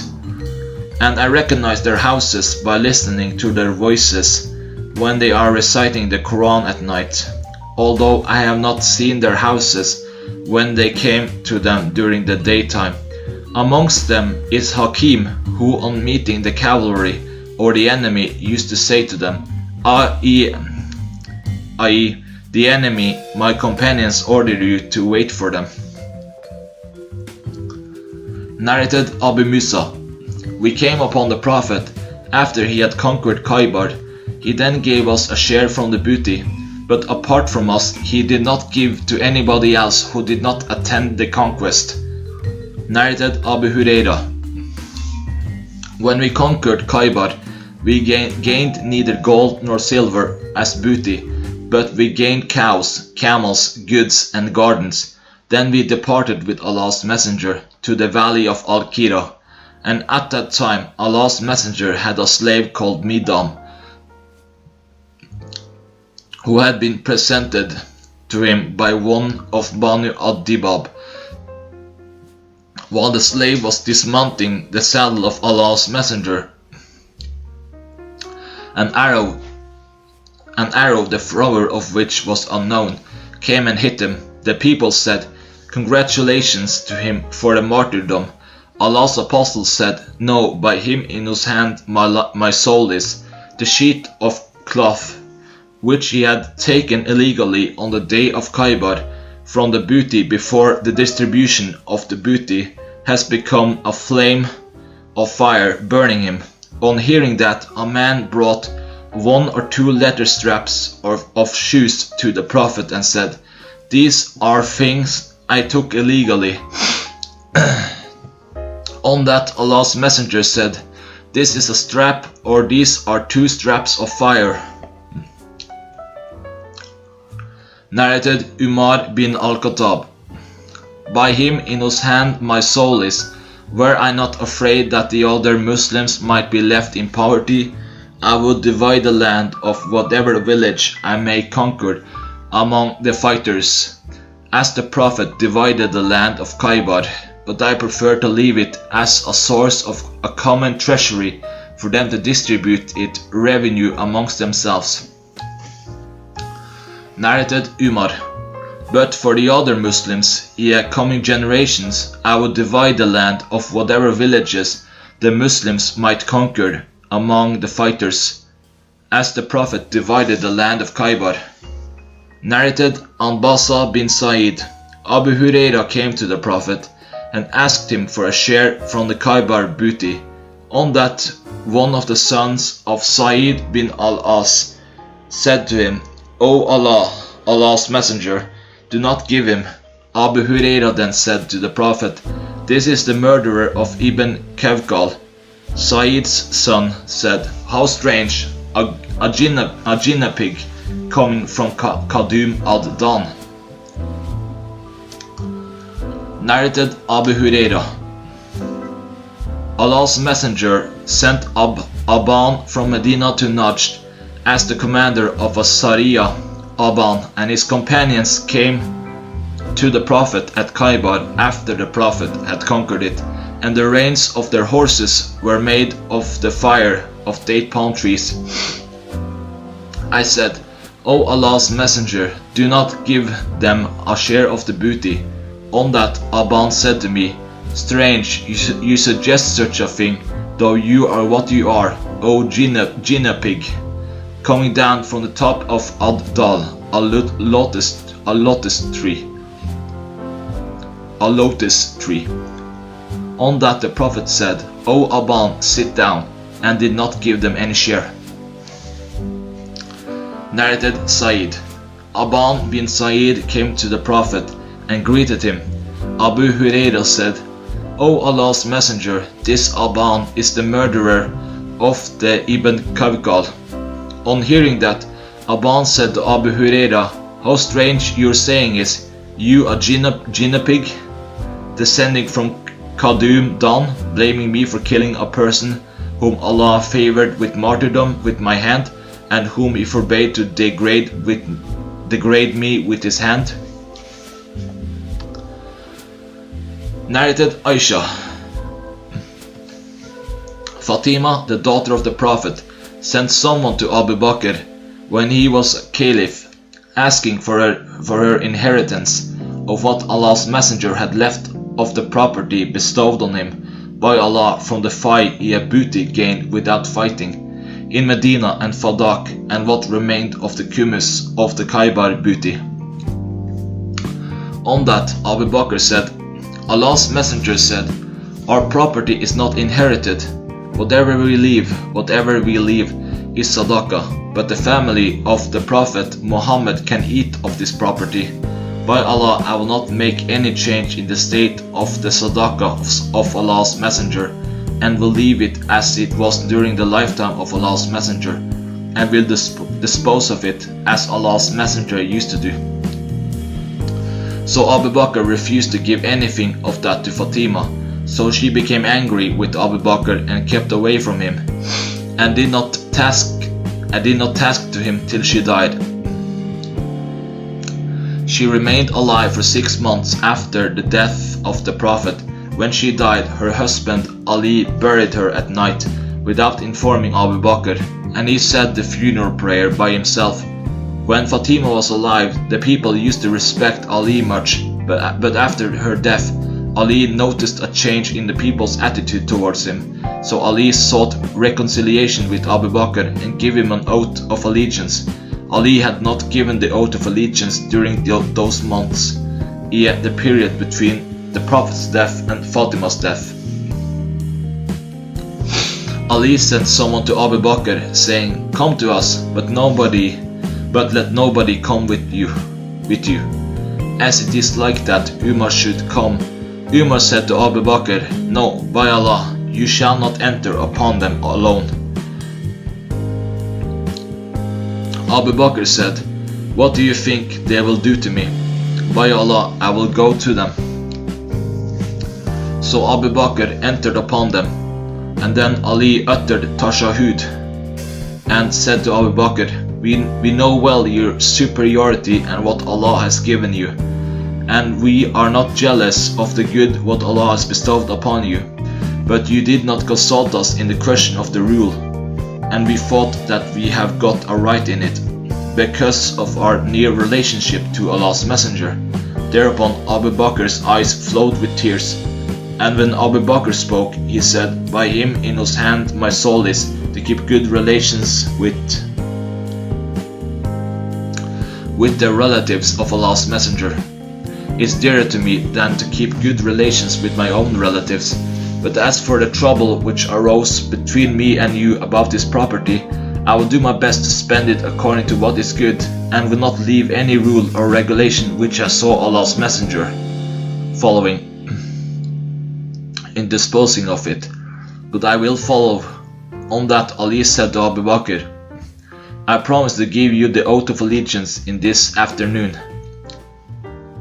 So when Abu Bakr had offered the Sul prayer, he ascended the pulpit and uttered the Tashahhud, and then mentioned the story of Ali and his failure to give the oath of allegiance, and excused him, accepting what excuses he had offered. Then Ali got up, and praying to Allah for forgiveness, he uttered Tashahhud, praised Abu Bakr's right, and said that he had not done what he had done because of jealousy of Abu Bakr, or as a protest of that Allah had favored him with. Ali added, "But we used to consider that we too had some right in this affair of rulership, and that he, Abu Bakr, did not consult us in this matter, and therefore caused us to feel sorry." On that, all the Muslims became happy and said, "You have done the right thing." The Muslims then became friendly with Ali as he returned to what the people had done, giving the oath of allegiance to Abu Bakr. Narrated Aisha, "When Khaybar was conquered, we said, 'Now we will eat our fill of dates.'" Narrated Ibn Umar, "We did not eat our fill except after we had conquered Khaybar." Chapter 39. Appointment of a ruler for Khaybar by the Prophet Sahih. Chapter 40. Prophet's Sahih dealing with the people of Khaybar. Narrated Abu Sa'id al-Khudri and Abu Huraira. Allah's Messenger appointed a man as the ruler of Khaybar, who later brought some janib, dates of good quality, to the Prophet. On that, Allah's Messenger said to him, "Are all the dates of Khaybar like this?" He said, "No, by Allah." O Allah's Messenger, but we take one sa of these dates of good quality for 2 or 3 sas of other dates of inferior quality. On that, Allah's Messenger said, "Do not do so, but first sell the inferior quality dates for money, and then with that money buy janib." Abu Sa'id and Abu Huraira said, "The Prophet made the brother of Bani Adi from the Ansar as the ruler of Khaybar." Narrated Abdullah. The Prophet gave the land of Khaybar to the Jews of Khaybar on the condition that they would work on it and cultivate it, and they would have half of its yield. Chapter 41. The sheep which Qas poisoned and presented to the Prophet sauce at Khaybar. Narrated Abu Huraira. When Khaybar was conquered, a cooked sheep containing poison was given as a present to Allah's Apostle. Chapter 42. The Ghazwa of Zayd bin Haritha. Narrated Ibn Umar. Allah's Messenger appointed Usama bin Zayd as the commander of some people. Those people criticized his leadership. The Prophet said, "If you speak ill of his leadership, you have already spoken ill of his father's leadership before. By Allah, he deserved to be a commander, and he was one of the most beloved persons to me. And now this, Usama, is one of the most beloved persons to me after him." Chapter 43. Umrah al-Qada. Narrated Al-Bara.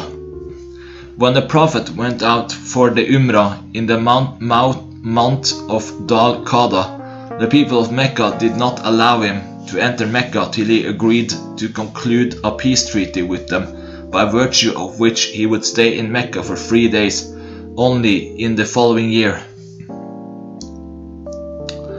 When the agreement was being written, the Muslims wrote, "This is the peace treaty which Muhammad, Apostle of Allah, has concluded."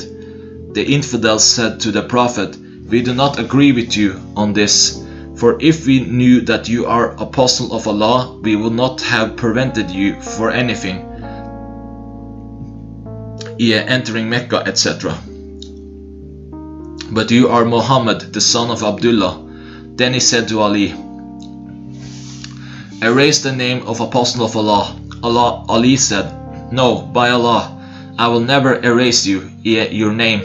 Then Allah's Messenger took the writing sheet, and he did not know a better writing, and he wrote or got it the following written: "This is a peace treaty which Muhammad, the son of Abdullah, has concluded. Muhammad should not bring arms into Mecca except sheathed swords, and should not take with him any person of the people of Mecca, even if such a person wanted to follow him, and if any of his companions wants to stay in Mecca, he should not forbid him." In the next year, when the Prophet entered Mecca and the allowed period of stay elapsed, the infidels came to Ali and said, "Tell your companion Muhammad to go out, as the allowed period of his stay has finished." So the Prophet departed from Mecca, and the daughter of Hamza followed him, shouting, "O uncle, O uncle." Ali took her by the hand and said to Fatima, "Take the daughter of your uncle." So she made her ride on her horse. When they reached Medina, Ali, Zayd and Jafar quarreled about her. Ali said, "I took her for she is the daughter of my uncle." Jafar said, "She is the daughter of my uncle, and her aunt is my wife." Zayd said, "She is the daughter of my brother." On that, the Prophet gave her to her aunt and said, "The aunt is of the same status as the mother." He then said to Ali, "You are from me, and I am from you," and said to Ja'far, "You resemble me in appearance and character," and said to Zayd, "You are our brother and our freed slave." Ali said to the Prophet, "Won't you marry the daughter of Hamza?" The Prophet said, "She is the daughter of my foster brother."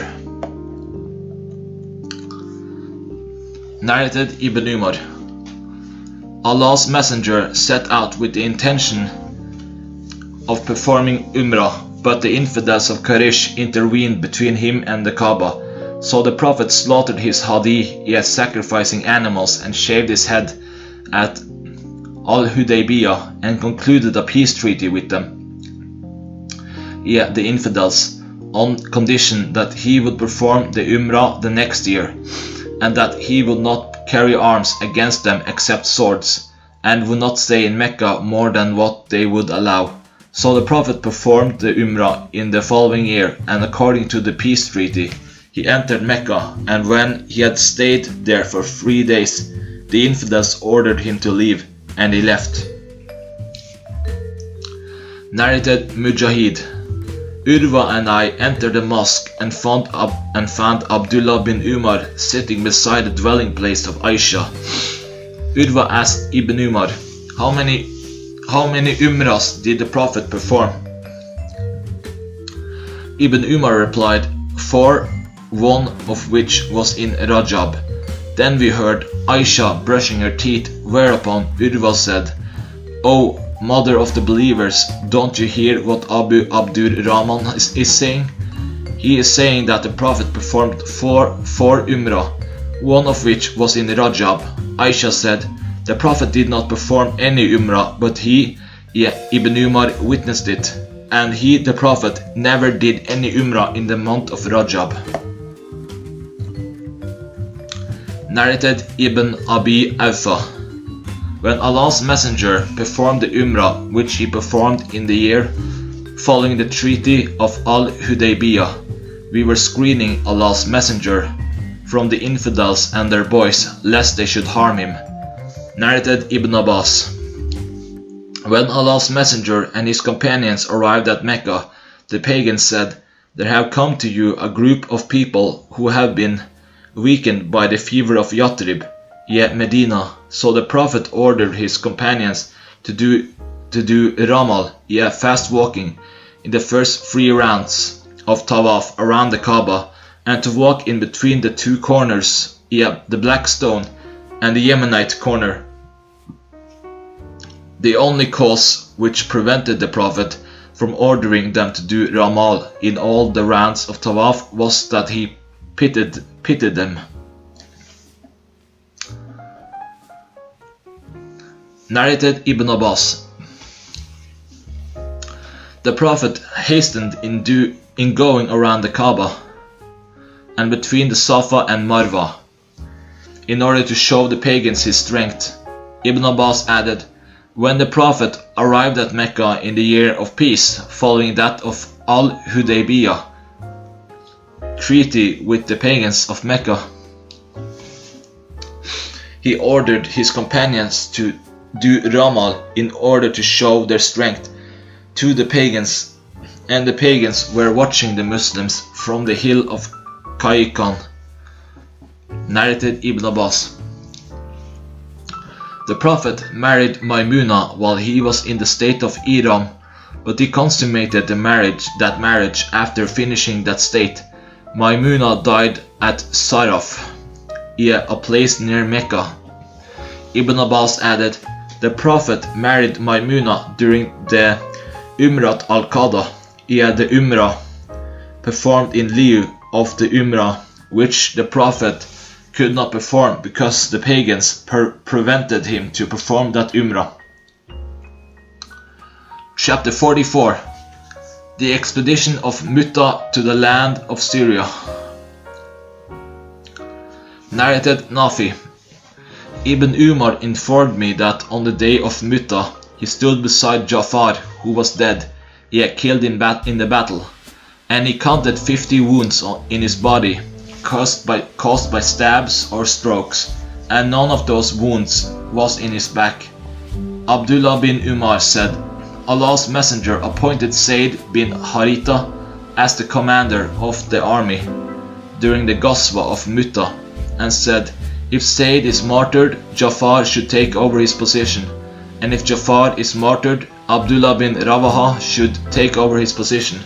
Abdullah bin Umar further said, I was present amongst them in that battle, and we searched for Ja'far bin Abi Talib, and found his body amongst the bodies of the martyred ones, and found over 90 wounds over his body, caused by stabs or shots of arrows. Narrated Anas, the Prophet had informed the people of the martyrdom of Zayd, Ja'far and Ibn Rawaha before the news of their death reached. The Prophet said Zayd took the flag as the commander of the army and was martyred. Then Ja'far took it and was martyred, and then Ibn Rawaha took it and was martyred. At that time the Prophet's eyes were shedding tears. He added, then the flag was taken by a sword amongst the swords of Allah, Khalid, and Allah made them, the Muslims, victorious.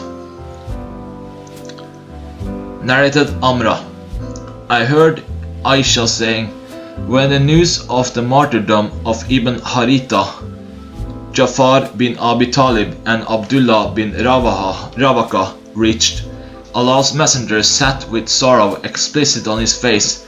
Aisha added, I was then peeping through a chink in the door. A man came to him and said, O Allah's Messenger, the women of Ja'far are crying. Thereupon the Prophet told him to forbid them to do so. So the man went away and returned saying, I forbade them, but they did not listen to me. The Prophet ordered him again to go and forbid them. He went again and came saying, by Allah, they overpowered me, yet did not listen to me. Aisha said that Allah's Messenger said to him, go and throw dust into their mouths. Aisha added, I said, may Allah put your nose in the dust. By Allah, neither have you done what you have been ordered, nor have you relieved Allah's Messenger from trouble. Narrated Amir, whenever Ibn Umar greeted the son of Ja'far, he used to say to him, As-salam alayka, peace be on you, O the son of two-winged person. Narrated Khalid bin al-Walid, on the day of the battle of Mu'tah, 9 swords were broken in my hand, and nothing was left in my hand except a Yemenite sword of mine. Narrated Khalid bin al-Walid, on the day of Mu'tah, 9 swords were broken in my hand, and only a Yemenite sword of mine remained in my hand. Narrated Al-Nu'man bin Bashir, Abdullah bin Rawaha fell down unconscious, and his sister Amra started crying and was saying loudly, O Jabala, O so-and-so, O so-and-so, and went on calling him by his good qualities one by one. When he came to his senses, he said to his sister, whenever you said something, I was asked, are you really so? As she says. Narrated Ash-Shabi, An-Nu'man bin Bashir said, Abdullah bin Rawaha fell down unconscious, and mentioned the above hadith, adding, thereupon when he died, she, his sister, did not weep over him.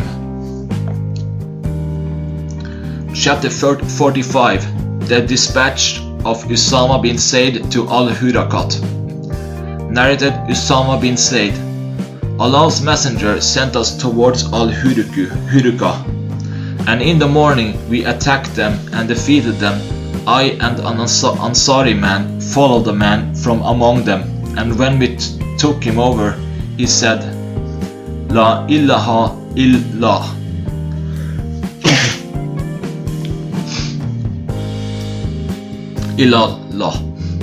On hearing that, the Ansari man stopped, but I killed him by stabbing him with my spear. When we returned, the Prophet came to know about that, and he said, O Usama, did you kill him after he had said, La ilaha illallah? I said, but he said so only to save himself. The Prophet kept on repeating that so often that I wished I had not embraced Islam before that day. Narrated Salama bin al-Aqwa. I fought in 7 Ghazwat, battles along with the Prophet, and fought in 9 battles, fought by armies dispatched by the Prophet. Once Abu Bakr was our commander, and at another time Usama was our commander. Narrated Salama in another narration. I fought 7 Ghazwat, battles along with the Prophet, and also fought in night battles, fought by armies sent by the Prophet. Once Abu Bakr was our commander, and another time Usama was our commander. Narrated Salama bin al-Aqwa. I fought in 9 Ghazwat along with the Prophet. I also fought along with Ibn Haritha when the Prophet made him our commander. Narrated Yazid bin Abi Ubaid. Salama bin al-Aqwa said, I fought in 7 Ghazwat along with the Prophet. He then mentioned Khaybar, Al-Hudaybiyah, the day battle of Hunain, and the day of Al-Qurad. I forgot the names of the other Ghazwat. Chapter 46. The Ghazwa of Al-Fat. Narrated Ali.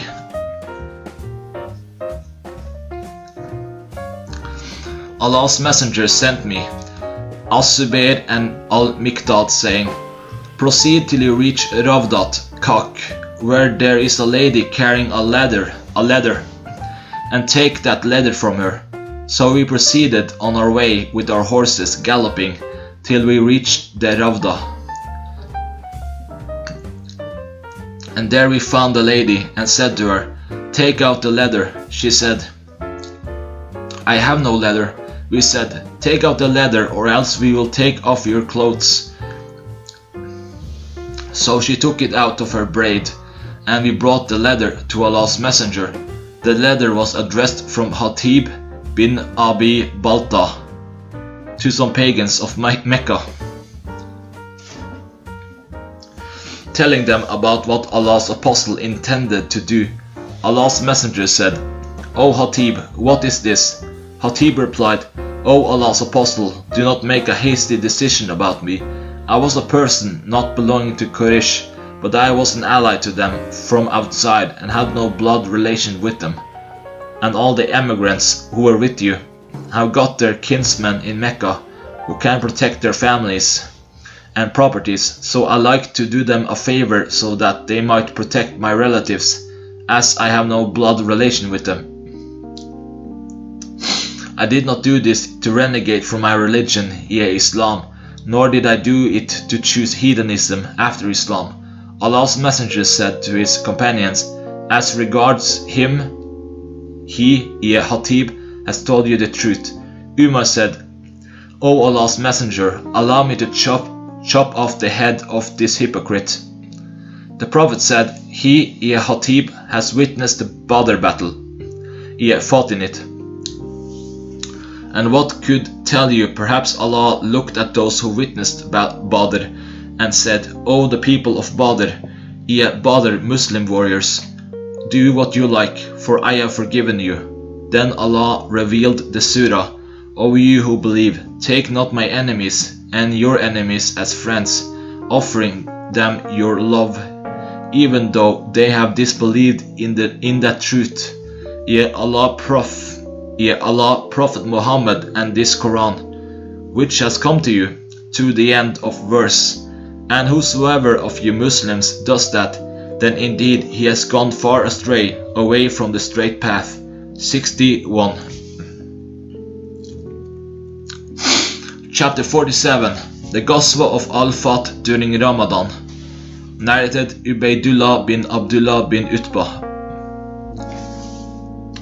Ibn Abbas said, Allah's messenger fought the Ghazwa, battles of Al-Fat, during Ramadan. Narrated As-Suri. Ibn al-Musayyab also said the same. Ibn Abbas added, "The Prophet fasted, and when he reached Al-Qadid, a place where there is water between Kudayd and Usfan, he broke his fast and did not fast afterwards till the whole month had passed away." Narrated Ibn Abbas, "The Prophet left Medina for Mecca in the company of 10,000 Muslim warriors in the month of Ramadan, and that was 8.5 years after his migration to Medina. He and the Muslims who were with him proceeded on their way to Mecca. He was fasting and they were fasting. But when they reached a place called Al-Qadid, which was a place of water between Usfan and Kudayd, he broke his fast, and so did they. As-Sudi said, one should take the last action of Allah's Messenger and leave his early action while taking a verdict.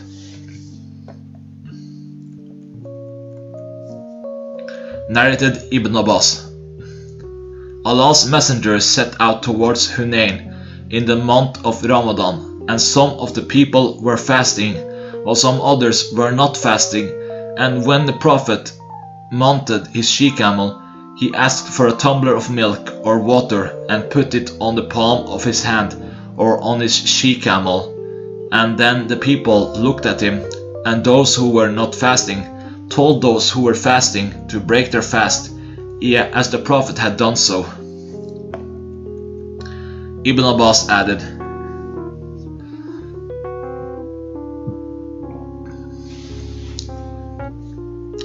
"The Prophet went to Hunayn in the year of the conquest of Mecca." Narrated Tawus.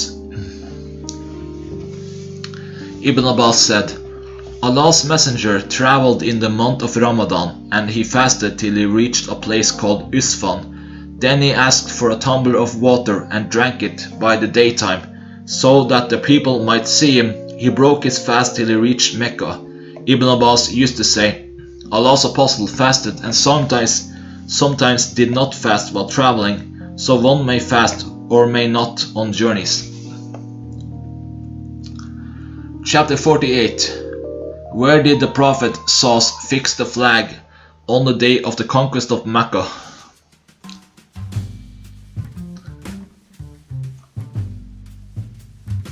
Narrated Hisham's father.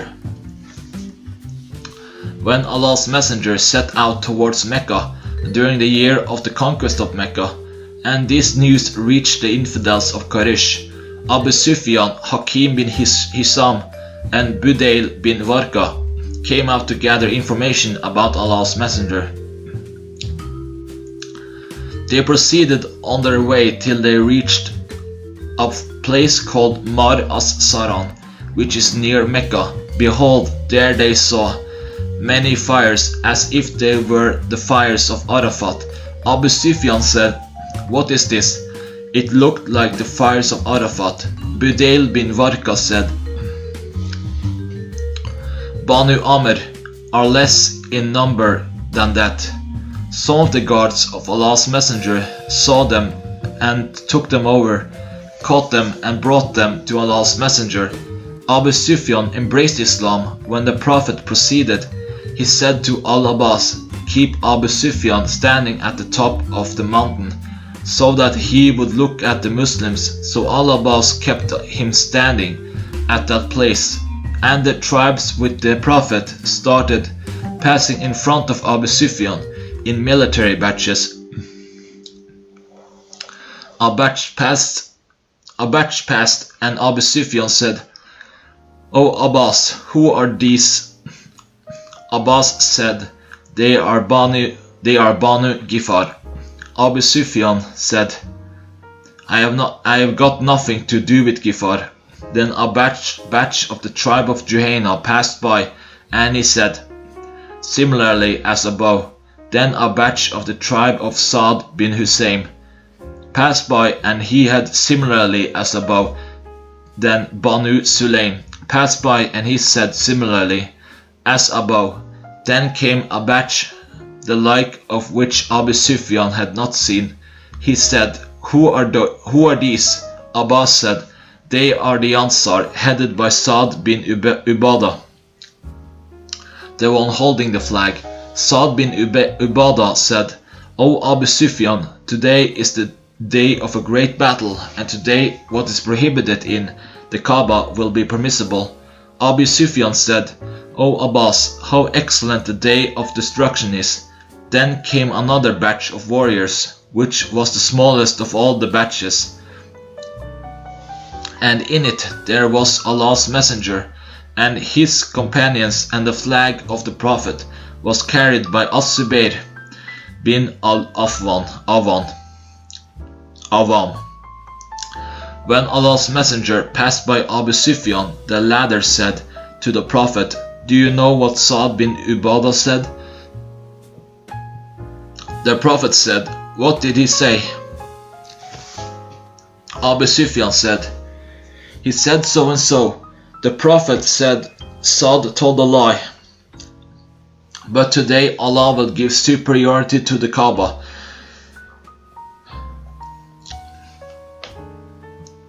And today the Kaaba will be covered with a cloth covering. Allah's messenger ordered that this flag be fixed at Al-Hajjun. Narrated Urwa.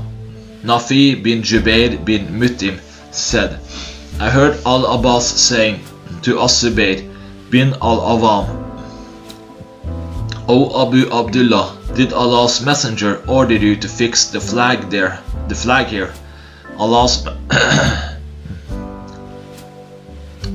Allah's messenger ordered Khalid bin al-Walid to enter Mecca from its upper part from Qada, while the Prophet himself entered from Quda.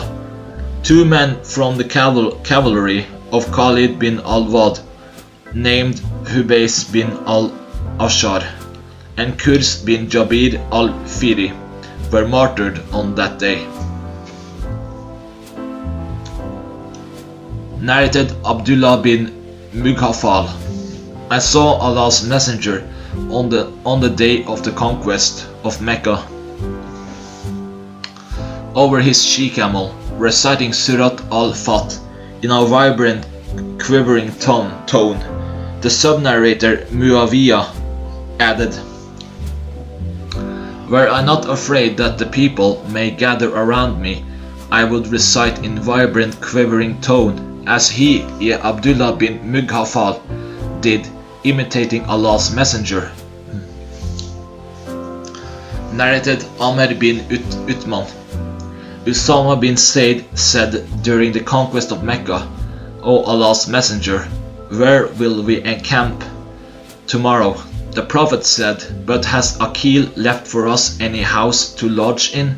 He then added, No believer will inherit an infidel's property, and no infidel will inherit the property of a believer. As-Suri was asked, Who inherited Abu Talib? As-Suri replied, Ali and Talib inherited him. Narrated Abu Hurairah. Allah's messenger said, If Allah makes us victorious, our encamping place will be Al-Kaif, the place where the infidels took an oath to be loyal to heathenism by boycotting Banu Hashim, the Prophet's folk. Narrated Abu Hurairah. When Allah's messenger intended to carry on the Ghazwa of Hunain, he said, Tomorrow, if Allah wished, our encamping place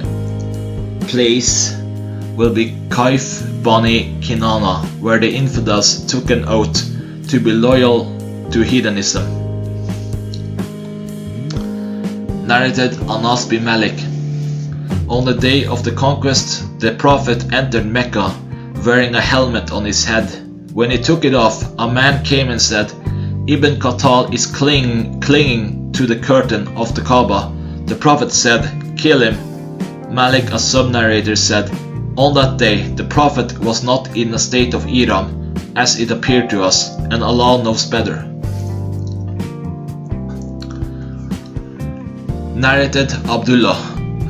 When the Prophet entered Mecca on the day of the conquest, there were 360 idols around the Kaaba. The Prophet started striking them with a stick he had in his hand and was saying, "Truth has come and falsehood will neither start nor will it reappear." Narrated Ibn Abbas.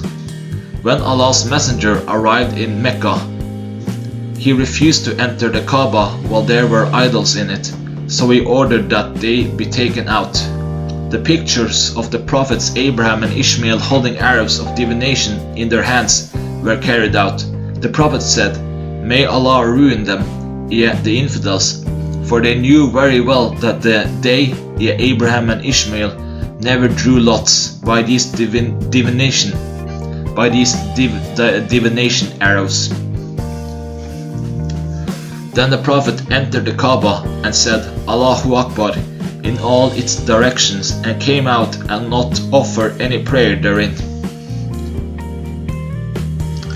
Chapter 49. The entrance of the Prophet Sahih from the upper part of Makkah. Narrated Abdullah bin Umar Ra. Allah's messenger entered Mecca through its upper part, and he was riding his she-camel.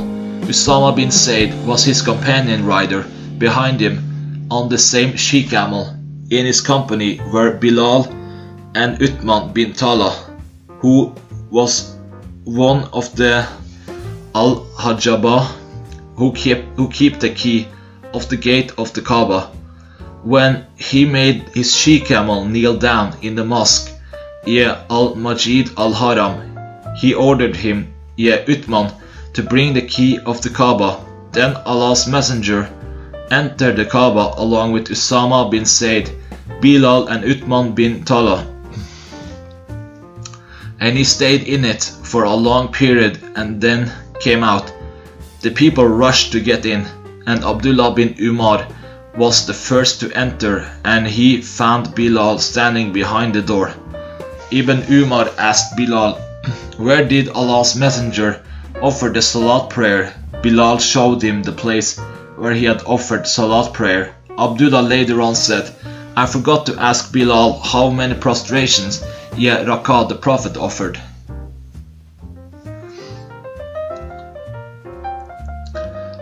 Narrated Aisha. During the year of the conquest of Mecca, the Prophet entered Mecca through Qada, which was at the upper part of Mecca. Narrated Hisham's father. During the year of the conquest of Mecca, the Prophet entered Mecca through its upper part through Qada. Chapter 50. The encamping place of the Prophet Sahih on the day of the conquest of Mecca. Narrated Ibn Abi Layla. None informed us that he saw the Prophet offering the duha, forenoon prayer, except Hani, who mentioned that the Prophet took a bath in her house on the day of the conquest of Mecca and then offered an 8 rakat prayer. She added, "I never saw the Prophet offering a lighter prayer than that prayer, but he was performing perfect bowing and prostrations." Chapter 51. Narrated Aisha Ra. The Prophet used to say in his bowings and prostrations, "Subhanaka Allahumma Rabbana wa bihamdika Allahumma igfirli." Glorified be you, O Allah, our Lord. All the praises are for you. O Allah, forgive me. Narrated Ibn Abbas. Umar used to admit me into his house along with the old men who had fought in the Badr battle. Some of them said to Umar, "Why do you allow this young man to enter with us while we have sons of his own age?" Umar said, "You know what person he is?" One day Umar called them and called me along with them. I had thought he called me on that day to show them something about me, my knowledge. Umar asked them, "What do you say about the surah when when comes the help of Allah and the conquest of Mecca, and you see mankind entering the religion of Allah, Islam, in crowds. So celebrate the praises of your Lord and ask for His forgiveness. Truly, He is the one who accepts repentance and forgives. 110, 1-3. Some of them replied, we are ordered to praise Allah and repent to Him if we are helped and granted victory. Some said, we do not know. Others kept quiet. Umar then said to me, do you say similarly? I said, no. Umar said, what do you say then? I said, this verse indicates the approaching of the death of Allah's messenger, of which Allah informed him. When comes the help of Allah and the conquest? The conquest of Mecca. That will be the sign of your prophet's approaching death. So testify the uniqueness of your Lord, Allah, and praise Him and repent to Him, as He is ready to forgive. On that, Umar said, I do not know about it anything other than what you know. Narrated Abu Shurayh, Abu Shurayh al-Adawi, that he said to Amr bin Sa'id while the latter was sending troops in batches to Mecca, O chief, allow me to tell you a statement which Allah's messenger said on the second day of the conquest of Mecca. My 2 ears heard it, and my heart remembered it, and my 2 eyes saw him when he said it. He, the Prophet, praised Allah and then said, Mecca has been made a sanctuary by Allah and not by the people, so it is not lawful for a person who believes in Allah and the last day to shed blood in it, or to cut its trees. And if someone asked the permission to fight in Mecca because Allah's apostle was allowed to fight in it, say to him, Allah permitted His apostle and did not allow you, and even he, the apostle, was allowed for a short period of the day. And today its Mecca sanctity has become the same as it was before of old. So those who are present should inform those who are absent this hadith. Then Abu Shurayh was asked, what did Amr say to you? Abu Shurayh said, he said, I know that better than you, O Abu Shurayh. The Haram, Mecca, does not give refuge to a sinner, or a fleeing murderer, or a person running away after causing destruction. Narrated Jabir bin Abdullah that he heard Allah's messenger saying in the year of the conquest of Mecca, while he was in Mecca, Allah and His apostle have made the selling of wine, alcoholic drinks, unlawful.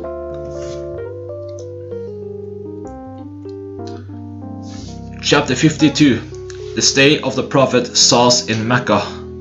Narrated Anas. We stayed in Mecca for 10 days along with the Prophet, and he used to offer shortened prayers, journey prayers. Narrated Ibn Abbas. The Prophet stayed in Mecca for 19 days, during which he prayed 2 rakat in each prayer.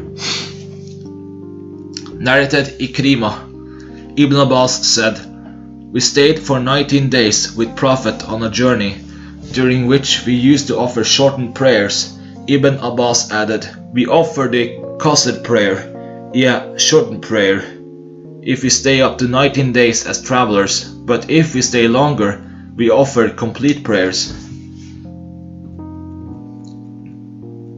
Chapter 53. Narrated Abdullah bin Talaba bin Suaid, whose face was rubbed by the Prophet during the year of the conquest of Mecca.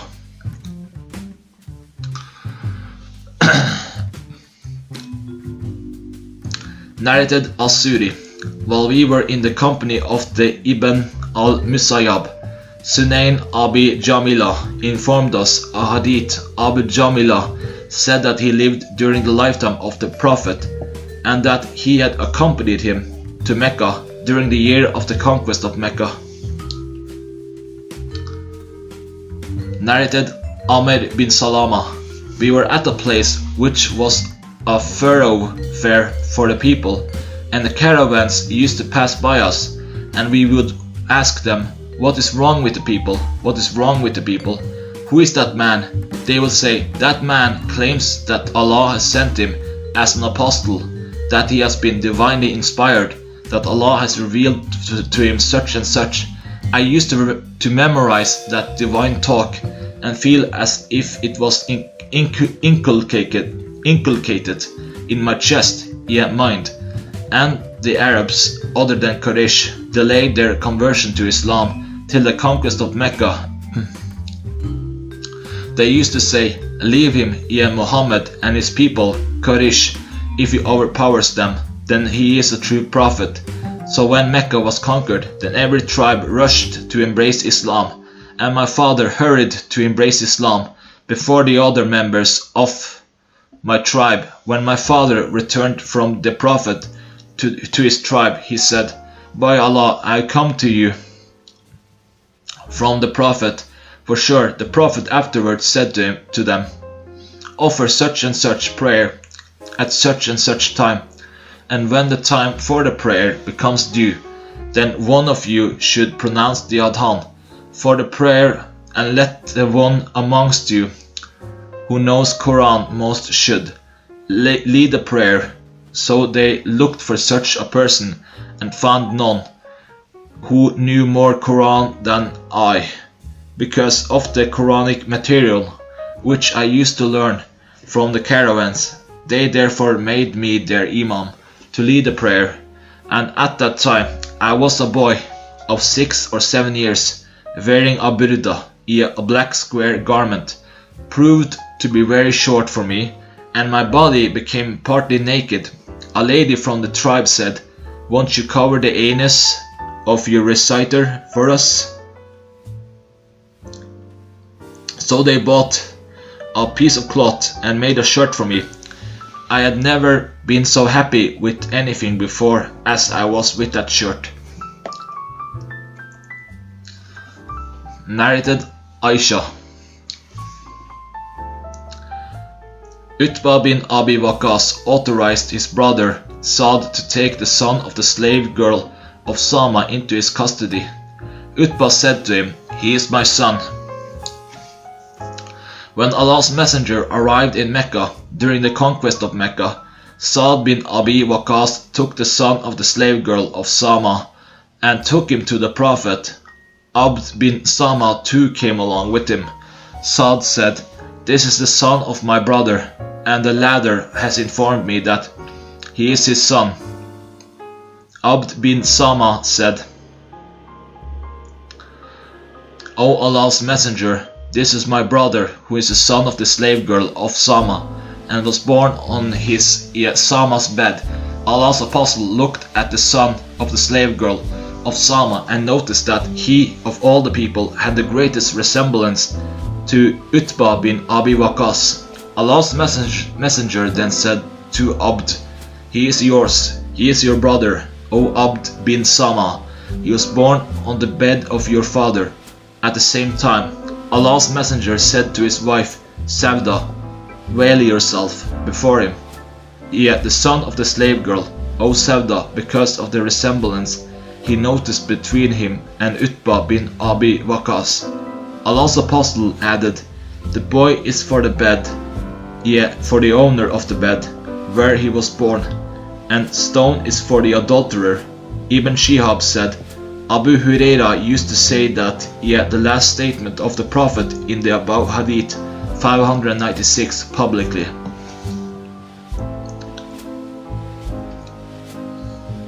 Narrated Urwa bin As-Zubayr.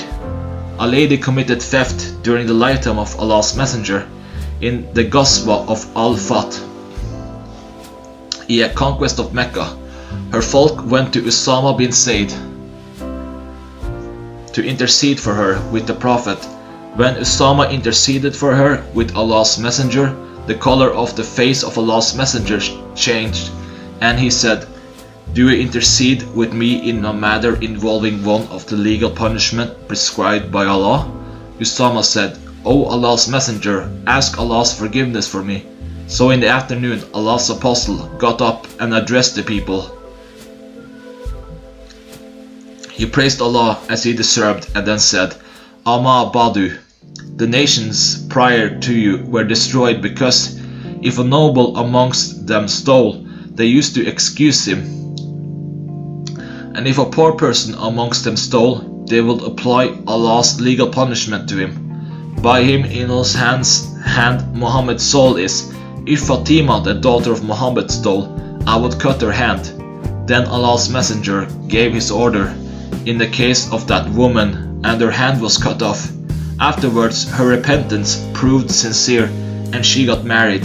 Aisha said, that lady used to visit me, and I used to convey her demands to Allah's Messenger.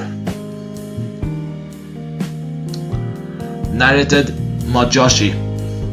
I took my brother to the Prophet after the conquest of Mecca and said, O Allah's Messenger, I come to you with my brother so that you may take a pledge of allegiance from him for migration. The Prophet said, the people of migration, yet those who migrated to Medina before the conquest, enjoyed the privileges of migration, yet there is no need for migration anymore. I said to the Prophet, for what will you take his pledge of allegiance to? The Prophet said, I will take his pledge of allegiance for Islam, belief and for jihad, yet fighting in Allah's cause. Narrated Maghaazi bin Masood. I took Abu Mabad to the Prophet in order that he might give him the pledge of allegiance for migration. The Prophet said, migration has gone to its people, but I take the pledge from him, Abu Mabad, for Islam and jihad. Narrated Mujahid. I said to Ibn Umar, I want to migrate to Sham. He said, there is no migration but jihad for Allah's cause. Go and offer yourself for jihad, and if you find an opportunity for jihad, stay there, otherwise come back. In another narration, Ibn Umar said, there is no migration today or after Allah's Messenger, and completed his statement as above. Narrated Mujahid bin Jabir. Abdullah bin Umar used to say, there is no migration after the conquest of Mecca. Narrated Atta bin Abi Rabah. Ubayd bin Umar and I visited Aisha, and he asked her about the migration. She said, there is no migration today. A believer used to flee with his religion to Allah and his Prophet for fear that he might be put to trial as regards his religion.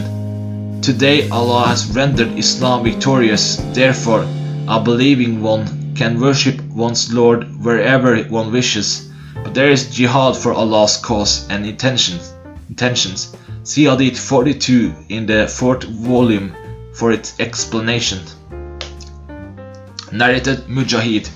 Allah's Messenger got up on the day of the conquest of Mecca and said, Allah has made Mecca a sanctuary since the day He created the heavens and the earth, and it will remain a sanctuary by virtue of the sanctity Allah has bestowed on it till the day of resurrection. It, yet fighting in it, was not made lawful to anyone before me, nor will it be made lawful to anyone after me. And it was not made lawful for me except for a short period of time. Its game should not be chased, nor should its trees be cut, nor its vegetation or grass uprooted, not its lucata, yea, most things picked up except by one who makes a public announcement about it. Al-Abbas bin Abdul Muttalib said, except the idkir, O Allah's Messenger, as it is indispensable for blacksmiths and houses. On that the Prophet kept quiet and then said, except the idkir, as it is lawful to cut. Chapter 54. And on the day of Hunayn, when you rejoiced at your great number. Narrated Ismail. I saw a healed scar of blow over the hand of Ibn Abi Awfa, who said, I received that blow in the battle of Hunain in the company of the Prophet. I said, did you take part in the battle of Hunain? He replied, yes, and in other battles before it. Narrated Abu Ishaq. I heard Al-Bara narrating when a man came and said to him, O Abu Umara, did you flee on the day of the battle of Hunain? Al-Bara replied, I testify that the Prophet did not flee, but the hasty people hurried away, and the people of Hawazin threw arrows at them. At that time, Abu Sufyan bin al-Harith was holding the white mule of the Prophet by the head, and the Prophet was saying, I am the Prophet, undoubtedly. I am the son of Abdul Muttalib.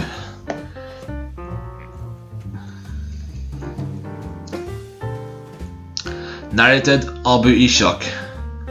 Al-Bara was asked while I was listening, did you flee before the enemy along with the Prophet on the day of the battle of Hunain?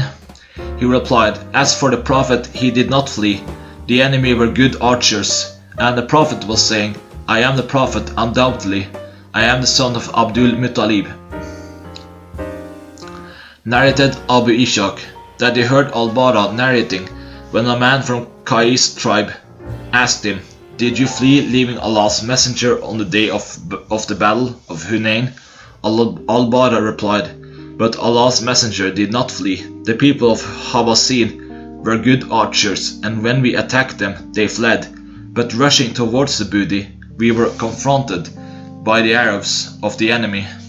I saw the Prophet riding his white mule, while Abu Sufyan was holding its reins, and the Prophet was saying, I am the Prophet, undoubtedly. Israel and Suhail said, the Prophet dismounted from his mule. Narrated Marwan and Al-Miswar bin Makrama. When the delegate of Hawazin came to Allah's messenger, declaring their conversion to Islam, and asked him to return the properties and captives, Allah's messenger got up and said to them, there is involved in this matter the people whom you see with me, and the most beloved talk to me is the true one. So choose one of two alternatives, either the captives or the properties. I have been waiting for you, yet have not distributed the booty. Allah's messenger had delayed the distribution of their booty over 10 nights after his return from Taif. So when they came to know that Allah's messenger was not going to return to them, but one of the two, they said, we prefer to have our captives. So Allah's messenger got up amongst the Muslims, and praising Allah as he deserved, said, to proceed, your brothers have come to you with repentance, and I see it logical to return the captives. So whoever of you likes to do that as a favor, then he can do it, and whoever of you likes to stick to his share till we give him from the very first booty which Allah will give us, then he can do so. The people said, we do that, ye return the captives willingly as a favor. O Allah's messenger said, we do not know which of you have agreed to it, and which have not, so go back and let your chiefs forward us your decision. They went back, and their chiefs spoke to them, and they, the chiefs, returned to Allah's messenger and informed him that all of them had agreed to give up their captives with pleasure, and had given their permission, that the captives be returned to their people. The sub-narrator said, that is what has reached me about the captives of Hawazin tribe. Narrated Ibn Umar. When we returned from the battle of Hunain, Umar asked the Prophet about a vow which he had made during the pre-Islamic period of ignorance, that he would perform el-tikaf. The Prophet ordered him to fulfill his vow.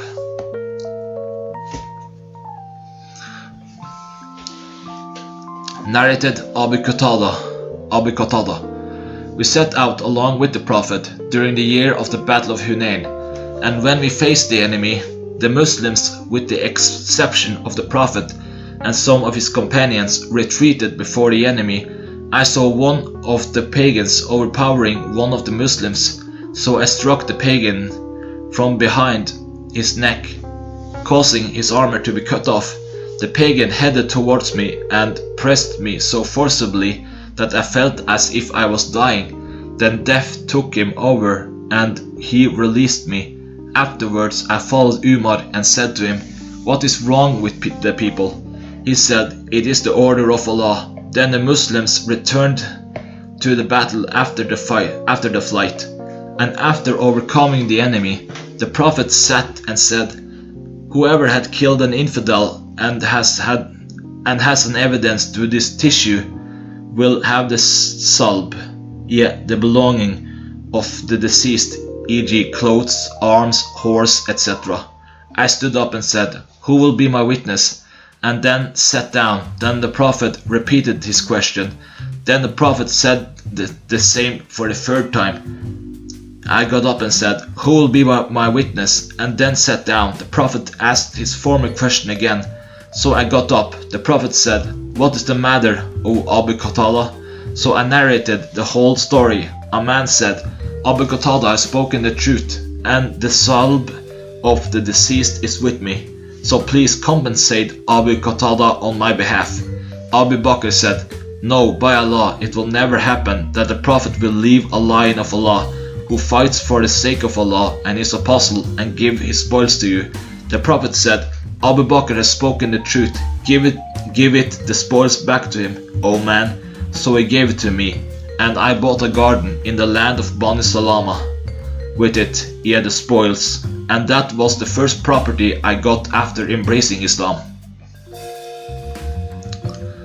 Narrated Abu Qatada. When it was the day of the Battle of Hunain, I saw a Muslim man fighting with one of the pagans, and another pagan was hiding himself behind the Muslim in order to kill him. So I hurried towards the pagan who was hiding behind the Muslim to kill him. And he raised his hand to hit me, but I hit his hand and cut it off. That man got hold of me and pressed me so hard that I was afraid that I would die. Then he knelt down and his grip became loose, and I pushed him and killed him. The Muslims, accepting the Prophet and some of his companions, started fleeing, and I too fled with them. Suddenly I met Umar bin al-Khattab amongst the people, and I asked him, "What is wrong with the people?" He said, "It is the order of Allah." Then the people returned to Allah's messenger after defeating the enemy. Allah's messenger said, "Whoever produces a proof that he has killed an infidel will have the spoils of the killed man." So I got up to look for an evidence to prove that I had killed an infidel, but I could not find anyone to bear witness for me, so I sat down. Then it came to my mind that I should speak of it, and I mentioned the case to Allah's messenger. A man from the persons who were sitting with him, the Prophet, said, "The arms of the deceased one whom he, Abu Qatada, has mentioned are with me, so please compensate him for it, the spoils." Abu Bakr said, "No, Allah's messenger will not give it, the spoils, to a weak, humble person from Quraysh, and leave one of Allah's lions who fights on behalf of Allah and his apostle." Allah's messenger then got up and gave that spoils to me, and I bought with it a garden, which was the first property I got after embracing Islam. Chapter 55. The Ghazwa of Autas. Narrated Abu Musa. When the Prophet had finished from the Battle of Hunain, he sent Abu Amir at the head of an army to Autas. He, Abu Amir, met Durayd bin Asuma, and Durayd was killed, and Allah defeated his companions. The Prophet sent me with Abu Amir. Abu Amir was shot at his knee with an arrow which a man from Jushem had shot and fixed into his knee. I went to him and said, "Oh uncle, who shot you?" He pointed me out his killer, saying, "That is my killer, who shot me with an arrow." So I headed towards him and overtook him, and when he saw me he fled, and I followed him and started saying to him, "Won't you be ashamed? Won't you stop?" So that person stopped, and we exchanged 2 hits with the swords, and I killed him. Then I said to Abu Amir, "Allah has killed your killer." He said, "Take out this arrow." So I removed it, and water oozed out of the wound. He then said, "O son of my brother, convey my compliments to the Prophet, and request him to ask Allah's forgiveness for me." Abu Amir made me his successor in commanding the people, yet troops. He survived for a short while and then died later. I returned and entered upon the Prophet at his house, and found him lying in a bed made of stalks of date palms, leaves knitted with ropes, and on it there was bedding. The strings of the bed had their traces over his back and sides. Then I told the Prophet about our and Abu Amir's news, and how he had said, "Tell him to ask for Allah's forgiveness for me." The Prophet asked for water, performed ablution, and then raised hands, saying, "O Allah, forgive Ubayd, Abu Amir." At that time I saw the whiteness of the Prophet's armpits. The Prophet then said, "O Allah, make him, Abu Amir, on the day of resurrection superior to many of your human creatures." I said, "Will you ask Allah's forgiveness for me?" On that the Prophet said, "O Allah, forgive the sins of Abdullah bin Qais and admit him to a nice entrance, paradise, on the day of resurrection." Abu Burda said, "One of the prayers was for Abu Amir, and the other was for Abu Musa, Abdullah bin Qais." Chapter 56. The Ghazwa of At-Taif. Narrated Salama. The Prophet came to me while there was an effeminate man sitting with me, and I heard him, the effeminate man, saying to Abdullah bin Abi Umayyah, "O Abdullah, see if Allah should make you conquer Taif tomorrow, then take the daughter of Gailan in marriage, as she is so beautiful and fat that she shows 4 folds of flesh when facing you, and 8 when she turns her back." The Prophet then said, "These effeminate men should never enter upon you, O woman." Ibn Jurayj said, "That effeminate man was called Hit." Narrated Hisham. The above narration and added extra that at that time the Prophet was besieging Taif. Narrated Abdullah bin Amr.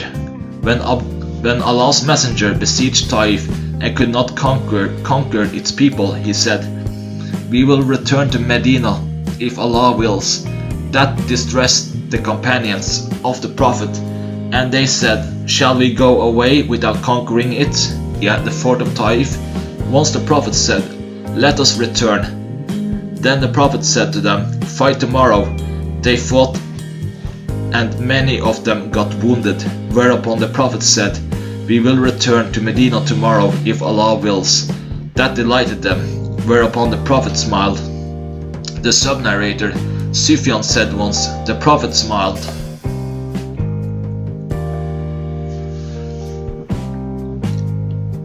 Narrated Abu Uthman. I heard from Saad, the first man who has thrown an arrow in Allah's cause, and from Abu Bakr, who jumped over the wall of the Taif fort along with a few persons and came to the Prophet. They both said, "We heard the Prophet saying, if somebody claims to be the son of somebody other than his father, knowingly he will be denied paradise, yet he will not enter paradise."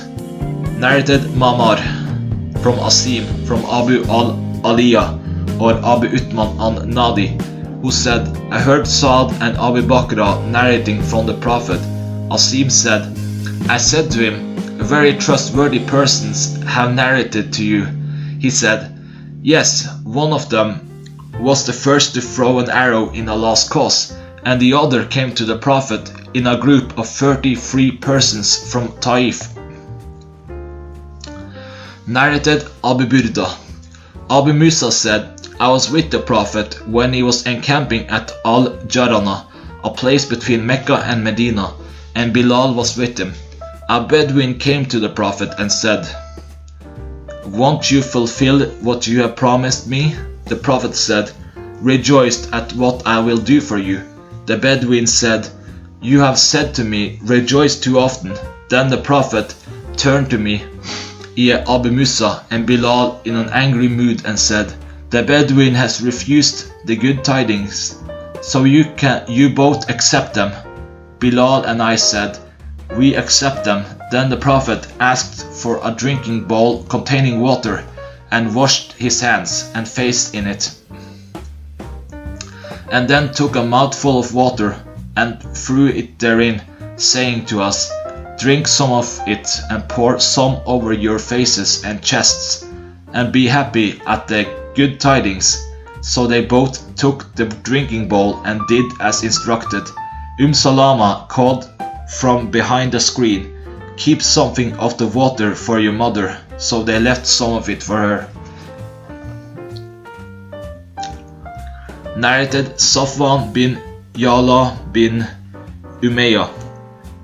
Yala used to say, "I wish I could see Allah's messenger at the time when he is being inspired divinely."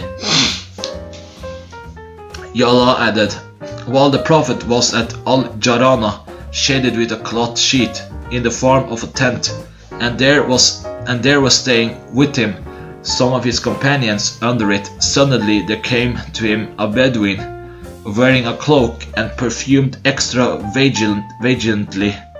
He said, 'O Allah's Messenger, what is your opinion regarding a man who assumes the state of Ihram for Umrah wearing a cloak after applying perfume to his body?'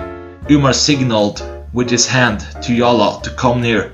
Yala came and put his hand underneath that cloth sheet and saw the Prophet red-faced, and when that state of the Prophet was over, he said, 'Where is he who has already asked me about the Umrah?' The man was looked for and brought to the Prophet. The Prophet said to him, 'As for the perfume you have applied to your body, wash it off your body thrice, and take off your cloak, and then do in your Umrah the rites you do in your Hajj.'" Narrated Abdullah bin Said bin Asim. When Allah gave to his apostle the war booty on the day of Hunain, he distributed that booty amongst those whose hearts have been recently reconciled to Islam, but did not give anything to the Ansar.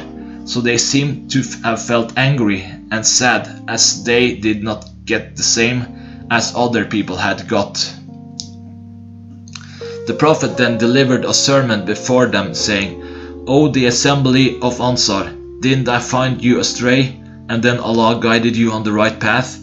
Through me, you were divided into groups, and Allah brought you together through me. You were poor, and Allah made you rich through me." Whatever the Prophet said, the Ansar said, Allah and his apostle have more favors to do." The Prophet said, "What stops you from answering the messenger of Allah?" But whatever he said to them, they replied, Allah and his apostle have more favors to do. The Prophet then said, "If you wish, you could say, you came to us in such and such state at Medina. Wouldn't you be willing to see the people go away with sheep and camels while you go with the Prophet to your homes? But for the migration, I would have been one of the Ansar. And if the people took their way through a valley or mountain pass, I would select the valley of mountain pass of the Ansar. The Ansar are Shi'ar, yet those clothes which are in direct contact with the body and worn inside the other garments. And the people are Ditar, yet those clothes which are not in direct contact with the body and are worn over other garments. No doubt you will see other people favored over you, so you should be patient till you meet me at the tank of Kautar. Meet me at the tank of Kautar. Narrated Anas bin Malik. When Allah gave Allah's messenger what he gave of the properties of the Hawazin tribe as a war booty, the Prophet started giving some men 100 camels each. The Ansar then said, "May Allah forgive Allah's messenger as he gives to Quraysh and leaves us, although our swords are still dribbling with the blood of Quraysh." Allah's apostle was informed of their statement, so he sent for the Ansar and gathered them in a leather tent and did not call anybody else along with them. When they all gathered, the Prophet got up and said, "What is this talk being informed to me about you?" The learned men amongst the Ansar said, "O Allah's messenger, our chiefs did not say anything, but some people amongst us who are younger in age said, 'May Allah forgive Allah's messenger as he gives of our booty to Quraysh and leaves us, though our swords are still dribbling with their blood.' The Prophet said, 'I give to these men who have newly deserted heathenism and embraced Islam, so as to attract their hearts. Won't you be happy that the people take the wealth while you take the Prophet with you to your homes? By Allah, what you are taking is better than whatever they are taking.' The Ansar said, 'O Allah's messenger, we are satisfied.' The Prophet then said to them, 'You will find others favored over you greatly, so be patient till you meet Allah and His Apostle. Now will be at the tank then.' Anas added, 'But they did not remain patient.'" Narrated Anas. When it was the day of the conquest of Mecca, Allah's messenger distributed the war booty amongst the people of Quraysh, which caused the Ansar to become angry. So the Prophet said, "Won't you be pleased that the people take the worldly things and you take Allah's messenger with you?" They said, "Yes." The Prophet said, "If the people took their way through a valley or a mountain pass, I would take my way through the Ansar's valley or mountain pass." Narrated Anas. When it was the day of the battle of Hunain, the Prophet confronted the tribe of Hawazin, while there were 10,000 men besides the Tulaka, yet those who had embraced Islam on the day of the conquest of Mecca with the Prophet. When they Muslims fled, the Prophet said, "O the group of Ansari," they replied, "Labaik, O Allah's messenger and Sadiq, we are under your command." Then the Prophet got down from his mule and said, "I am Allah's slave and His Apostle." Then the pagans were defeated. The Prophet distributed the war booty amongst the Tulaka and Muhajirin, emigrants, and did not give anything to the Ansar. So the Ansar spoke, were dissatisfied, and he called them and made them enter a leather tent and said, "Won't you be pleased that the people take the sheep and camels and you take Allah's messenger along with you?"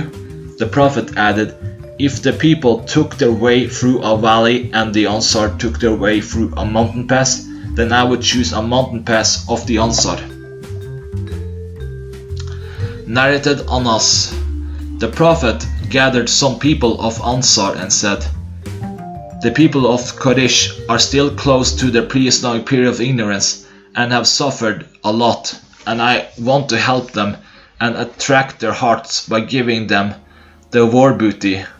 Won't you be pleased that the people take the worldly things and you take Allah's messenger with you to your homes?"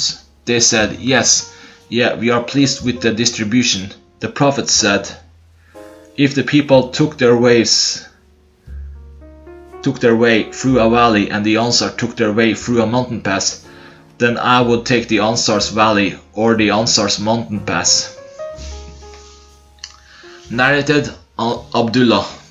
When the Prophet distributed the war booty of Hunayn, a man from the Ansar said the Prophet did not intend to please Allah in this distribution, so I came to the Prophet and informed him of that statement, whereupon the color of his face changed and he said, "May Allah bestow his mercy on Moses, for he was troubled with more than this, but he remained patient." Narrated Abdullah. When it was the day of Hunayn, Prophet favored some people over some others in the distribution of the booty. He gave Al-Aqra 100 camels and gave Uyayna the same, and also gave other people of Quraysh. A man said, "Allah's pleasure was not the aim. In this distribution," I said, "I will inform the Prophet about your statement." The Prophet said, "May Allah bestow mercy on Moses, for he was troubled more this, but he remained patient." Narrated Anas bin Malik. When it was the day of the battle of Hunayn, the tributes of Hawazin and Ghatafan and others, along with their animals and offspring and wives, came to fight against the Prophet. The Prophet had with him 10,000 men, and some of the Tulaka. The companions fled, leaving the Prophet alone. The Prophet then made 2 calls which were clearly distinguished from each other.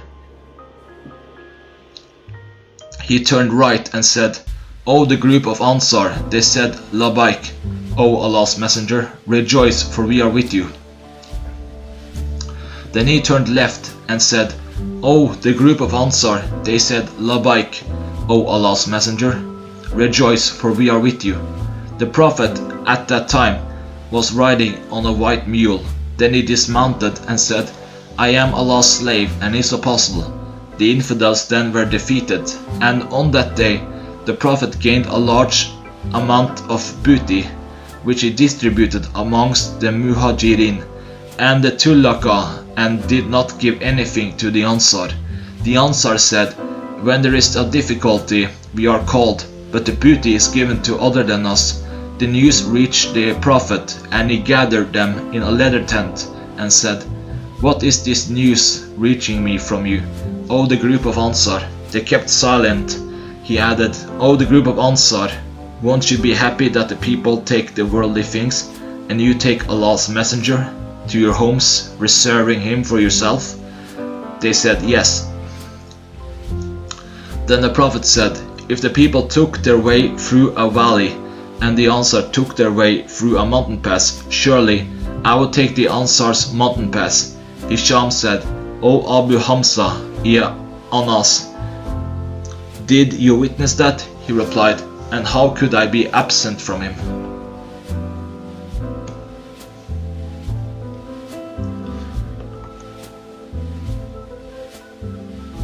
Chapter 57. The Sariyah which was sent towards Najd. Narrated Ibn Umar. The Prophet sent a Sariyah towards Najd, and I was in it, and our share from the booty amounted to 12 camels each, and we were given an additional camel each, so we returned with 13 camels each. Chapter 58. Sending Khalid bin al-Walid to Bani Jadhima. Narrated Salim's father.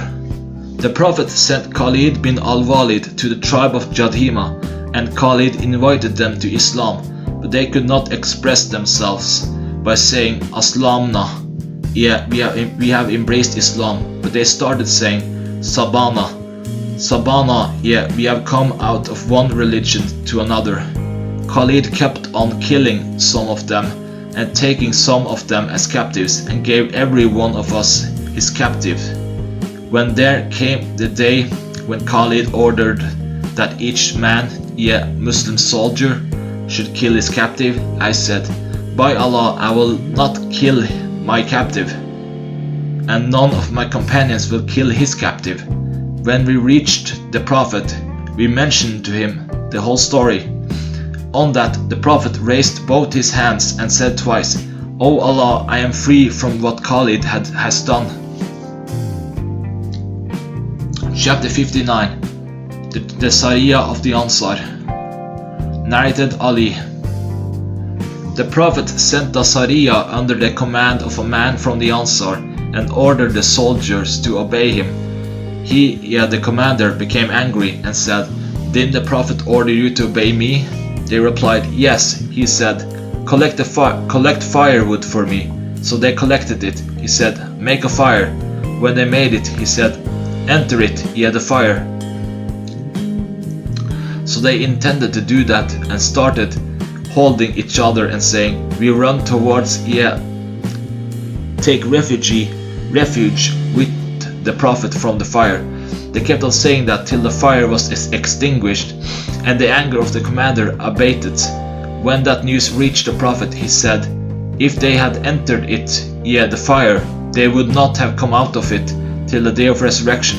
Obedience to somebody is required when he enjoins what is good. Chapter 60. Sending Abu Musa and Muad to Yemen. Narrated Abu Burda. Allah's Messenger sent Abu Musa and Muad bin Jabal to Yemen. He sent each of them to administer a province, as Yemen consisted of 2 provinces. The Prophet said to them, "Facilitate things for the people, and do not make things difficult for them. Be kind and lenient, both of you, with the people, and do not be hard on them, and give the people good tidings, and do not repulse them." So each of them went to carry on his job.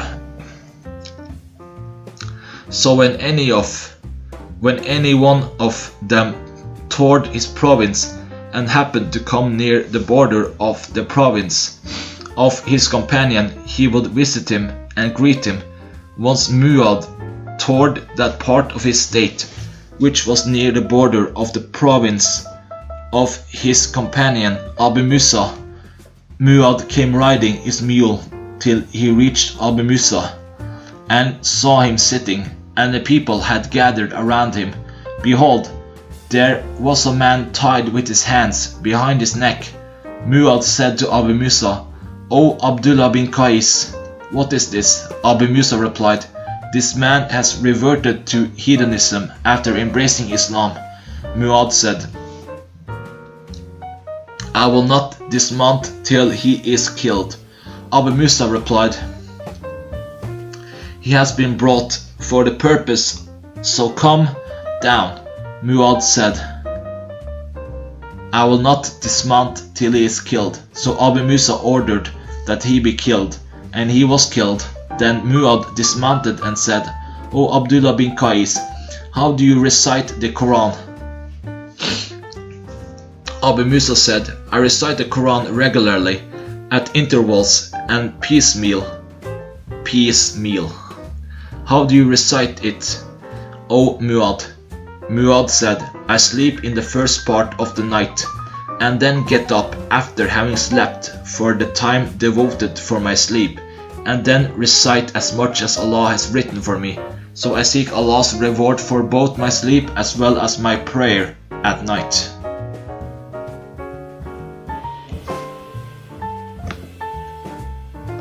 Narrated Abi Burda.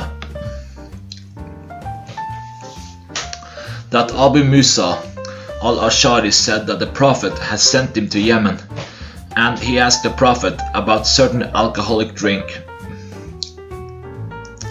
which used to be prepared there. The Prophet said,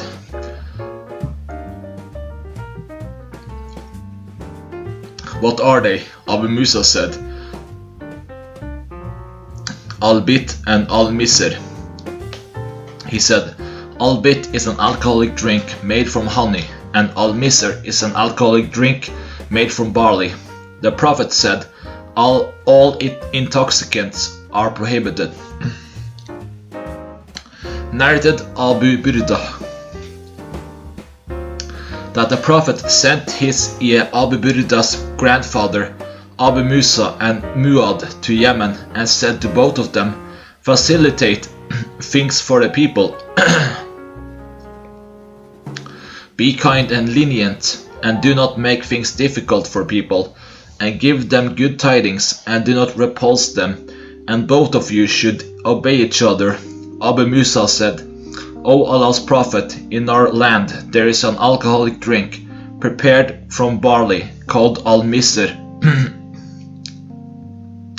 and another prepared from honey called al-bit.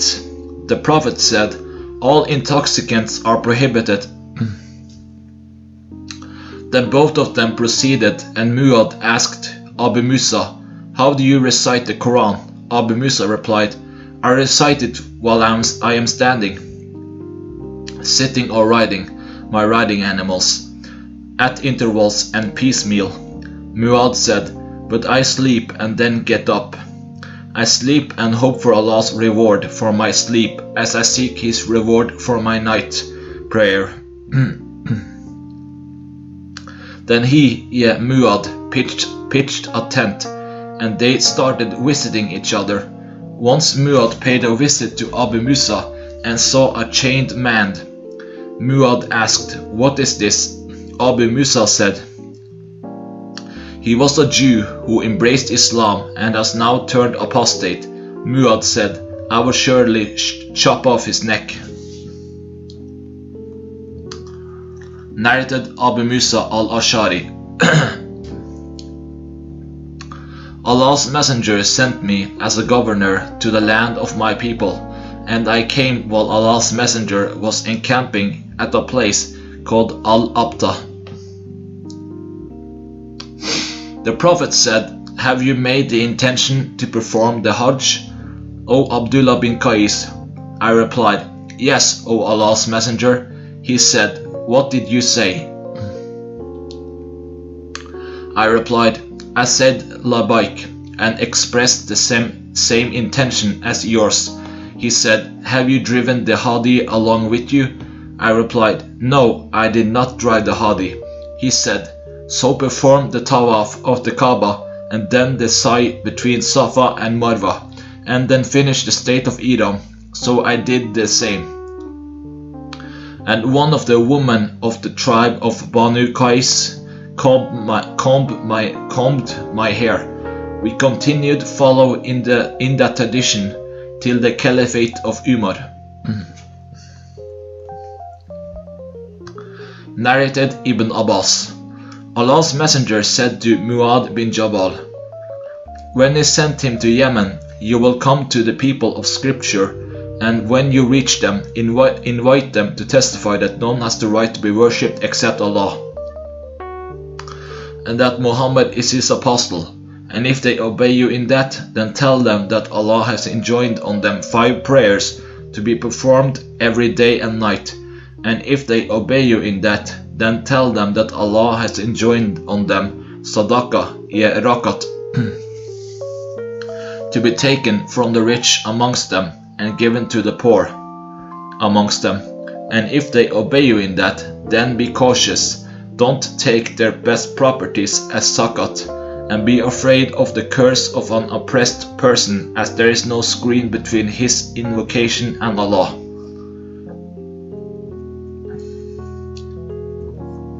Narrated Amr bin Maymun. When Muad arrived at Yemen, he led them, the people of Yemen, in the Fajr prayer, wherein he recited, Allah took Abraham as a Khalil. A man amongst the people said, how glad the mother of Abraham is. In another narration, Amr said, the Prophet sent Muad to Yemen, and he led the people in the Fajr prayer, and recited, Allah took Abraham as a Khalil. A man behind him said, how glad the mother of Abraham is. Chapter 61. Sending Ali and Khalid to Yemen. Narrated Al-Bara. Allah's Messenger sent us to Yemen along with Khalid bin al-Walid. Later on, he sent Ali bin Abi Talib in his place. The Prophet said to Ali, give Khalid's companions the choice of either staying with you in Yemen or returning to Medina. I was one of those who stayed with him, Ali, and got several awaq of gold from the war booty. Narrated Buraidah. The Prophet sent Ali to Khalid to bring the kumus of the booty, and I hated Ali. And Ali had taken a bath after a sexual act with a slave girl from the kumus. I said to Khalid, don't you see this, ye Ali? When we reached the Prophet, I mentioned that to him. He said, "Oh Buraidah, do you hate Ali?" I said, "Yes." He said, "Do you hate him? For he deserves more than that from the cumulus." Narrated Abu Sa'id al-Khudri. Ali bin Abi Talib sent a piece of gold not yet taken out of its ore in a tanned leather container to Allah's Messenger. Allah's Messenger distributed that amongst 4 persons: Uyayna bin Badr, Akra bin Habis, Sayd al-Qail, and the 4th was either Al-Qama or Amir bin At-Tufail. On that, one of his companions said, "We are more deserving of this gold than these persons." When that news reached the Prophet, he said, "Don't you trust me, though I am the truthworthy man of the one in the heavens, and I receive the news of heaven, divine inspiration, both in the morning and in the evening." There got up a man with sunken eyes,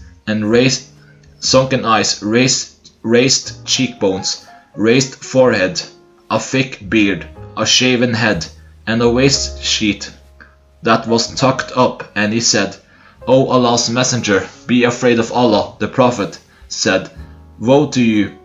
Am I not of all the people of the earth the most entitled to fear Allah?" Then that man went away. Khalid bin al-Wad said, "O Allah's Messenger, shall I chop his neck off?" The Prophet said, "No, for he may offer prayers." Khalid said, "Numerous are those who offer prayers and say by their tongues, ye mouths, what is not in their hearts." Allah's Messenger said, "I have not been ordered by Allah to search the hearts of the people or cut open their bellies."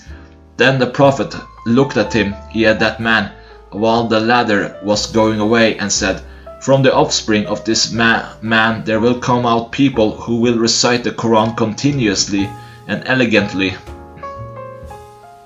but it will not exceed their throats. They will neither understand it nor act upon it. They would go out of their religion, Islam, as an arrow goes through a game's body." I think he also said, "If I should be present at their time, I would kill them as the nations at Thamud were killed." Narrated Atta. Jabir said the Prophet ordered Ali to keep the state of Iram. Jabir added, "Ali bin Abi Talib returned from Yemen when he was a governor of Yemen. The Prophet said to him, 'With what intention have you assumed the state of Iram?' Ali said, 'I have assumed Iram with an intention as that of the Prophet.' Then the Prophet said to him, 'Offer a hadi and keep the state of Iram in which you are now.' Ali slaughtered a hadi on his behalf. Narrated Ibn Umar. The Prophet assumed the state of Iram for Umrah and Hajj, and we too assumed it for Hajj with him. When we arrived at Mecca, the Prophet said, 'Whoever does not possess a hadi should regard his Iram for Umrah only.' The Prophet had a hadi with him. Ali bin Abi Talib came to us from Yemen with the intention of performing Hajj. The Prophet said to him, 'With what intention have you assumed the Iram? For your wife is with us.' Ali said, 'I assumed the Iram with the same intention as that of the Prophet.' The Prophet said, 'Keep on the state of Iram, as we have got the hadi.' Chapter 62. Ghazwa Dhul Khalasa. Narrated Jarir. In the pre-Islamic period of ignorance, there was a house called Dhul Khalasa, or Al-Kaaba al-Yamaniya, or Al-Kaaba Ash-Shamiyah. The Prophet said to me, "Won't you relieve me from Dhul Khalasa?" So I set out with 150 riders, and we dismantled it and killed whoever was present there. Then I came to the Prophet and informed him, and he invoked good upon us and all Ammah's tribe. Narrated Qais. Jarir said to me, the Prophet said to me, "Won't you relieve me from Dhul Khalasa?" And that was a house in Yemen, belonging to the tribe of Qatman, called Al-Kaaba, Al-Yamaniyah. I proceeded with 150 cavalry from Ammah's tribe, who were horse riders. I used not to sit firm on horses, so the Prophet stroked me over my chest till I saw the mark of his fingers over my chest. And then he said, "O Allah, make him Jarir firm and one who guides others and is guided on the right path." So Jarir proceeded to it, dismantled and burnt it, and then sent a messenger to Allah's messenger. The messenger of Jarir said to the Prophet, "By him who sent you with the truth, I did not leave that place till it was like a scabby camel." The Prophet blessed the horses of Ammah's and their men 5 times. Narrated Qais. Jarir said, Allah's messenger said to me, "Won't you relieve me from Dhul Khalasa?" I replied, "Yes, I will relieve you." So I proceeded along with 150 cavalry from Ammah's tribe, who were skillful in riding horses. I used not to sit firm over horses, so I informed the Prophet of that, and he stroked my chest with his hand till I saw the marks of his hand over my chest, and he said, "O Allah, make him firm and one who guides others and is guided on the right path." Since then I have never fallen from a horse. Dhul al-Khalasa was a house in Yemen belonging to the tribe of Qatman, Qatam and Bajayla, and in it there were idols which were worshipped, and it was called Al-Kaaba. Jarir went there, burnt it with fire and dismantled it. When Jarir reached Yemen, there was a man who used to foretell and gave good omens by casting arrows of divination.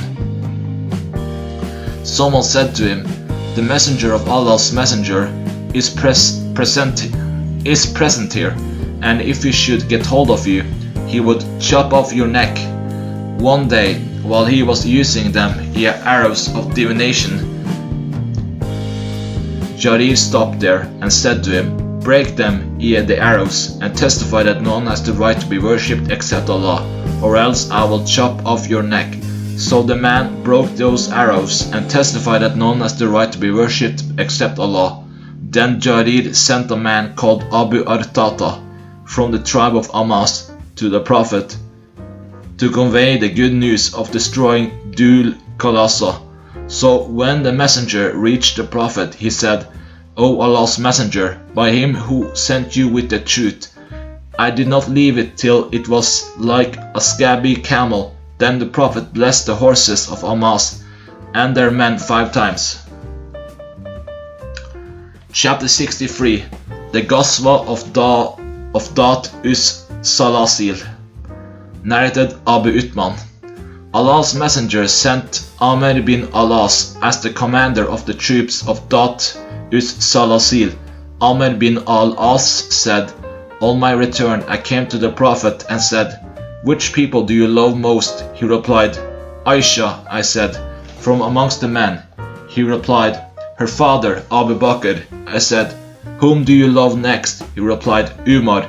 Then he counted the names of many men, and I became silent for fear that he might regard me as the last of them. Chapter 64. The departure of Jarir to Yemen. Narrated Jarir. While I was at Yemen, I met 2 men from Yemen called Du Kala and Du Amr, and I started telling them about Allah's messenger. Du Amr said to me, "If what you are saying about your friend the Prophet is true, than he has died 3 days ago. Then both of them accompanied me to Medina, and when we had covered some distance on the way to Medina, we saw some riders coming from Medina. We asked them, and they said, Allah's messenger has died, and Abu Bakr has been appointed as the caliph, and the people are in a good state. Then they said, tell your friend Abu Bakr that we have come to visit him, and if Allah will, we will come again. So they both returned to Yemen. When I told Abu Bakr their statement, he said to me, I wish you had brought them to me. Afterwards I met Du Amr, and he said to me, O Jarir, you have done a favor to me, and I am going to tell you something.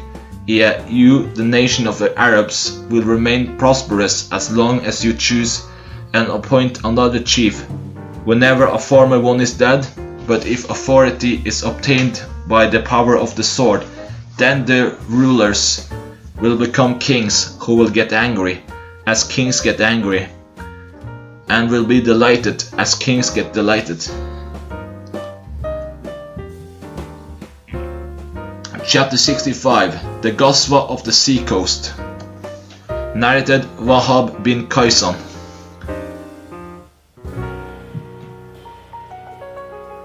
Jabir bin Abdullah said,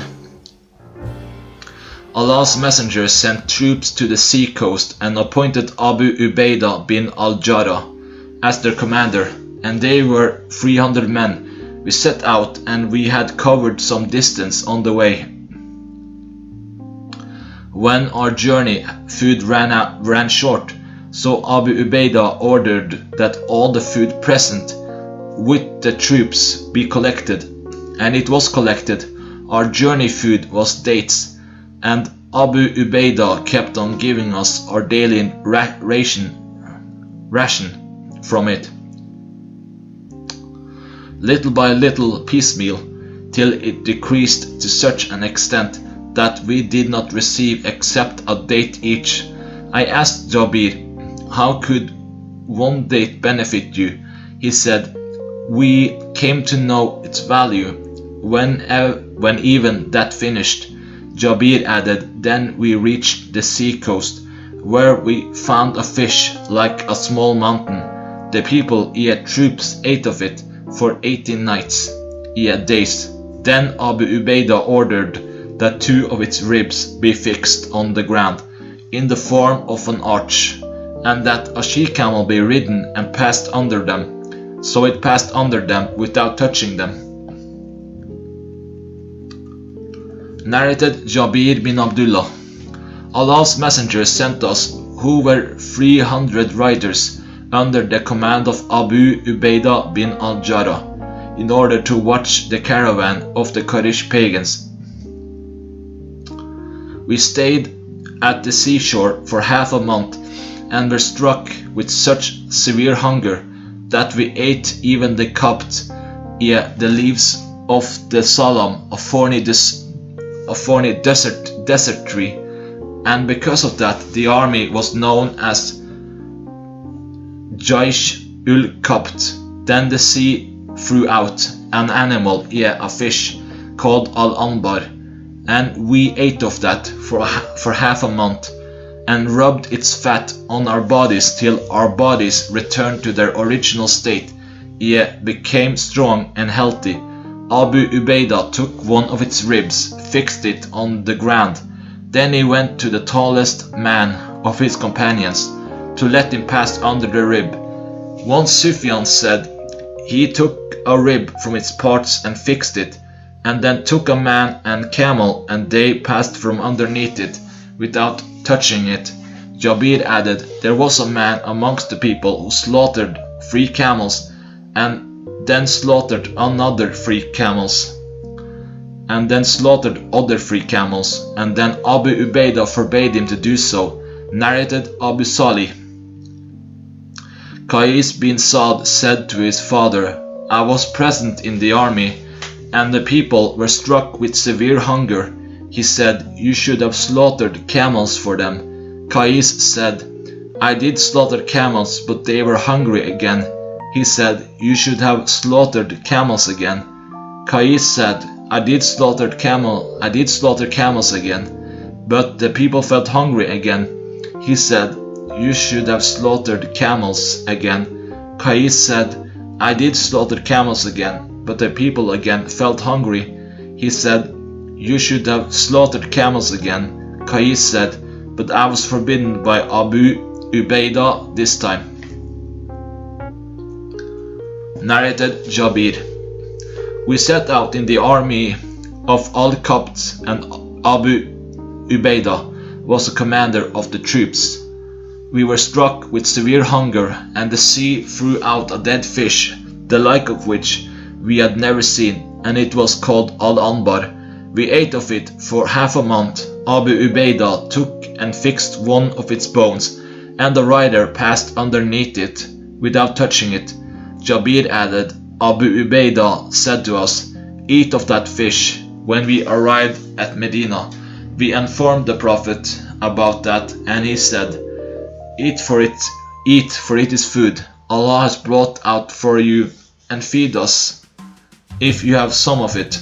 So some of them gave him of that fish, and he ate it. Chapter 66. The Hajj in which Abu Bakr led the people. Narrated Abu Hurairah. That during the Hajj in which the Prophet had made Abu Bakr as-Siddiq as chief of the Hajj before the Hajj ul-Wada, on the day of Nar, Abu Bakr sent him along with a group of persons to announce to the people, "No pagan is permitted to perform Hajj after this year, and nobody is permitted to perform the Tawaf of the Kaaba naked." Narrated Al-Bara. The last surah was revealed in full was Bara-e Surah at-Tawbah, and the last surah, part of a surah, which was revealed was the last verses of Surah An-Nisa. They ask you for a legal decision. Say, Allah directs thus about those who have no descendants or ascendants as heirs. 477. Chapter 67. The delegation of Bani Tamim. A delegation from Bani Tamim came to the Prophet. The Prophet said, "Accept the good tidings, O Bani Tamim." They said, "O Allah's Messenger, you have given us good tidings, so give us something." Signs of displeasure appeared on his face.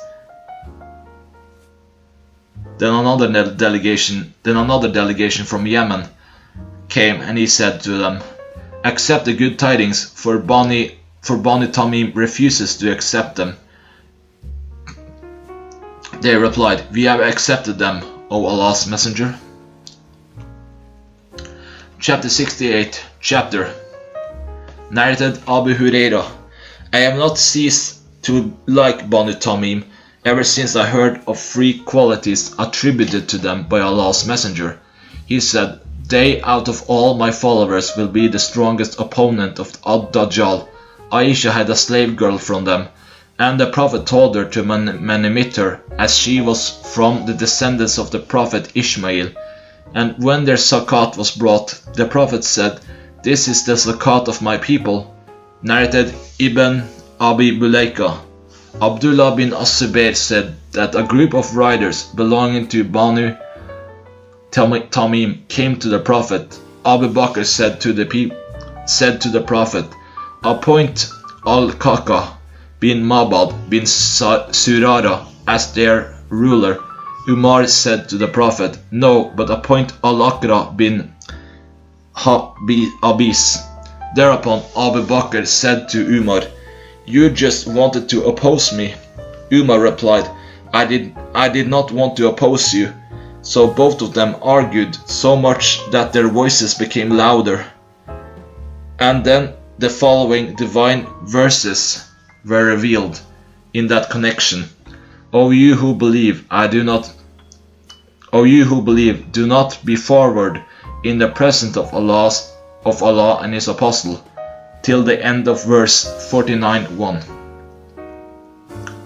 Chapter 69. The delegation of Abdul Qais.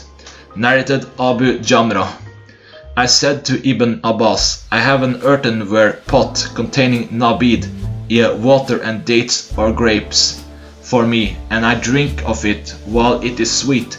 If I drink much of it and stay with the people for a long time, I get afraid that they may discover it, for I will appear as if I were drunk.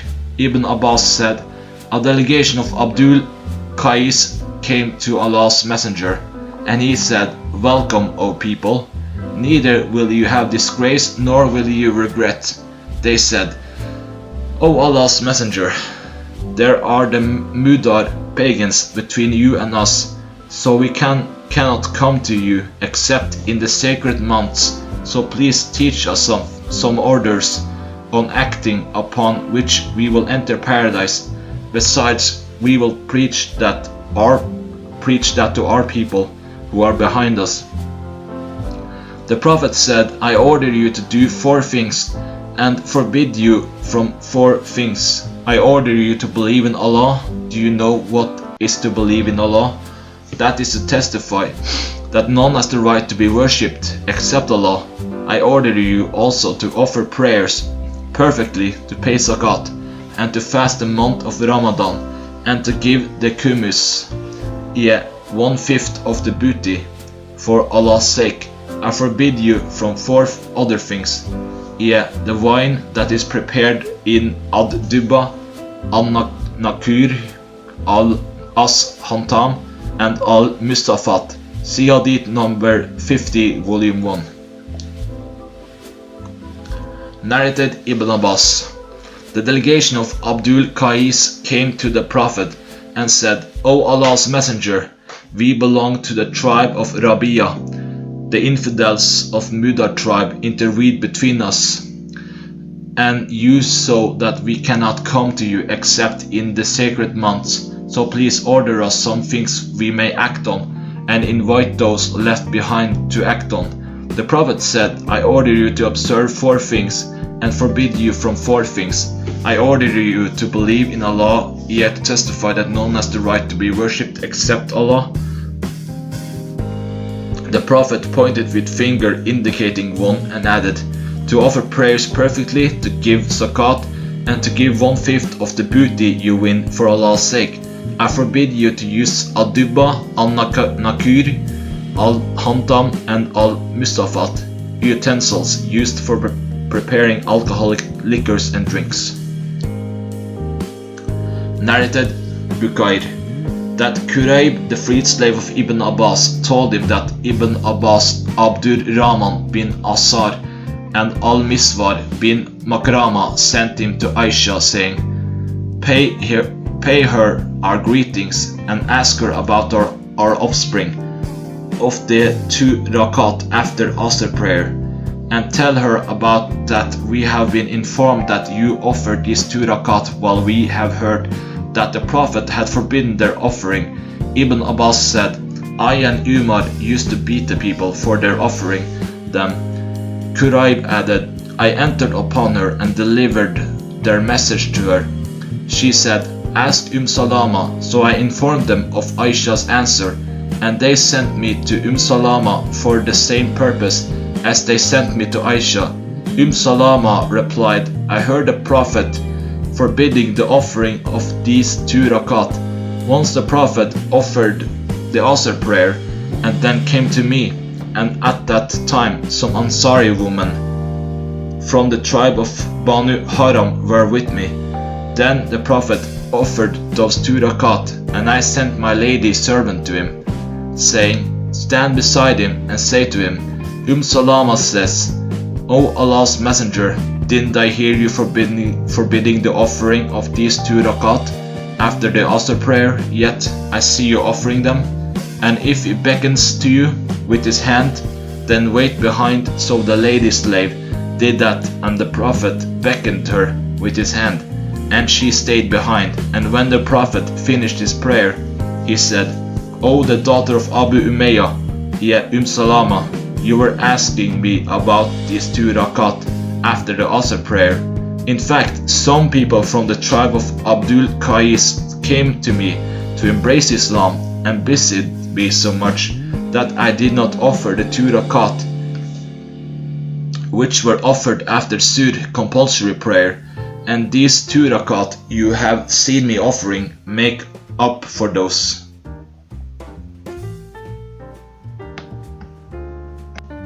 Narrated Ibn Abbas. The first Friday, Jumu'ah prayer, offered after the Friday prayer, offered at the mosque of Allah's Apostle, was offered at the mosque of Abdul Qais, situated at Javati, that is a village at Al-Bahrain. Chapter 70. The delegation of Banu Hanifa. Narrated Abu Hurairah. The Prophet sent some cavalry towards Najd, and they brought a man from the tribe of Banu Hanifa, who was called Tumama bin Utal. They fastened him to one of the pillars of the mosque. The Prophet went to him and said, "What have you got, O Tumama?" He replied, "I have got a good thought, O Muhammad. If you should kill me, you will kill a person who has already killed somebody, and if you should set me free, you will do a favor to one who is grateful, and if you want property, then ask me whatever wealth you want." He was left till the next day, when the Prophet said to him, "What have you got?" "Thumama," he said, "what I told you, if you set me free, you will do a favor to one who is grateful." The Prophet left him till the day after, when he said, "What have you got, O Thumama?" He said, "I've got what I told you." On that the Prophet said, "Release Thumama."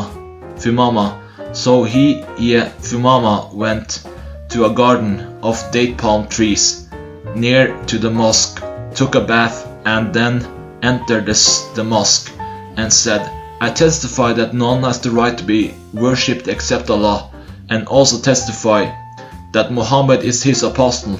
By Allah, O Muhammad, there was no face on the surface of the earth most disliked by me than yours, but now your face has become the most beloved face to me.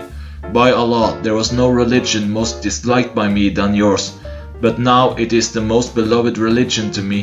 By Allah, there was no town most disliked by me than your town, but now it is the most beloved town to me. Your cavalry arrested me at that time, when I was intending to perform the Umrah, and now what do you think?" The Prophet gave him good tidings, congratulated him, and ordered him to perform the Umrah. So when he came to Mecca, someone said to him, "You have become a Sabian." Thumama replied, "No, by Allah, I have embraced Islam with Muhammad, apostle of Allah. No, by Allah, not a single grain of wheat will come to you from Yamama, unless the Prophet gives his permission." Narrated Ibn Abbas. Musaylima al-Kadab came during the lifetime of the Prophet and started saying, "If Muhammad gives me the rule after him, I will follow him." And he came to Medina with a great number of the people of his tribe. Allah's messenger went to him in the company of Thabit bin Qais bin Shammas, and at that time Allah's messenger had a stick of the date palm tree in his hand. When the Prophet stopped near Musaylima, while the latter was amidst his companions, he said to him, "If you ask me for this piece of stick, I will not give it to you. And Allah's order you cannot avoid, but you will be destroyed. And if you turn your back from this religion, then Allah will destroy you. And I think you are the same person who was shown to me in my dream.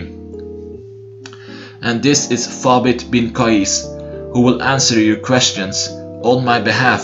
Then the Prophet went away from him. I asked about the statement of Allah's messenger. "You seem to be the same person who was shown to me in my dream." And Abu Hurairah informed me that Allah's messenger said, "When I was sleeping, I saw in a dream 2 bangles of gold on my hands. and that worried me.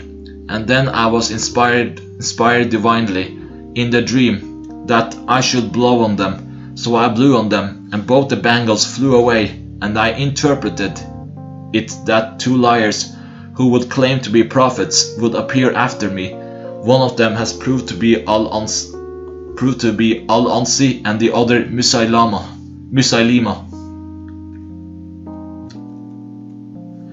Narrated Abu Huraira. Allah's Messenger said, "While I was sleeping, I was given the treasures of the earth, and 2 gold bangles were put in my hands. And I did not like that, but I received the inspiration that I should blow on them, and I did so, and both of them vanished. I interpreted it as referring to the 2 liars between whom I am present, the ruler of Sana and the ruler of Yamaha." Narrated Abu Raja al-Utaridi. We used to worship stones, and then we found a better stone than the first one. We would throw the first one and take the latter, but if we could not get a stone, then we would collect some earth, i.e. soil, and then bring a sheep, and milk that sheep over it, and perform the tawaf around it. When the month of Rajab came, we used to stop the military actions, calling this month the iron remover, for we used to remove and throw away the iron parts of every spear and arrow in the month of Rajab. Abu Raja added, "When the Prophet sent with Allah's message, I was a boy working as a shepherd of my family camels. When we heard the news about the appearance of the Prophet, we ran to the fire, yet to Musaylima al-Kadhab." Chapter 71. The story of Al-Aswad al-Ansi. Narrated Ubaydullah bin Abdullah bin Utbah. We were informed that Musaylima al-Kadhab had arrived in Medina and stayed in the house of the daughter of Al-Harith. The daughter of Al-Harith bin Quraysh was his wife, and she was the mother of Abdullah bin Amir. There came to him Allah's Messenger, accompanied by Thabit bin Qais bin Shammas, who was called the orator of Allah's Messenger. Allah's Messenger had a stick in his hand. Then the Prophet stopped before Musaylima and spoke to him. Musaylima said to him, "If you wish, we would not interfere between you and the rule, on condition that the rule will be ours after you." The Prophet said, "If you asked me for this stick, I would not give it to you. I think you are the same person who was shown to me in a dream, and this is Thabit bin al-Qais, who will answer you on my behalf." The Prophet then went away. I asked Ibn Abbas about the dream Allah's Messenger had mentioned. Ibn Abbas said, "Someone told me that the Prophet said, 'When I was sleeping, I saw in a dream that 2 gold bangles were put in my hands, and that frightened me and made me dislike them. Then I was allowed to blow on them, and when I blew at them, both of them flew. Then I interpreted them as 2 liars who would appear. One of them was Al-Ansi, who was killed by Fairuz in Yemen, and the other was Musaylima al-Kadhab.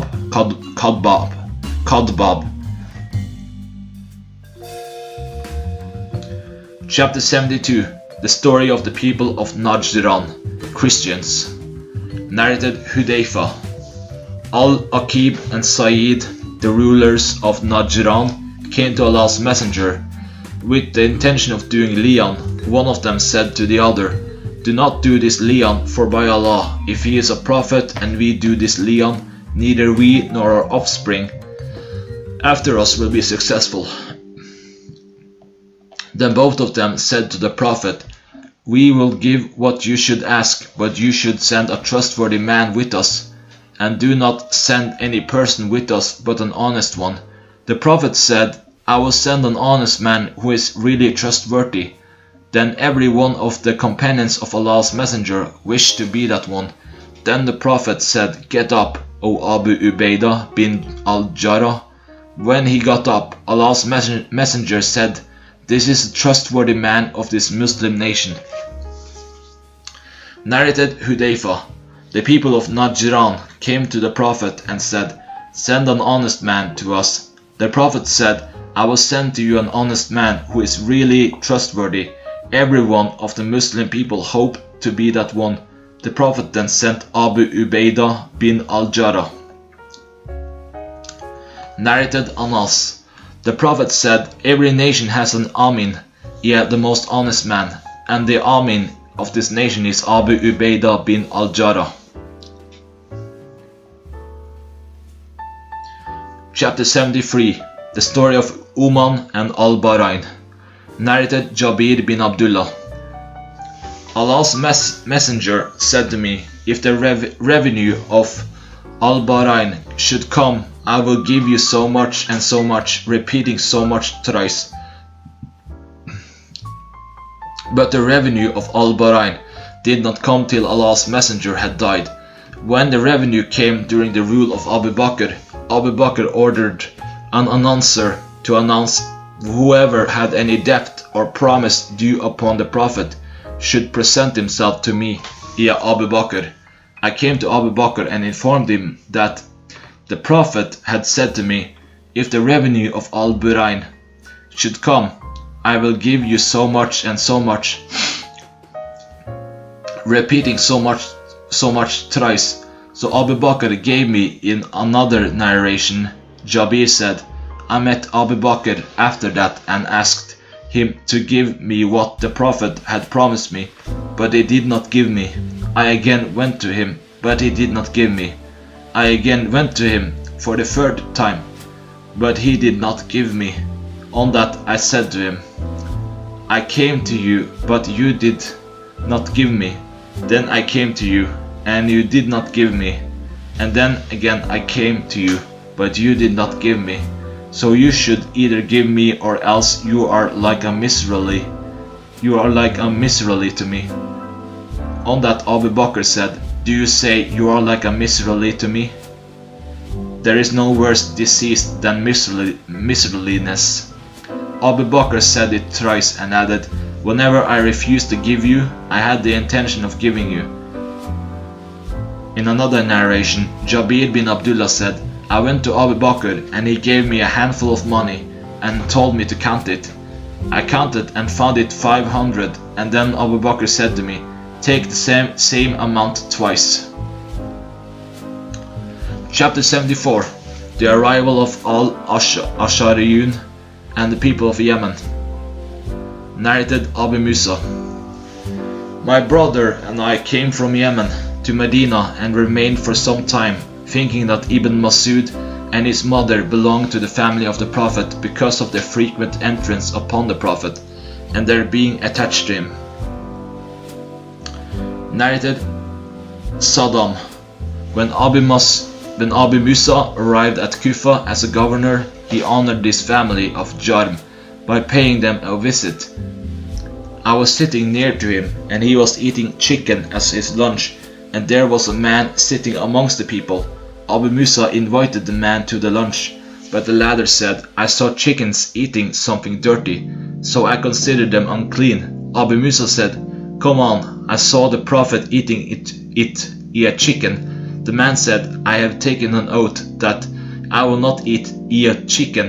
Abu Musa said, "Come on, I will tell you about your oath. We, a group of Ashariyin people, went to the Prophet and asked him to give us something to ride, but the Prophet refused. Then we asked him for the second time to give us something to ride, but the Prophet took an oath that he will not give us anything to ride. After a while, some camels of booty were brought to the Prophet, and he ordered that 5 camels be given to us. When we took those camels, we said, "We have made the Prophet forget his oath, and we will not be successful after that." So I went to the Prophet and said, "O Allah, Apostle, you took an oath that you will not give us anything to ride, but you have given us." He said, "Yes, for if I take an oath and later I see a better solution than that, I act on the later and give the expiation of that oath." Narrated Imran bin Hussein. The people of Bani Tamim came to Allah's messenger, and he said, "Be glad, ye have good tidings, O Bani Tamim." They said, "As you have given us good tidings, then give us some material things." On that the features of Allah's messenger changed. He took it ill. Then some people from Yemen came, and the Prophet said to them, "Accept good tidings, as Bani Tamim have not accepted them." They said, "We accept them, O Allah's messenger." Narrated Abu Masud. The Prophet beckoned with his hand towards Yemen and said, "Belief is there. The harshness and mercilessness are the qualities of those farmers, etc., who are busy with their camels and pay no attention to their religion, is towards the east, from where the side of the head of Satan will appear. Those are the tribes of Rabia and Mudar." Narrated Abu Huraira. The Prophet said, "The people of Yemen have come to you, and they are more gentle and soft-hearted. Belief is Yemenite, and wisdom is Yemenite, while pride and haughtiness are the qualities of the owners of camels, Bedouins. Calmness and solemnity are the characters of the owner of sheep." Narrated Abu Huraira. The Prophet said, "Belief is Yemenite, while afflictions appear from the east, from where the side of the head of Satan will appear." Narrated Abu Huraira. The Prophet said, "The people of Yemen have come to you, and they are more soft-hearted and gentle-hearted people. Their capacity for understanding religion is Yemenite, and wisdom is Yemenite." Narrated Al-Qama. We were sitting with Ibn Masud when Khabab came and said, "O Abu Abdur Rahman, can these young fellows recite Quran as you do?" Ibn Masud said, "If you wish, I can order one of them to recite Quran for you." Khabab replied, "Yes." Ibn Masud said, "Recite, O Al-Qama." On that, Said bin Hudayr, the brother of Siyad bin Hudayr, said to Ibn Masud, "Why have you ordered Al-Qama to recite, though he does not recite better than we?" Ibn Masud said, "If you like, I will tell you what the Prophet said about your nation, and his Al-Qama's nation." So I recited 50 verses from Surah Maryam. Abdullah bin Masud said to Khabab, "What do you think about Al-Qama's recitation?" Khabab said, "He has recited well."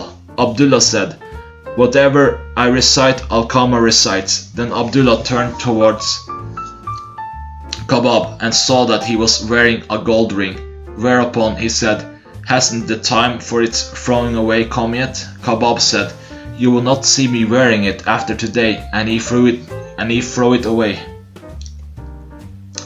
Chapter 75.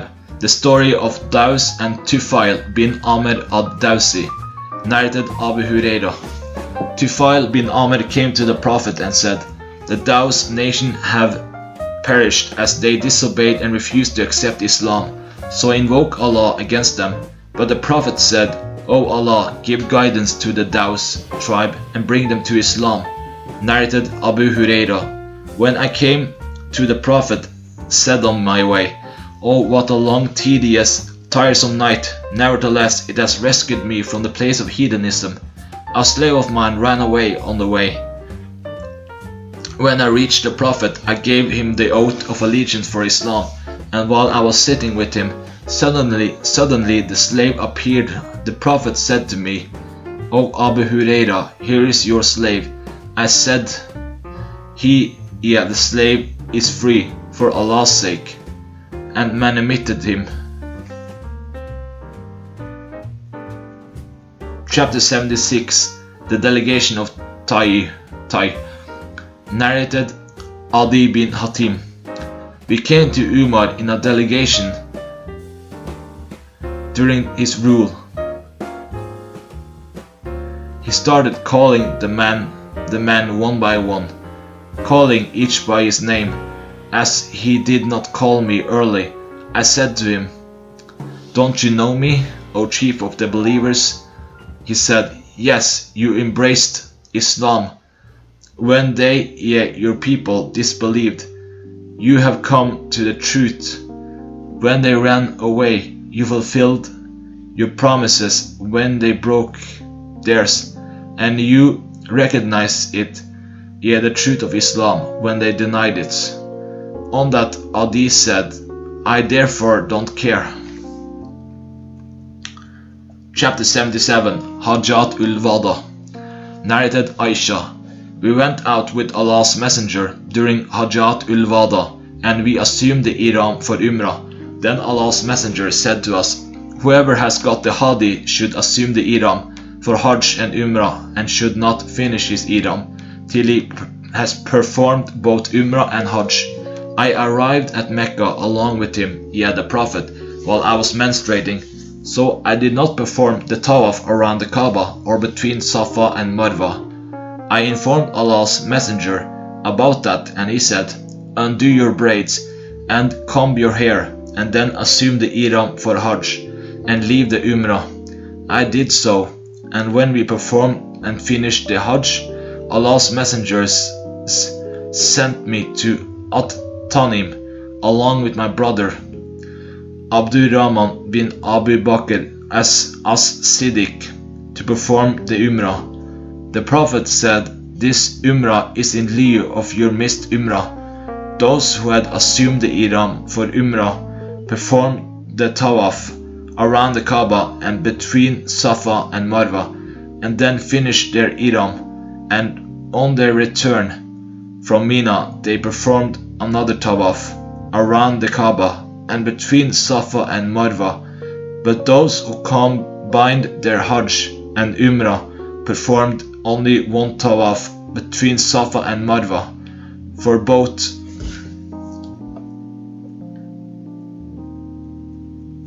Narrated Ibn Jurayj. Atta said, Ibn Abbas said, "If he, the one intending to perform Umrah, has performed the tawaf around the Kaaba, his ihram is considered to have finished." Said, "What proof does Ibn Abbas has as to his saying, to this saying?" Atta said, "The proof is taken from the statement of Allah, and afterwards they are brought for sacrifice unto ancient house, Kaaba at Mecca, 22:33, and from the order of the Prophet to his companions to finish their ihram during Hajjat ul-Wada." I said to Atta that finishing the ihram was after coming from Arafat. Atta said Ibn Abbas used to allow it before going to Arafat after finishing the Umrah, and after coming from it, after performing the Hajj. Narrated Abu Musa al-Ashari. I came to the Prophet at a place called Al-Bata. The Prophet said, "Did you assume the ihram for Hajj?" I said, "Yes." He said, "How did you express your intention for performing Hajj?" I said, "Labaik, I am ready to assume the ihram with the same intention as that of Allah's Messenger." The Prophet said, "Perform the tawaf around the Kaaba and between Safa and Marwa, and then finish your ihram." So I performed the tawaf around the Kaaba and between Safa and Marwa, and then I came to a woman from the tribe of Qais, who removed the lice from my head. Narrated Hafsa. The wife of the Prophet ordered all his wives to finish their ihram during the year of Hajjat ul-Wada. On that I asked the Prophet, "What stops you from finishing your ihram?" He said, "I have matted my hair and garlanded my hadi, so I will not finish my ihram unless I have slaughtered my hadi." Narrated Ibn Abbas. A woman from the tribe of Qatam asked for the verdict of Allah's Messenger regarding something during Hajjat ul-Wada, while Al-Fadl bin Abbas was the companion rider behind Allah's Messenger. She asked, "Allah's ordained obligation, compulsory Hajj, enjoined on his slaves, has become due on my old father, who cannot sit firmly on the riding animal. Will it be sufficient if I perform the Hajj on his behalf? He said, yes. Narrated Abdullah bin Umar. The Prophet arrived at Mecca in the year of the conquest of Mecca, while Usama was riding behind him on his she-camel. Al-Qaswa, Bilal and Uthman bin Talha were accompanying him. When he made his she-camel kneel down near the Kaaba, he said to Uthman, "Get us the key of the Kaaba." He brought the key to him and opened the gate of the Kaaba for him. The Prophet, Usama, Bilal and Uthman bin Talha entered the Kaaba and then closed the gate behind them from inside. The Prophet stayed there for a long period and then came out. The Prophet rushed to get in, but I went in for them and found Bilal standing behind the gate, and I said to him, "Where did the Prophet pray?" He said, "He prayed between those two front pillars." The Kaaba was built on 6 pillars, arranged in 2 rows, and he prayed between the 2 pillars of the front row, leaving the gate of the Kaaba at his back and facing in prayer the wall which faces one when one enters the Kaaba. Between him and that wall was the distance of about 3 cubits, but I forgot to ask Bilal about the number of rakat the Prophet had prayed. There was a red piece of marble at the place where the Prophet had offered the prayer. Narrated Aisha. The wife of the Prophet, Safiya bin Huyay, the wife of the Prophet, menstruated during Hajjat ul-Wada. The Prophet said, "Is she going to detain us?" I said to him, "She has already come to Mecca and performed the Tawaf ul-Ifada around the Kaaba." O Allah's Messenger, the Prophet said, "Let her then proceed on to Medina." Narrated Ibn Umar. We were talking about Hajjat ul-Wada.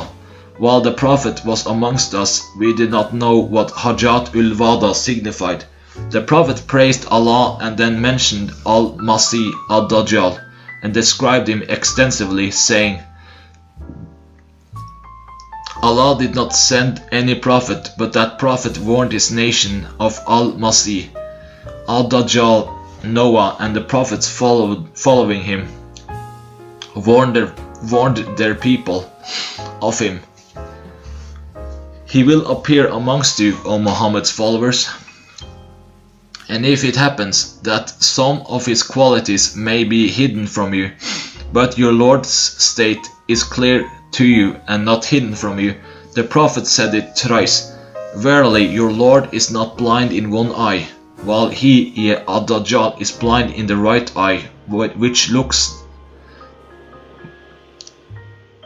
looks like a grape bulging out of its cluster. No doubt, Allah has made your blood and your properties sacred to one another, like the sanctity of this day of yours, in this town of yours, in this month of yours." The Prophet added, "No doubt, haven't I conveyed Allah's message to you?" They replied, "Yes." The Prophet said thrice, "O Allah, be witness for it." The Prophet added, "Woe to you," or said, "May Allah be merciful to you. Do not become infidels after me, ye my death, by cutting the necks, throats of one another." Narrated Zayd bin Arqam. The Prophet fought 19 Ghazwas and performed only 1 Hajj. After he migrated to Medina, I did not perform another Hajj after it, and that was Hajj ul-Wada. Abu Ishaq said he performed when he was in Mecca.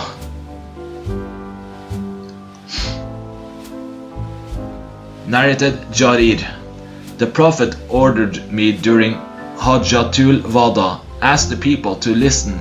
He then said, "Do not become infidels after me by cutting the necks, throats of one another." Narrated Abu Bakr. The Prophet said, "Time has taken its original shape, which it had when Allah created the heavens and the earth. The year is of 12 months. 4 of which are sacred, and out of these 4, 3 are in succession, yet Dhul Qada, Dhul Hijjah, and Al-Muharram, and the 4th is Rajab, which is named after the Mudar tribe, between the month of Jumaidah at Taniyah and Shaban. Then the Prophet asked, "Which is this month?" We said, "Allah and His Apostle know better." On that the Prophet kept quiet so long that we thought that he might name it with another name. Then the Prophet said, "Isn't it the month of Dhul Hijjah?" We replied, "Yes." Then he said, "Which town is this?" We replied, "Allah and His Apostle know better." On that he kept quiet so long that we thought that he might name it with another name. Then he said, "Isn't it the town of Mecca?" We replied, "Yes." Then he said, "Which day is today?" We replied, "Allah and His Apostle know better." He kept quiet so long that we thought that he might name it with another name. Then he said, "Isn't it the day of An-Nar he has sacrificed?" We replied, "Yes." He said, "So your blood, your properties," the sub-narrator Muhammad said, "I think the Prophet also said, and your honor are sacred to one another, like the sanctity of this day of yours, and in this city of yours, in this month of yours. And surely you will meet your Lord, and He will ask you about your deeds. Beware, do not become infidels after me, cutting the throats of one another. It is incumbent on those who are present to convey this message of mine to those who are absent. Maybe that some of those to whom it will be conveyed will understand it better than those who have actually heard it." The sub-narrator Muhammad, on remembering that narration, used to say, "Muhammad spoke the truth. He a prophet," then added twice, "No doubt, haven't I conveyed Allah's message to you?" Narrated Tariq bin Shibab. Some Jews said, "Had this verse been revealed to us, we would have taken that day as Eid festival."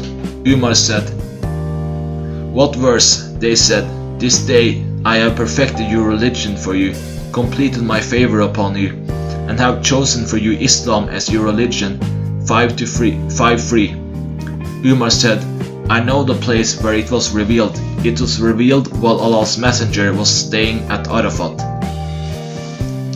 Narrated Aisha. We set out with Allah's messenger, and some of us assumed the ihram for Umrah, some assumed it for Hajj, and some assumed it for both Hajj and Umrah. Allah's messenger assumed the ihram for Hajj, so those who had assumed the ihram for Hajj, or for both Hajj and Umrah, did not finish their ihram till the day of An-Nar, a slaughter of sacrifices. Malik also narrated as above, saying, "We set out with Allah's messenger in Hajjat ul-Wada."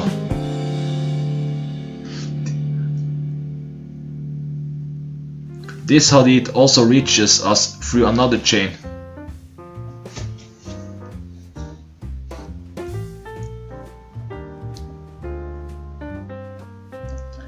Narrated Sa'd.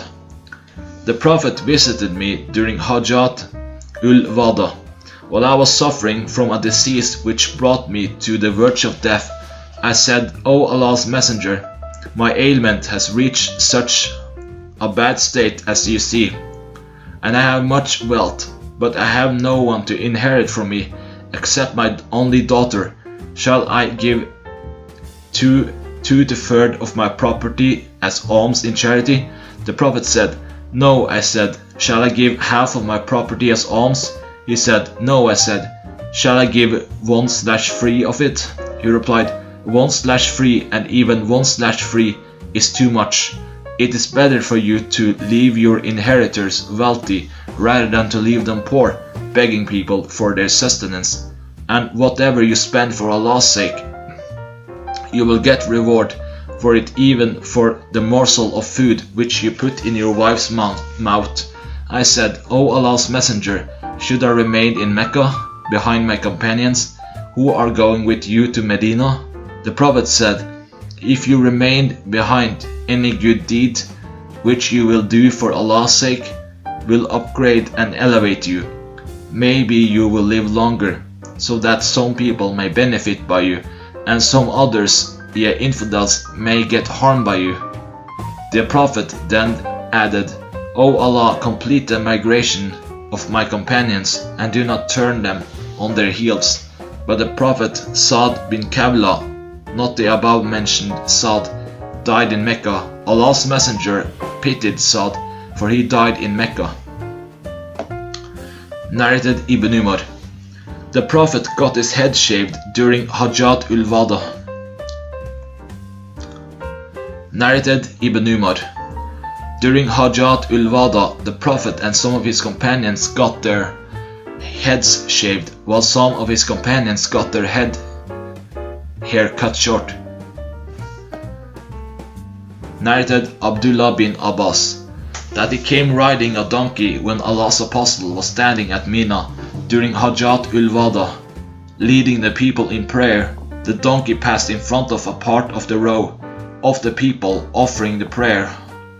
Then he dismounted from it and took his position in the row with the people. Narrated Hisham's father.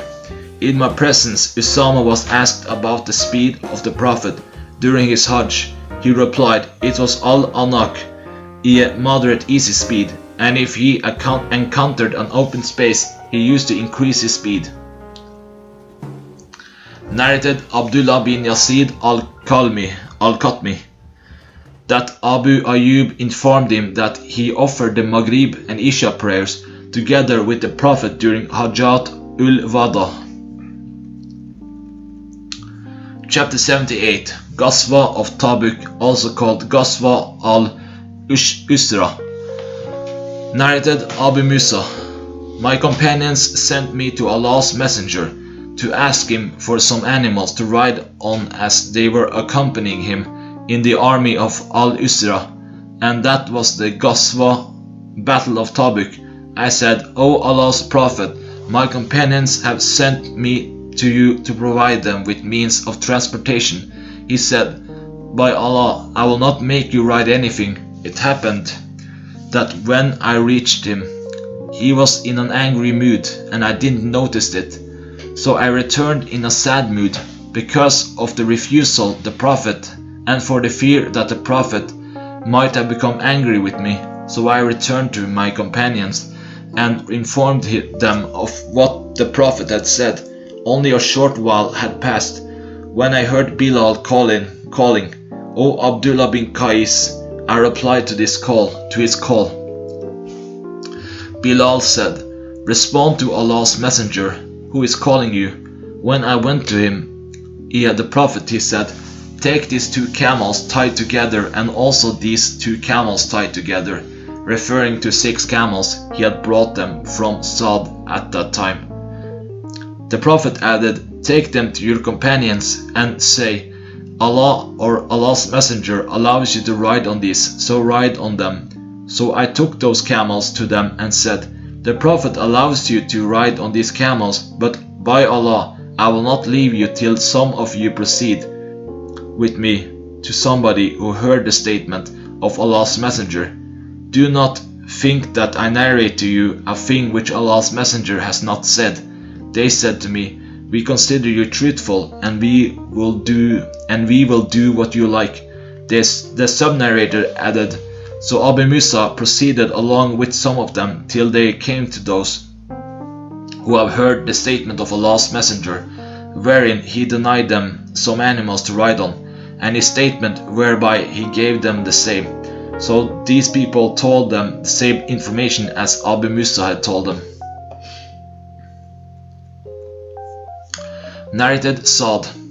Allah's Messenger set out for Tabuk, appointing Ali as his deputy in Medina. Ali said, do you want to leave me with the children and women? The Prophet said, will you not be pleased that you will be to me like Aaron to Moses, but there will be no prophet after me?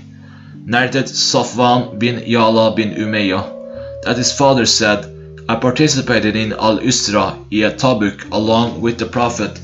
Yala added, my participation in that Ghazwa was the best of my deeds to me. Yala said, I had a laborer who quarreled with somebody, and one of the two bit the hand of the other. Atta, the sub-narrator, said, Safwan told me who bit whom, but I forgot it. And the one who was bitten pulled his hand out of the mouth of the biter, so one of the incisors of the biter was broken. So he came to the Prophet, and he considered the biter's claim as invalid, yet the biter did not get a recompense for his broken incisor. The Prophet said, should he leave his hand in your mouth so that you might snap it as if it were in the mouth of a male camel to snap it? Chapter 29. The narration of Ka'b bin Malik. Narrated Abdullah bin Ka'b bin Malik.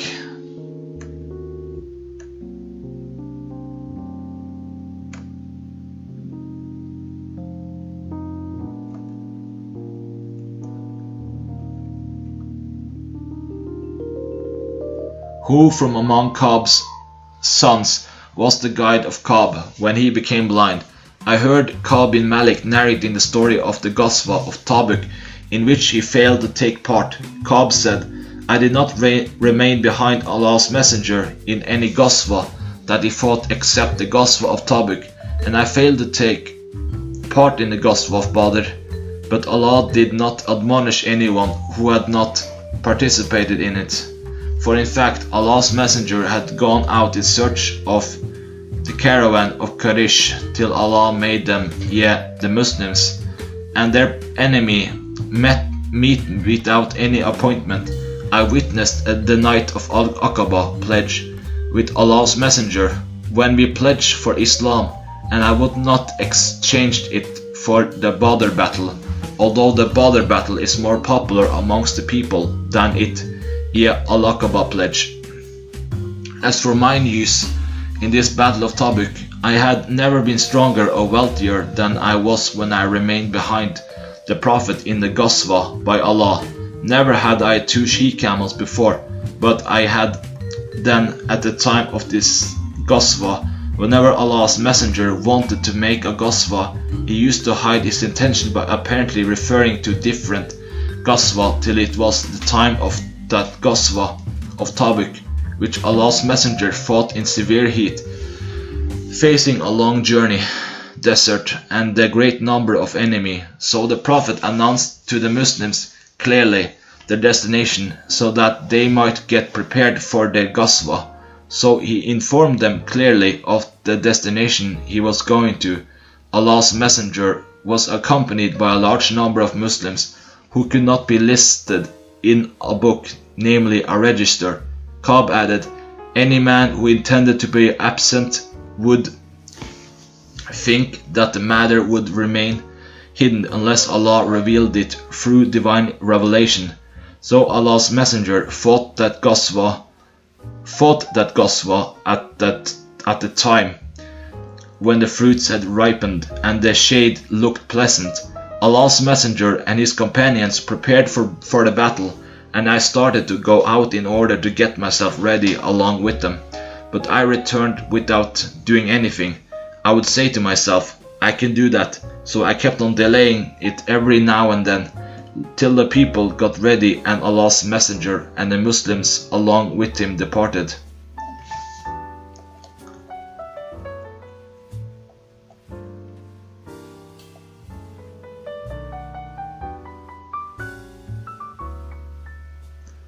And I had not prepared anything for my departure, and I said, I will prepare myself for departure 1 or 2 days after him, and then join them in the morning following their departure. I went out to get myself ready, but returned having done nothing. Then again, in the next morning I went out to get ready, but returned without doing anything. Such was the case with me, till they hurried away and the battle was missed by me. Even then I intended to depart to take them over. I wish I had done so, but it was not in my luck. So after the departure of Allah's messenger, Whenever I went out and walked amongst the people, yet the remaining persons, it grieved me that I could see none around me, but one accused of hypocrisy, or one of those weak men whom Allah had excused. Allah's messenger did not remember me till he reached Tabuk. So while he was sitting amongst the people in Tabuk, he said, "What did Ka'b do?"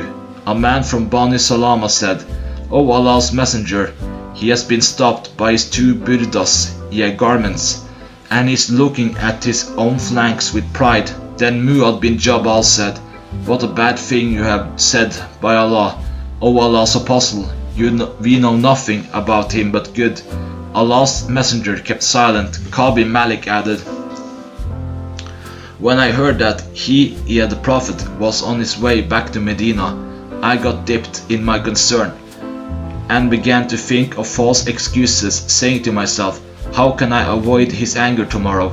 And I took the advice of wise member of my family in this matter. When it was said that Allah's messenger had come near all the evil, false excuses abandoned from my mind, and I knew well that I could never come out of this problem by forging a false statement. Then I decided firmly to speak the truth. So Allah's messenger arrived in the morning, and whenever he returned from a journey, he used to visit the mosque, first of all, and offer a 2 rakat prayer therein, and then sit for the people. So when he had done all that, this time, those who had failed to join the battle of Tabuk came and started offering false excuses and taking oaths before him. They were something over 80 men. Allah's messenger accepted the excuses they have expressed, took their pledge of allegiance, asked for Allah's forgiveness for them, and left the secrets of their hearts for Allah to judge. Then I came to him, and when I greeted him, he smiled a smile of an angry person and then said, "Come on."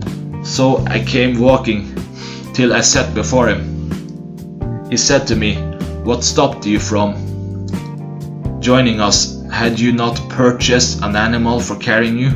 I answered, "Yes, O Allah's messenger, but by Allah, if I were sitting before any person from among the people of the world other than you, I would have avoided his anger with an excuse.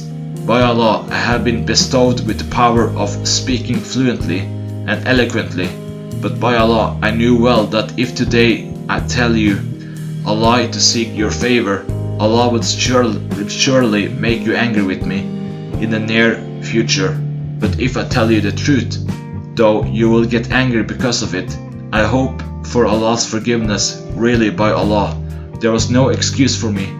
By Allah, I had never been stronger or wealthier than I was when I remained behind you." Then Allah's messenger said, "As regards this man, he has surely told the truth. So get up till Allah decides your case."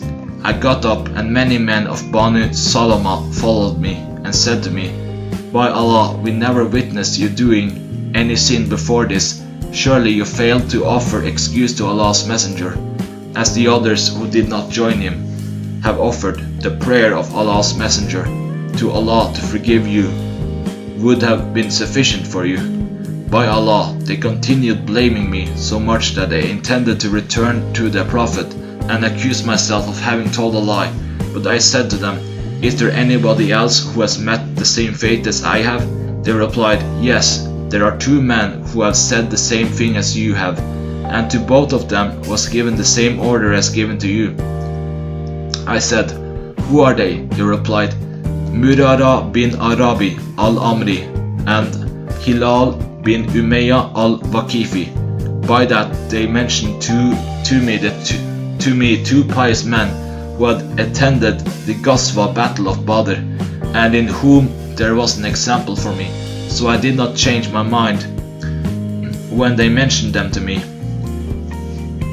Allah's messenger forbade all the Muslims to talk to us, the 3 aforesaid persons, out of all those who had remained behind in that Ghazwa. So we kept away from the people, and they changed their attitude towards us, till the very land where I lived appeared strange to me, as if I did not know it. We remained in that condition for 50 nights. As regards my 2 fellows, they remained in their houses, and kept on weeping, but I was the youngest of them, and the firmest of them, so I used to go out and witness the prayers along with the Muslims, and roam about in the markets. But none would talk to me, and I would come to Allah's Messenger and greet him while he was sitting in his gathering after a prayer, and I would wonder whether the Prophet did move his lips in return to my greetings or not. Then I would offer my prayer near to him and look at him stealthily.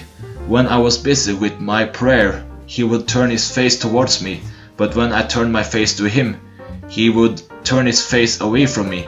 When his harsh attitude of the people lasted long, I walked till I scaled the wall of the garden of Abu Qatada, who was my cousin and dearest person to me, and I offered my greetings to him.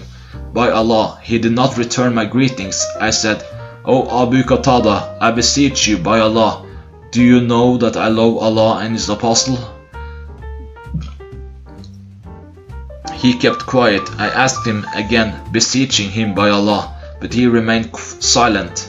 Then I asked him again, in the name of Allah. He said, Allah and his apostle know it better. Thereupon my eyes flowed with tears, and I returned and jumped over the wall. Ka'b added, while I was walking in the market of Medina, suddenly I saw a Nabati, a Christian farmer from the Nabatis of Sham, who came to sell his grains in Medina, saying, who will lead me to Ka'b bin Malik? The people began to point me out for him, till he came to me and handed me a letter from the king of Ghassan, in which the following was written: To proceed, I have been informed that your friend, the Prophet, has treated you harshly. Anyhow, Allah does not let you live at a place where you feel inferior and your right is lost. So join us and we will console you. When I read it, I said to myself, this is also a sort of a test. Then I took the letter to the oven and made a fire therein by burning it. When 40 out of the 50 nights elapsed, behold, there came to me the messenger of Allah's messenger and said, Allah's messenger orders you to keep away from your wife. I said, should I divorce her, or else what shall I do? He said, no, only keep aloof from her, and do not cohabit her. The Prophet sent the same message to my two fellows. Then I said to my wife, go to your parents and remain with them till Allah gives his verdict in this matter. Ka'b added, the wife of Hilal bin Umayyah came to Apostle and said, O Allah's messenger, Hilal bin Umayyah is a helpless old man who has no servant to attend on him. Do you dislike that I should serve him? He said, no, you can serve him, but he should not come near you. She said, by Allah, he has no desire for anything. By Allah, he has never ceased weeping till his case began till this day of his continuing 5702. On that, some of my family members said to me, well, will you also ask Allah's messenger to permit your wife to serve you, as he has permitted the wife of Hilal bin Umayyah to serve him? I said, by Allah, I will not ask the permission of Allah's messenger regarding her, for I do not know what Allah's messenger would say if I asked him to permit her to serve me while I am a young man. Then I remained in that state for 10 more nights, and after that till the period of 50 nights was completed, starting from the time when Allah's messenger prohibited the people from talking to us. When I had offered the Fajr prayer on the 50th morning on the roof of one of our houses, and while I was sitting in the condition which Allah described in the Quran, yet my very soul seemed straitened to me, and even the earth seemed narrow to me, for all its spaciousness. There I heard the voice of one who had ascended the mountain of Salah, calling with his loudest voice, O Ka'b bin Malik, be happy by receiving good tidings. I fell down in prostration before Allah, realizing that relief has come. Allah's Messenger had announced the acceptance of our repentance by Allah when he had offered the Fajr prayer. The people then went out to congratulate us. Some bringers of good tidings went out to my two fellows, and a horseman came to me in a haste, and a man of Banu Aslam came running and ascended the mountain, and his voice was swifter than the horse.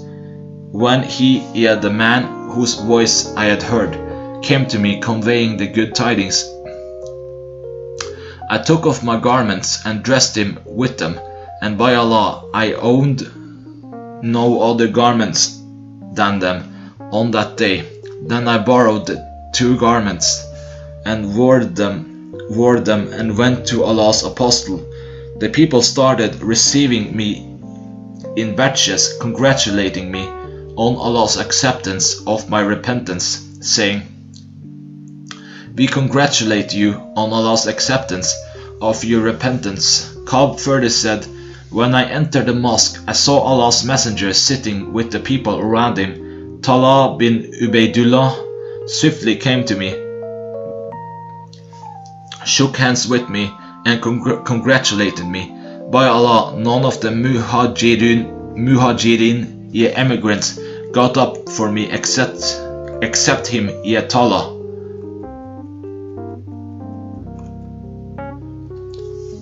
And I will never forget this for Talha.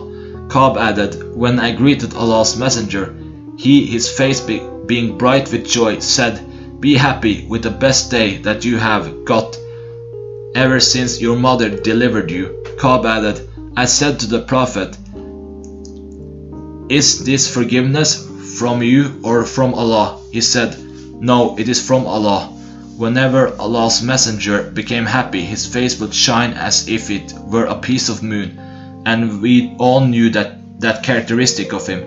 When I sat before him, I said, O Allah's Messenger, because of the acceptance of my repentance, I will give up all my wealth as alms for the sake of Allah. And his apostle, Allah's apostle, said, keep some of your wealth, as it will be better for you. I said, so I will keep my share from Khaybar with me, and added, O Allah's Messenger, Allah has saved me for telling the truth, so it is a part of my repentance not to tell but the truth. As long as I am alive, by Allah, I do not know anyone of the Muslims whom Allah has helped for telling the truth more than me, since I have mentioned that truth to Allah's Messenger till today. I have never intended to tell a lie. I hope that Allah will also save me from telling lies the rest of my life. So Allah revealed to his apostle the verse, verily Allah has forgiven the Prophet, the muhajirin, ye emigrants, up to his saying, and be with those who are true in word and deed. 917 to 119. By Allah, Allah has never bestowed upon me, apart from his guiding me to Islam, a greater blessing than the fact that I did not tell a lie to Allah's Messenger, which would have caused me to perish, as those who have told a lie perish, for Allah described those who told lies with the worst description he ever attributed to anybody else. Allah said, they, the hypocrites, will swear by Allah to you when you return to them, up to his saying, certainly Allah is not pleased with the rebellious people.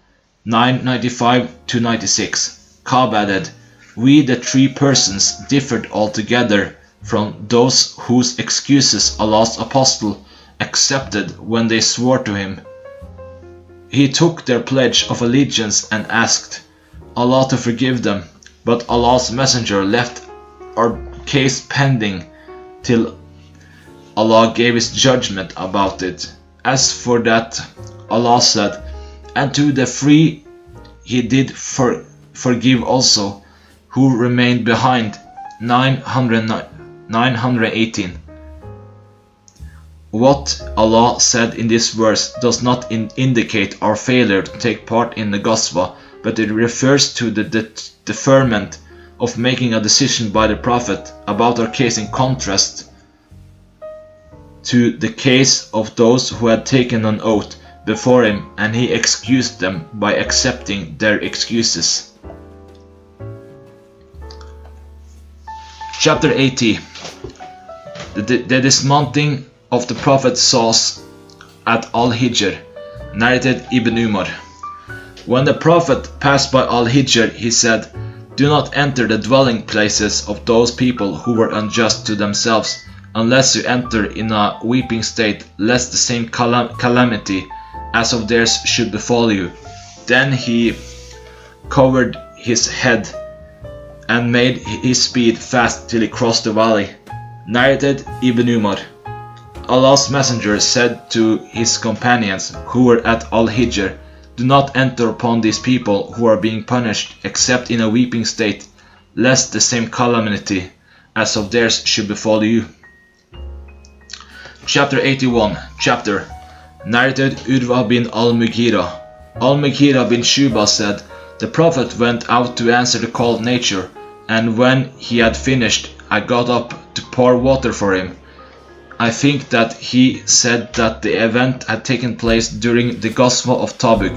Al-Mughira added, "The Prophet washed his face, and when he wanted to wash his forearms, the sleeves of his cloak became tight over them. So he took them out from underneath the cloak, and then he washed them, his forearms, and passed wet hands over his cuffs, socks made from thick fabric or leather." Narrated Abu Humaid.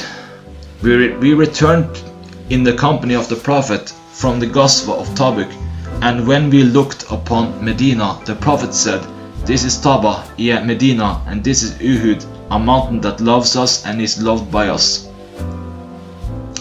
Narrated Anas bin Malik. Allah's messenger returned from the Ghazwa of Tabuk, and when he approached Medina, he said, "There are some people in Medina who were with you all the time. You did not travel any portion of the journey nor crossed any valley, but they were with you." They, the people, said, "O Allah's messenger, even though they were at Medina?" He said, "Yes, because they were stopped by a genuine excuse." Chapter 82. The letter of the Prophet Sahih to Khosrav and Caesar. Narrated Ibn Abbas. Allah's messenger sent a letter to Khosrav with Abdullah bin Hudafa as-Sami and told him to hand it over to the governor of Al-Bahrain. The governor of Al-Bahrain handed it over to Khosrav, and when he read the letter, he tore it into pieces. The sub-narrator added, "I think that Ibn al-Musayyab said, Allah's apostle invoked Allah to tear them all totally, Khosrav and his companions, into pieces." Narrated Abu Bakr. During the days of the Battle of Al-Jamal, Allah benefited me with a word I had heard from Allah's apostle. After I had been about to join the companions of Al-Jamal, he had the camel, and fight along with them. When Allah's messenger was informed that the Persians had crowned the daughter of Khosrav as their ruler, he said, "Such people as ruled by a lady will never be successful." Narrated As-Sa'ib bin Yazid. I remember that I went out with the boys to the place called Taniyat-ul-Wada to receive Allah's apostle. Narrated As-Sa'ib. I remember I went out with the boys to Taniyat-ul-Wada to receive the Prophet when he returned from the Ghazwa of Tabuk. Chapter 83. The sickness of the Prophet Sahih and his death. Narrated Aisha. The Prophet in his ailment in which he died used to say, "O Aisha, I still feel the pain caused by the food I ate at Khaybar, and at this time I feel as if my aorta is being cut from that poison." Narrated al-Fadl bin al-Harith.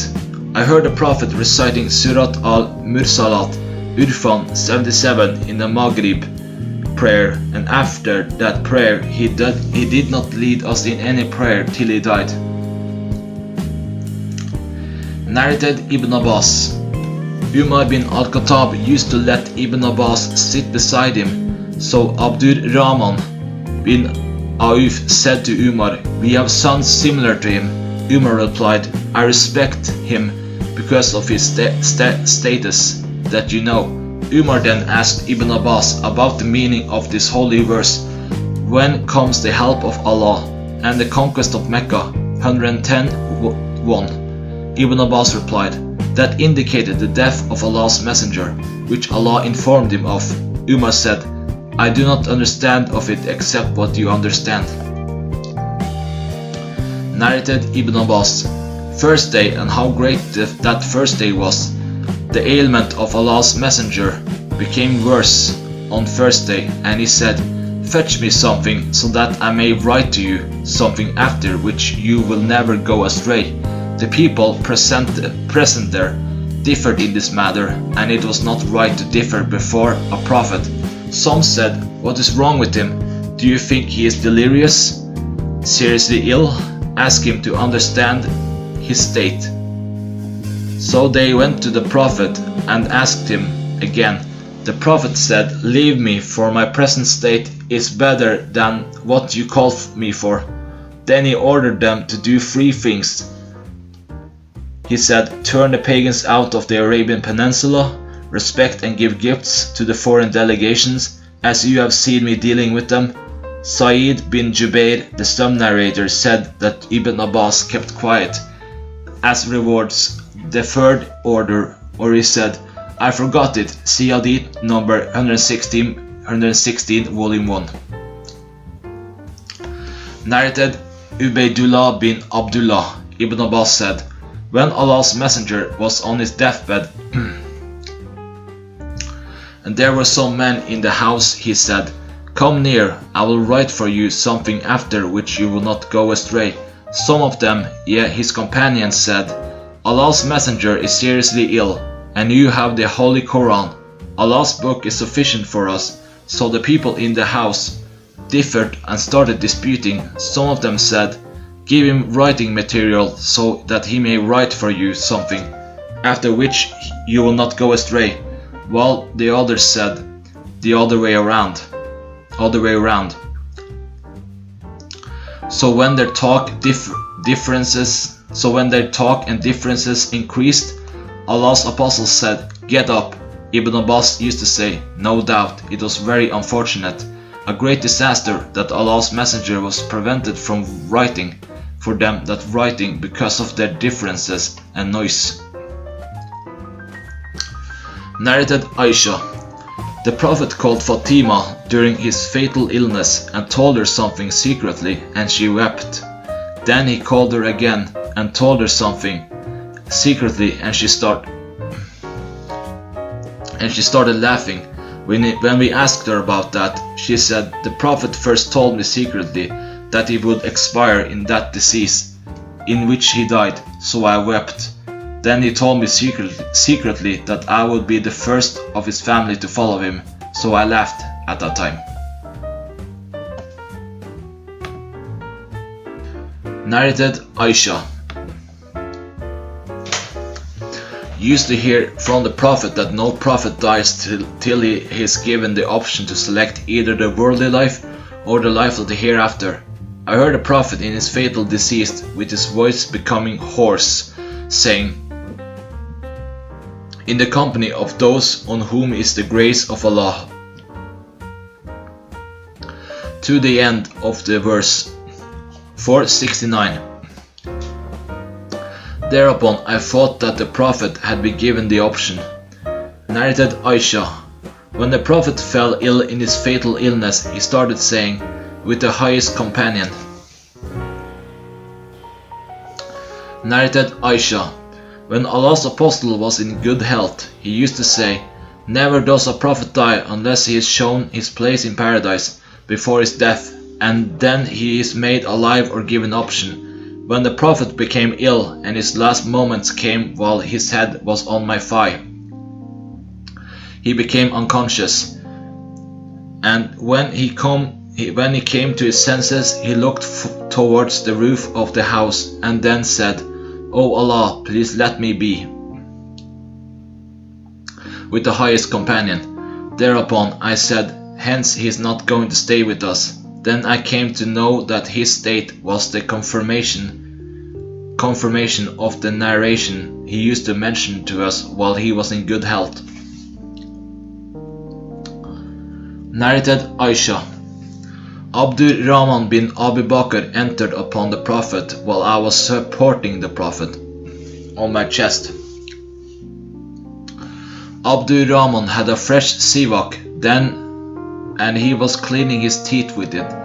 Allah's messenger looked at it, so I took the siwak, cut it, chewed it with my teeth, shook it and made it soft with water, and then gave it to the Prophet, who cleaned his teeth with it. I had never seen Allah's messenger cleaning his teeth in a better way. After finishing the brushing of his teeth, he lifted his hand or his finger and said thrice, "O Allah, let me be with the highest companions," and then died. Aisha used to say, "He died while his head was resting between my chest and chin." Narrated Aisha, whenever Allah's messenger became ill, he used to recite the Muawwidhatan, the last two surahs of the Quran, and blow his breath over himself after the recitation, and rubbed his hands over his body. So when he was afflicted with this fatal illness, I started reciting the Muawwidhatan and blowing my breath over him, as he used to do, and then I rubbed the hand of the Prophet over his body. Narrated Aisha, I heard the Prophet and listened to him before his death while he was leaning his back on me and saying, "O Allah, forgive me and bestow your mercy on me, and let me meet the highest companions of the hereafter." See the Quran 469 and Hadith 4435. Narrated Urwa bin As-Subayr, Aisha said, the Prophet said during his fatal illness, "Allah cursed the Jews, for they took the graves of their Prophet as places for worship." Aisha added, "Had it not been for that statement of the Prophet, his grave would have been made conspicuous, but he was afraid that it might be taken as a place for worship." Narrated Aisha, the wife of the Prophet, when the ailment of Allah's messenger became aggravated, he requested his wives to permit him to be treated, nursed in my house, and they gave him permission. He came out to my house, walking between two men with his feet dragging on the ground. Between Abbas bin Abdul Muttalib and another man, Ubaydullah, said, "I told Abdullah of what Aisha had said. Abdullah bin Abbas said to me, 'Do you know who is the other man whom Aisha did not name?' I said, 'No.' Ibn Abbas said, 'It was Ali bin Abu Talib.' Aisha, the wife of the Prophet, used to narrate saying, "When Allah's messenger entered my house and his disease became aggravated, he said, 'Pour on me the water of 7 waterskins, the mouths of which have not been untied, so that I may give advice to the people.' So he let them sit in a big basin belonging to Hafsa, the wife of the Prophet, and then started to pour water on him from these water skins, till he started pointing to us with his hands, intending to say, 'You have done your job.' Aisha added, 'Then he went out to the people and led them in prayer and preached to them. Aisha and Abdullah bin Abbas said, when Allah's messenger became ill, seriously, he started covering his face with his woolen sheet, and when he felt short of breath, he removed it from his face and said, that is so, Allah's curse be on the Jews and the Christians, as they took the graves of the prophets as places of worship, intending to warn the Muslims of what they had done. Aisha added, I argued with Allah's messenger repeatedly about that matter, yet he ordered that Abu Bakr should lead the people in prayer in his place when he was ill, and what made me argue so much was that it never occurred to my mind that after the Prophet the people would ever love a man who had taken his place, and I felt that anybody standing in his place would be a bad omen to the people, so I wanted Allah's messenger to give up the idea of choosing Abu Bakr to lead the people in prayer. Narrated Aisha, the Prophet died while he was between my chest and chin, so I never disliked the death agony for anyone after the Prophet. Narrated Abdullah bin Abbas, Ali bin Abi Talib came out of the house of Allah's messenger during his fatal illness. The people asked, O Abu Hassan, Ya Ali, how is the health of Allah's messenger this morning? Ali replied, he has recovered with the grace of Allah. Abbas bin Abdul Muttalib held him by the hand and said to him, in 3 days you, by Allah, will be ruled by somebody else, and by Allah I feel that Allah's apostle will die from this ailment of his. For I know how the faces of the offspring of Abdul Muttalib look at the time of their death. So let us go to Allah's messenger and ask him who will take over the caliphate. If it is given to us, we will know as to it, and if it is given to somebody else, we will inform him so that he may tell their new ruler to take care of us. Ali said, by Allah, if we asked Allah's apostle for it, he had the caliphate, and he denied it us. The people will never give it to us after that, and by Allah, I will not ask Allah's messenger for it. Narrated Anas bin Malik, while the Muslims were offering the Fajr prayer on Monday and Abu Bakr was leading them in prayer, suddenly Allah's messenger lifted the curtain of Aisha's dwelling and looked at them while they were in the rows of the prayers and smiled. Abu Bakr retreated to join the row, thinking that Allah's apostle wanted to come out for the prayer. The Muslims were about to be put to trial in their prayer, yet were about to give up praying because of being overjoyed at seeing Allah's messenger. But Allah's apostle beckoned them with his hand to complete their prayer, and then entered the dwelling and let fall the curtain.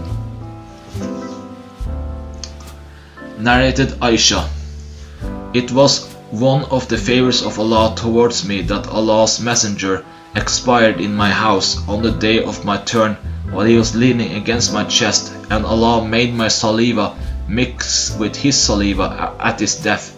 Abdul Rahman entered upon me with a sivak in his hand, and I was supporting the back of Allah's messenger against my chest. I saw the Prophet looking at it, sivak, and I knew that he loved the sivak.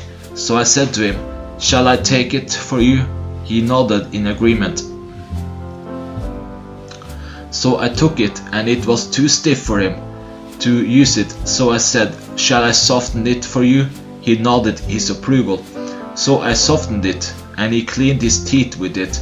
In front of him there was a jug or a tin. The sub-narrator Umar is in doubt as to which was right. Containing water, he started dipping his hand in the water and rubbing his face with it. He said, None has the right to be worshipped but except Allah. Death has its agonies. He then lifted his hands towards the sky and started saying, with the highest companion, till he expired and his hand dropped down. Narrated Urwa.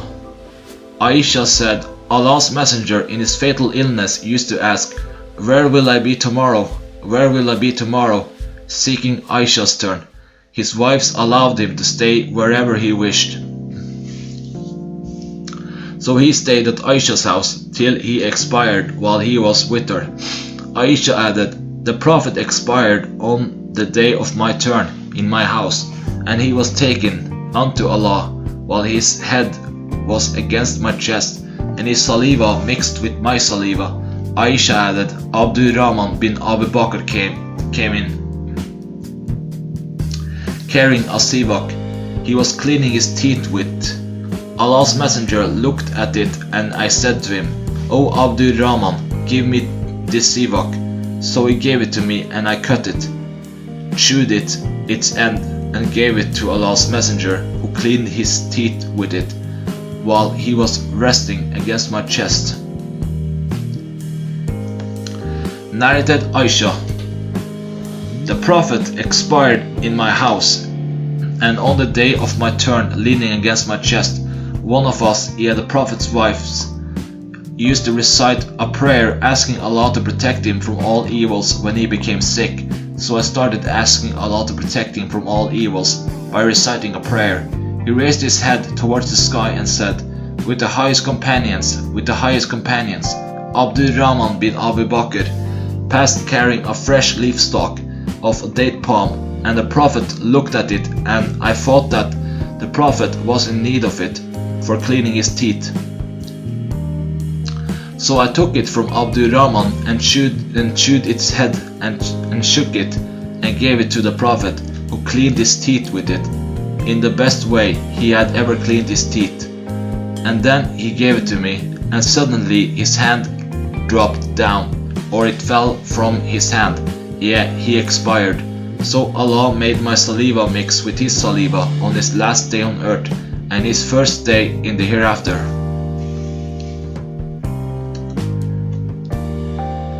Narrated Aisha. Abu Bakr came from his house at As-Sun on a horse. He dismounted and entered the mosque, but did not speak to the people till he entered upon Aisha, and went straight to Allah's messenger, who was covered with Hibra cloth, a kind of Yemenite cloth. He then uncovered the Prophet's face and bowed over him and kissed him and wept, saying, let my father and mother be sacrificed for you. By Allah, Allah will never cause you to die twice. As for the death which was written for you has come upon you. Narrated Ibn Abbas.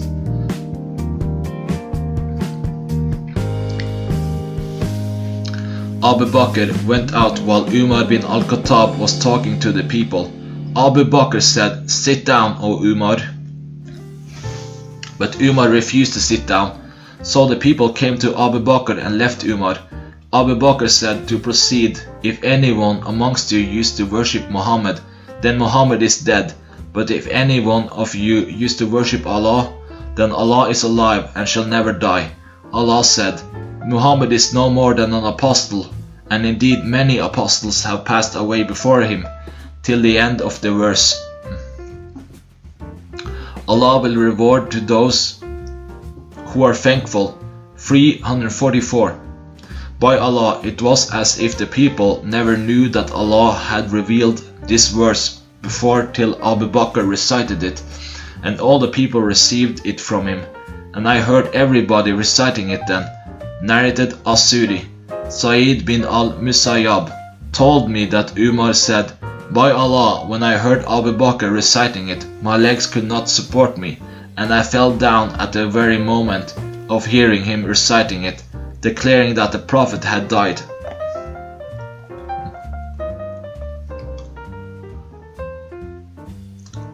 Narrated Aisha and Ibn Abbas. Abu Bakr kissed the Prophet after his death. Narrated Aisha. We poured medicine in one side of the Prophet's mouth during his illness, and he started pointing to us, meaning to say, "Don't pour medicine in my mouth." We said, "He says so because a patient dislikes medicine." When he improved and felt a little better, he said, "Didn't I forbid you to pour medicine in my mouth?" We said, "We thought it was because of the dislike patients have for medicines." He said, "Let everyone present in the house be given medicine by pouring it in his mouth while I am looking at him, except Abbas, as he has not witnessed you doing the same to me." Narrated Al-Aswad. It was mentioned in the presence of Aisha that the Prophet had appointed Ali as successor by will. Thereupon she said, "Who said so?" "I saw the Prophet while I was supporting him against my chest. He asked for a tray, and then fell on one side and expired, and I did not feel it. So how do the people say he appointed Ali as his successor?" Narrated Tala. I asked Abdullah bin Abu Awfa, "Did the Prophet make a will?" He replied, "No."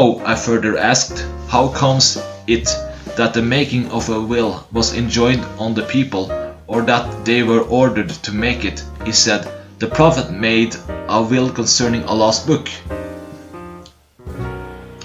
Narrated Amir bin al-Harith. Allah's messenger did not leave a dinar or a dirham, or a male or a female slave. He left only his white mule on which he used to ride, and his weapons, and a piece of land which he gave in charity for the needy travelers. Narrated Anas. When the ailment of the Prophet got aggravated, he became unconscious, whereupon Fatima said, "Oh, how distressed my father is." He said, "Your father will have no more distress after today." When he expired, she said, "O father, who has responded to the call of the Lord? Who has invited him? O father, whose dwelling place is the garden of paradise, al-Firdaus. O father, we convey this news of your death to Gabriel." When he was buried, Fatima said, "O Anas, do you feel pleased to throw earth over Allah's messenger?" Chapter 84. The last statement the Prophet spoke. Narrated Aisha. When the Prophet was healthy, he used to say, "No soul of a Prophet is captured till he is shown his place in paradise, and then he is given the option." When death approached him, while his head was on my thigh, he became unconscious, and then recovered his consciousness. He then looked at the ceiling of the house and said, "O Allah, with the highest companions," I said to myself, "Hence, he is not going to choose us." Then I realized that what he had said was the application of the narration which he used to mention to us when he was healthy. The last word he spoke was, "O Allah, with the highest companion." Chapter 85. The death of the Prophet Sauce. Narrated Aisha and Ibn Abbas.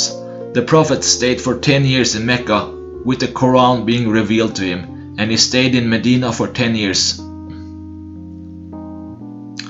Narrated Aisha. Allah's Apostle died when he was 63 years of age. Chapter 86.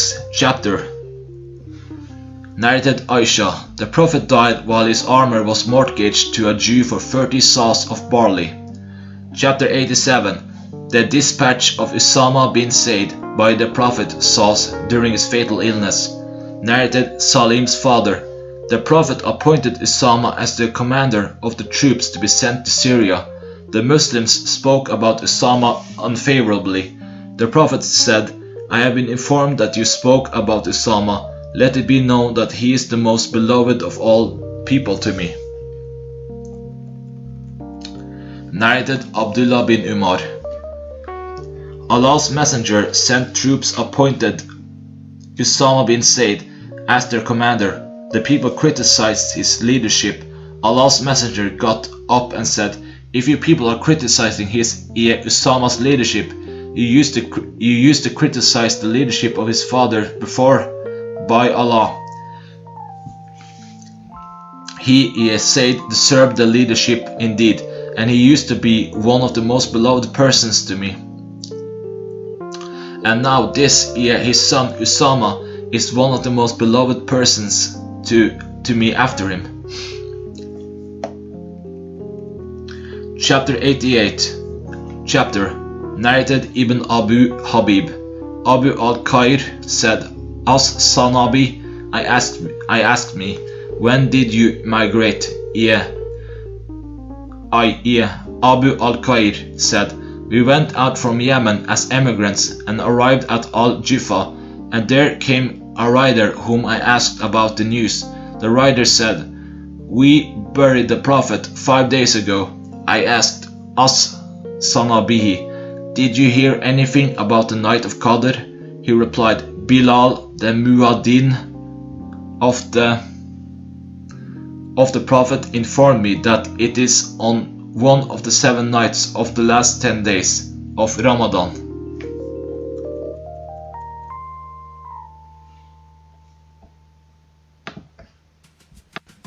Chapter 89. How many Ghazwat the Prophet fought? Narrated Abu Ishaq. I asked Zayd bin al-Arqam, in how many Ghazwat did you take part in the company of Allah's Apostle? He replied, 17. I further asked, how many Ghazwat did the Prophet fight? He replied, 19. Narrated Al-Bara. I fought 15 Ghazwat in the company of the Prophet. Narrated Burayda, that he fought 16 Ghazwat with Allah's Apostle.